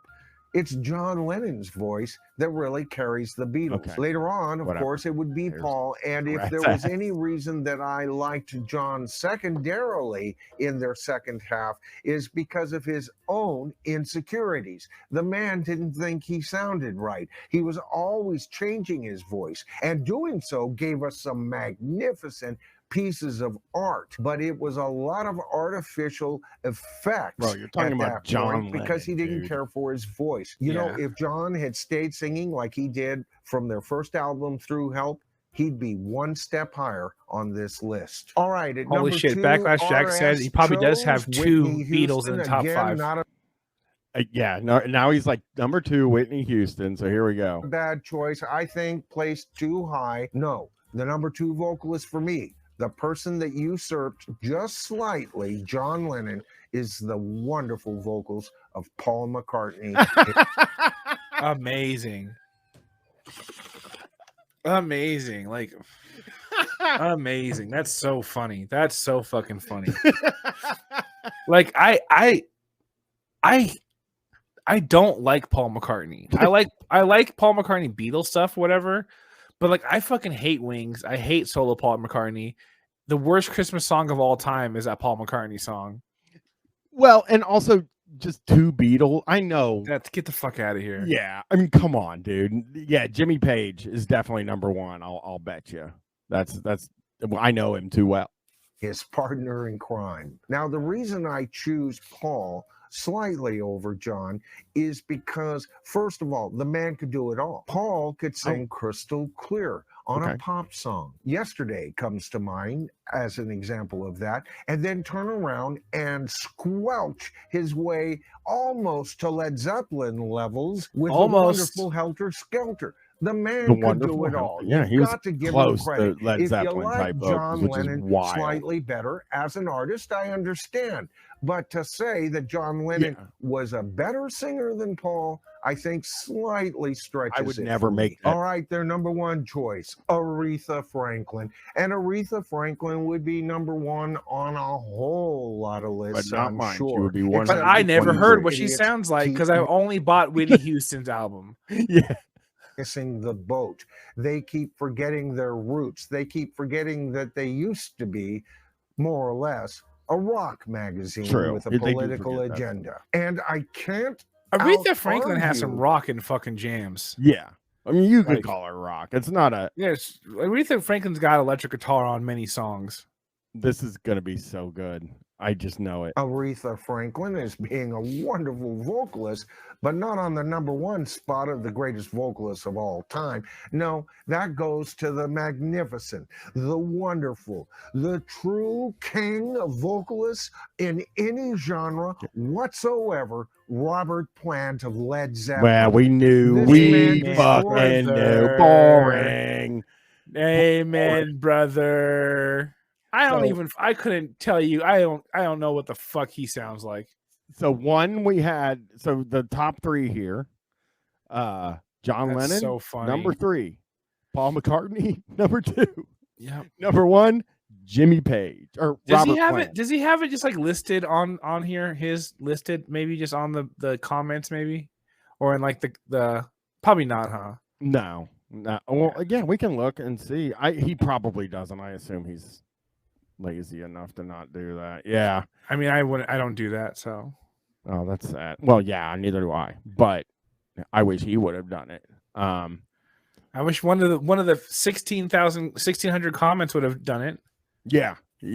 Just really, he's got 1,600 comments. Yeah, just I'm about. jealous of that a little bit. Yeah. Up and around? Oh, who? Rubber Finger subscribed with Prime. Thank you. All right. So what do we got here? We got the Players Club in San Antonio. We can watch a little bit more of that. We got Jan Wenner, Michael Noland talking about Jan Wenner getting fired. And we have Opie talking about Howard Stern saying he's woke. And now, we're gonna watch all of those, or there's like a choice between them? Okay, they want Noland so bad. They have been waiting for Noland. And I hate Noland. As soon as we're done, I hate him. I don't find him to have any kind of charisma. Charisma? I think he's got all the fucking charisma. Who the fuck is Noland? He's some old guy with long hair who's obsessed with the Rock and Roll Hall of Fame. And he played in some terrible band. Oh, he played in a great band. Like, he's just something. You mentioned this. This is going to be hard for him because I believe that he may be a misogynist as well. So this is going to be difficult because but is he more of a misogynist than he hates Jan Wenner? Well, and also I need to point out that the actual quote was that Jan Wenner said that women and people of color are not articulate enough to be on his thing. But he was racist too. But Michael was like, well, it's just women. Like, Michael leaves out like one of the groups of people that Jan Wenner was talking about. Tom Dobbs subscribing to tier 1 5 months. That's unfair to Jan Wenner. You got to give Jan Wenner, his due with the sexism and the racism. Yeah, come on, this guy's racist too. He's racist as well. Thank you very much. I think the problem is Michael's racist too. That's where the problem comes in. How he hates diversity. Yeah, I think he hates all kinds. We'll see. Let's give him a chance. Let's check him out here. Hey, everybody. Welcome to The Bottom Line. I'm Michael Noland. And guess what? Jan Wenner, former chairman of the board to the Rock and Roll Hall of Fame and head of Rolling Stone magazine, has been... What the fuck is going on? Is that sticky for you guys? Or is it working well? And Are you talking about your... and fired by the Rock and Roll Hall of Fame nominating committee. Now, it wasn't too long ago. All right, god damn it. Let's try. I'm gonna try and read. Can you reboot this? Oh god, his head is so shiny. He does got a shiny head. Look at Jan though. This is the bad guy here. It's Jan Wenner. I think we've all been waiting for. I think everyone on the screen's a bad guy. No, Michael's got a board position, but he remained on this committee. And of course, John Sykes, personally chosen by Jan Wenner, took up the chairman of the board. I like that he does the flute music now. So he's gonna give us all this like backstory that nobody cares about it, but except for him, he cares about it so much. He fucking thinks about it all the time. He like wakes up in the morning. He's like, when Jan passed the reins to like, he's just like, it's just, yeah. It's like Game of Thrones or like politics. Like there are people who like know every little bit of politics that happens, and he's like that, but with the Rock and Roll Hall of Fame. Mm-hmm. Position after he stepped down, and he's been curiously quiet for the last few days. Funny. Now, what led up to all of this? Well, Jan opened his freaking mouth, didn't he? He was in an interview with the New York Times, and his true nature just took over from there. And we're going to talk about that tonight. Hey, I love when you get a pause and it like it shows it. The transition. I love the let's do the transition real quick. Yes, the music is too loud, but here. Love the opening. Love it. I'm part of the tribe. All right. So evidently, Jan Wenner's new. So number one, can somebody find this shirt? Every time we do something with Nolan, they find his shirt. This one might be harder though. It's a really weird looking one, man. I can't really see it that well. Yeah, me neither. It kind of looks black. Yeah, I don't know if we're ever gonna find sexy Nolan. Yeah. New book will be a book of interviews that he's conducted over the years. Now, when he was questioned in this interview with the New York Times, he was asked why there wasn't any black artists that were represented or interviewed in his book, and women artists as well. Now, to paraphrase Jan here, he basically replied by saying that he had found that most of the other artists coming from these other areas weren't articulate enough for him to even be interested in, and that he was doing a book on people that he was interested in personally. Okay. Anyway, the article comes out. It's not too long before he's being criticized, and an even shorter time before he's hauled up to the nominating committee of the Rock and Roll Hall of Fame. Actually, it wasn't. It was like a shorter amount of time that he was criticized and a longer amount of time before. First of all, he acts like he went to a war tribunal. They just were like, Jan, you were racist. Is he going to really try to? He's not going to defend him, is he? I hope. He hates him, by the way. I know. Like he hates. So if he does defend him, he's like, that means Nolan is like so racist and so misogynistic that he's like willing to put aside his personal feelings for Jan Wenner and in order to defend him. That would be shocking. That would be a good video, though. That would be like, what? He fucking likes Jan Wenner now. Yeah, he actually said he's good now. I love where I just saw it on here. Backlash Jack said, do you think the Rock and Roll Hall of Fame has a courtroom? Oh yeah. To go to rock court. I don't know what in the fuck. Fame, where he, despite his best efforts at talking to them, was fired. He was let go. Then he makes a statement of an apology, saying that he has really done these artists a disservice. But even that is a left-handed apology. He tried to squirm out of the fact by saying that he was mainly talking about black artists. Now, the Rock and Roll Hall of Fame has been criticized a whole lot, and of course, Jan Wenner. Don't know what a left-handed apology is. I don't think anybody. It's backhanded. I have heard it. I have heard it before. Left-handed? Yeah, I've heard someone use it before. Yeah. I do like the caveat, as if that even begins to get him off the hook. A left-handed compliment. Yes, I've heard a left-handed compliment. Wenner's been there at the very head of it the whole time. It's been criticized for not including enough women in rock. It has been criticized for not including. Ben Grimm 13 said the Rock and Roll Hall of Fame has been criticized a lot by me. Yeah, that's right. If you look online, you can find a lot of criticism of the Rock and Roll Hall of Fame, and 75% of it is from me directly. That's great, Ben. Enough black members at one point.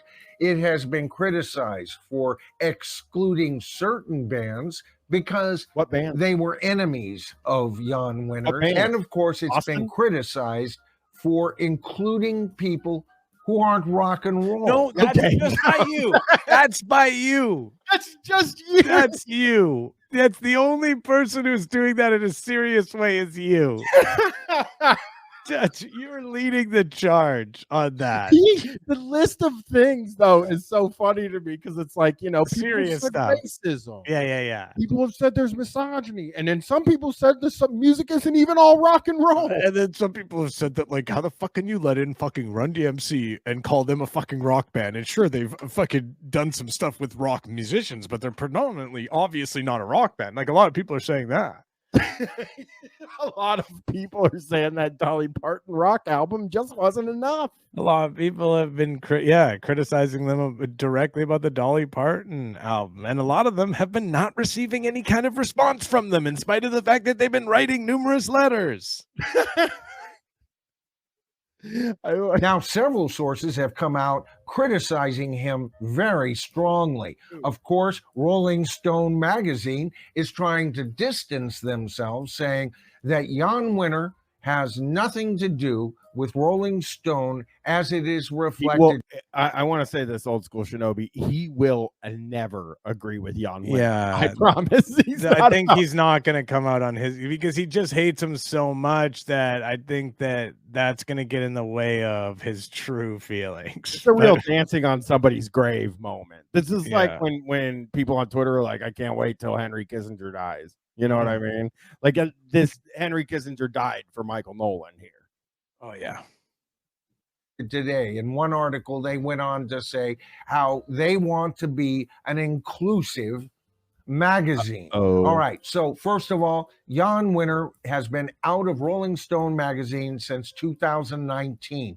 But prior to that, it was already a geopolitical rag of an inclusive magazine. So too little, too late for Rolling Stone. Yeah. Okay. It was a geopolitical rag of an inclusive magazine. Wait, what? He's mad at a magazine? But what's a geopolitical rag? What does he mean by that? He said it's a geopolitical rag of an inclusive magazine. I don't think he knows what he means by that. I don't think he knows what geopolitical means. I have to say. I think he thought that sounded really good with what he had to say, but he's not really. Let's give him a chance. Let's give him a chance because we don't even know what he's mad at yet. I mean, I don't think he does necessarily. Give him a chance to get it to focus his energy here. On magazine. Members from the nominating committee have come out, and I'm not even going to cover them. I've got a video, and I'll pin it up about right here. And that video explains the secret identities and agenda of the Rock and Roll Hall of Fame. Okay. Imagine somebody's like kind of watching this video, like they're not familiar with him. You know what I mean? They're like, oh, this seems like a rock YouTuber. He's got a take on the Jan Winter thing. I've been reading, watching all those videos. And then that's the moment they realize he's a complete psycho. When they're like, he's like, I'll post up there. And it's like the secret identities of the, like, oh, okay, never mind. This is not a normal guy. No, this is who these people are that are behind the scenes. And a couple of them have come out since Jan made his comments, and they have crucified this man. Not to mention the veritable silence from some of his very best friends. Where the veritable silence.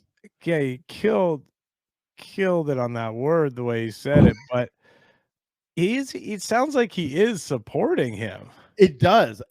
Because now the veritable friends is Mick Jagger, Bruce Springsteen, and Bono. Yeah, big stars. It's as big as they get. Big stars. They should come out and they should basically say, hey, I agree. Who cares? I don't think that, it should only be white guys. Like, that's what they should say. Yeah. I hope he is Bono, or as Jan likes to call him, B, in his time of need. Where is Mick Jagger in his time of need? Where's his best buddy, Bruce Springsteen, in his time? Bruce Springsteen's sick. He just had to cancel several tour dates, Michael. These are old men. Very old men. These are old men. They honestly, they have people to stop them as well. They're famous and big enough that they have people to stop them from saying racist stuff in interviews. Yeah. That's the thing. Time of need. Now, these guys know this man personally, and if this man brought this up in an interview, this stuff has been talked about, and yet they remain. Okay, yeah, but it was evidently okay with them, so he's calling them racist. Heavy job subscribing with Prime. Welcome. I like this. He's taking a little. He's getting a little shot in, or maybe you weren't even friends with him, like you said. It's either fake friends or he's calling all three of them very racist. I mean, it makes sense that they would have some association with each other. Yeah. Maybe not friends. I mean, that was the big rock thing. Best buddies. No, the cowards are distancing themselves from. I don't think they are. Don't get me wrong. I don't think that. I think they're just going to the store and stuff like that. I don't think they're I think they're still at their house in the same place. Jan Winter, his comments are total BS. But even Danny Masterson got more backup from his friends than this guy's getting. But why Michael, are you are going nuts tonight. Michael, why are you bringing up that? That's the craziest. This is the first time I've seen him go full psycho. Actually, Danny Masterson has more friends than Jan Winter. He's saying like, hey, Jan, guess what? The guy who's like guilty of very, very serious crimes that society all despises, he even had some support and your stupid ass couldn't, even just for your little racism comments. He's like rubbing it in Jan's face. This is like the time. So this reminds me of when we watched that Man Cow thing and we got nervous for his well-being on here. Like I'm getting nervous. Listen, because dude, what's been going on in the Noland house for the past few days? You know what? For the days before leading up to this, he like apparently he lives with somebody, I'm sure. And this was just the only thing he talked about for hours. Yeah. No, I know. I agree, Michael. I 100% agree with you. Yeah. No, it's a big thing. I know. It's just where, that's his wife. We haven't heard anything from them or John Sykes. Now, in his apology, he even kind of states that, well, I was primarily talking about black artists, all right, which is total BS. His statement clearly indicated black artists, and he included the likes such as Stevie Wonder. And another thing, he states that the reason he included these sets of interviews is because he wanted to cover the philosophers of rock and roll. John Lennon, yes, he's definitely a philosopher. It can be said that Bruce Springsteen. This is a really. Can you pause it for a second? I feel as if maybe because he plans his videos out well in advance and he does them, but this one he had to throw together. Oh, and he knew he had to do it. You know what I mean? Because the minute this happened, my Twitter lit up with people saying like, "Hey, has Michael Noland released his Jan Winter?" Which took him 4 days to make. I don't have any idea how it could take 4. This video took 4 days to get out. I mean, I'm just going to read this something from the American philosopher, Bruce Springsteen. Born in the USA. I was born in the USA. I was born in the USA. Got in a little hometown jam, so they put a rifle in my hands, send me off to a foreign land to go kill the yellow man. Oh, I mean, he's not born in the USA.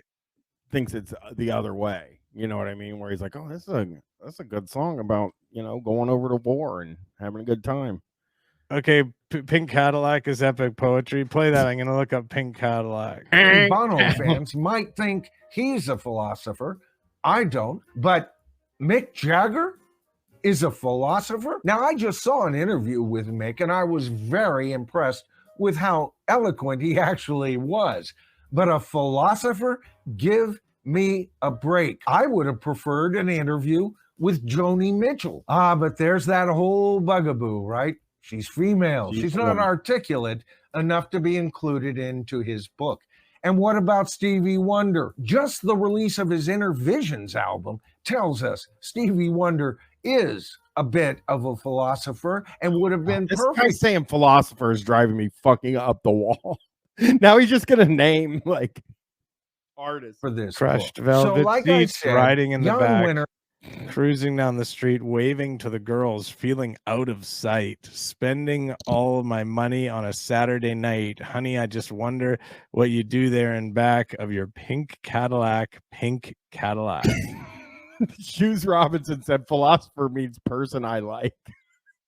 Honey, I just wonder what you do there in back of your pink Cadillac. That's not in the back. Yeah. Didn't fit the. There we go. Opened his mouth. The worst thing the man can ever do. He embarrasses himself every damn time he does so. Damn. But is this a time to rejoice? I got to admit, I got a little pleasure at watching his ass get fired. He jerked but to it. He He that's confirmed. Noland stroked to the news. He's like, Wow, I did not know he would admit to that. Think about who he's leaving behind. The very people who fired him are the ones he put in place very often. And I'll tell very you, often. they had no choice. They didn't want to fire this guy. They're from the same ilk. Oh, I Every see. single one of them, many of them coming from disciplines that have nothing. He's basically what he's trying to say is, if you're thinking I'm gonna stop hating on them, think again, because I hate the whole. It's a systemic issue there. It's not one person. You know what we need? we need them to offer him a spot on the board and then watch his videos after that happens. All right, Michael. I think we're gonna go look at the dawn of sex. Is everybody ready to look at the dawn of sex? No, that would be mean. I was gonna say I was gonna call him from the Rolling Stone, like pretend to be from the Rock and Roll Hall of Fame and offer him just to see what he does. Like call from the actual number and shit.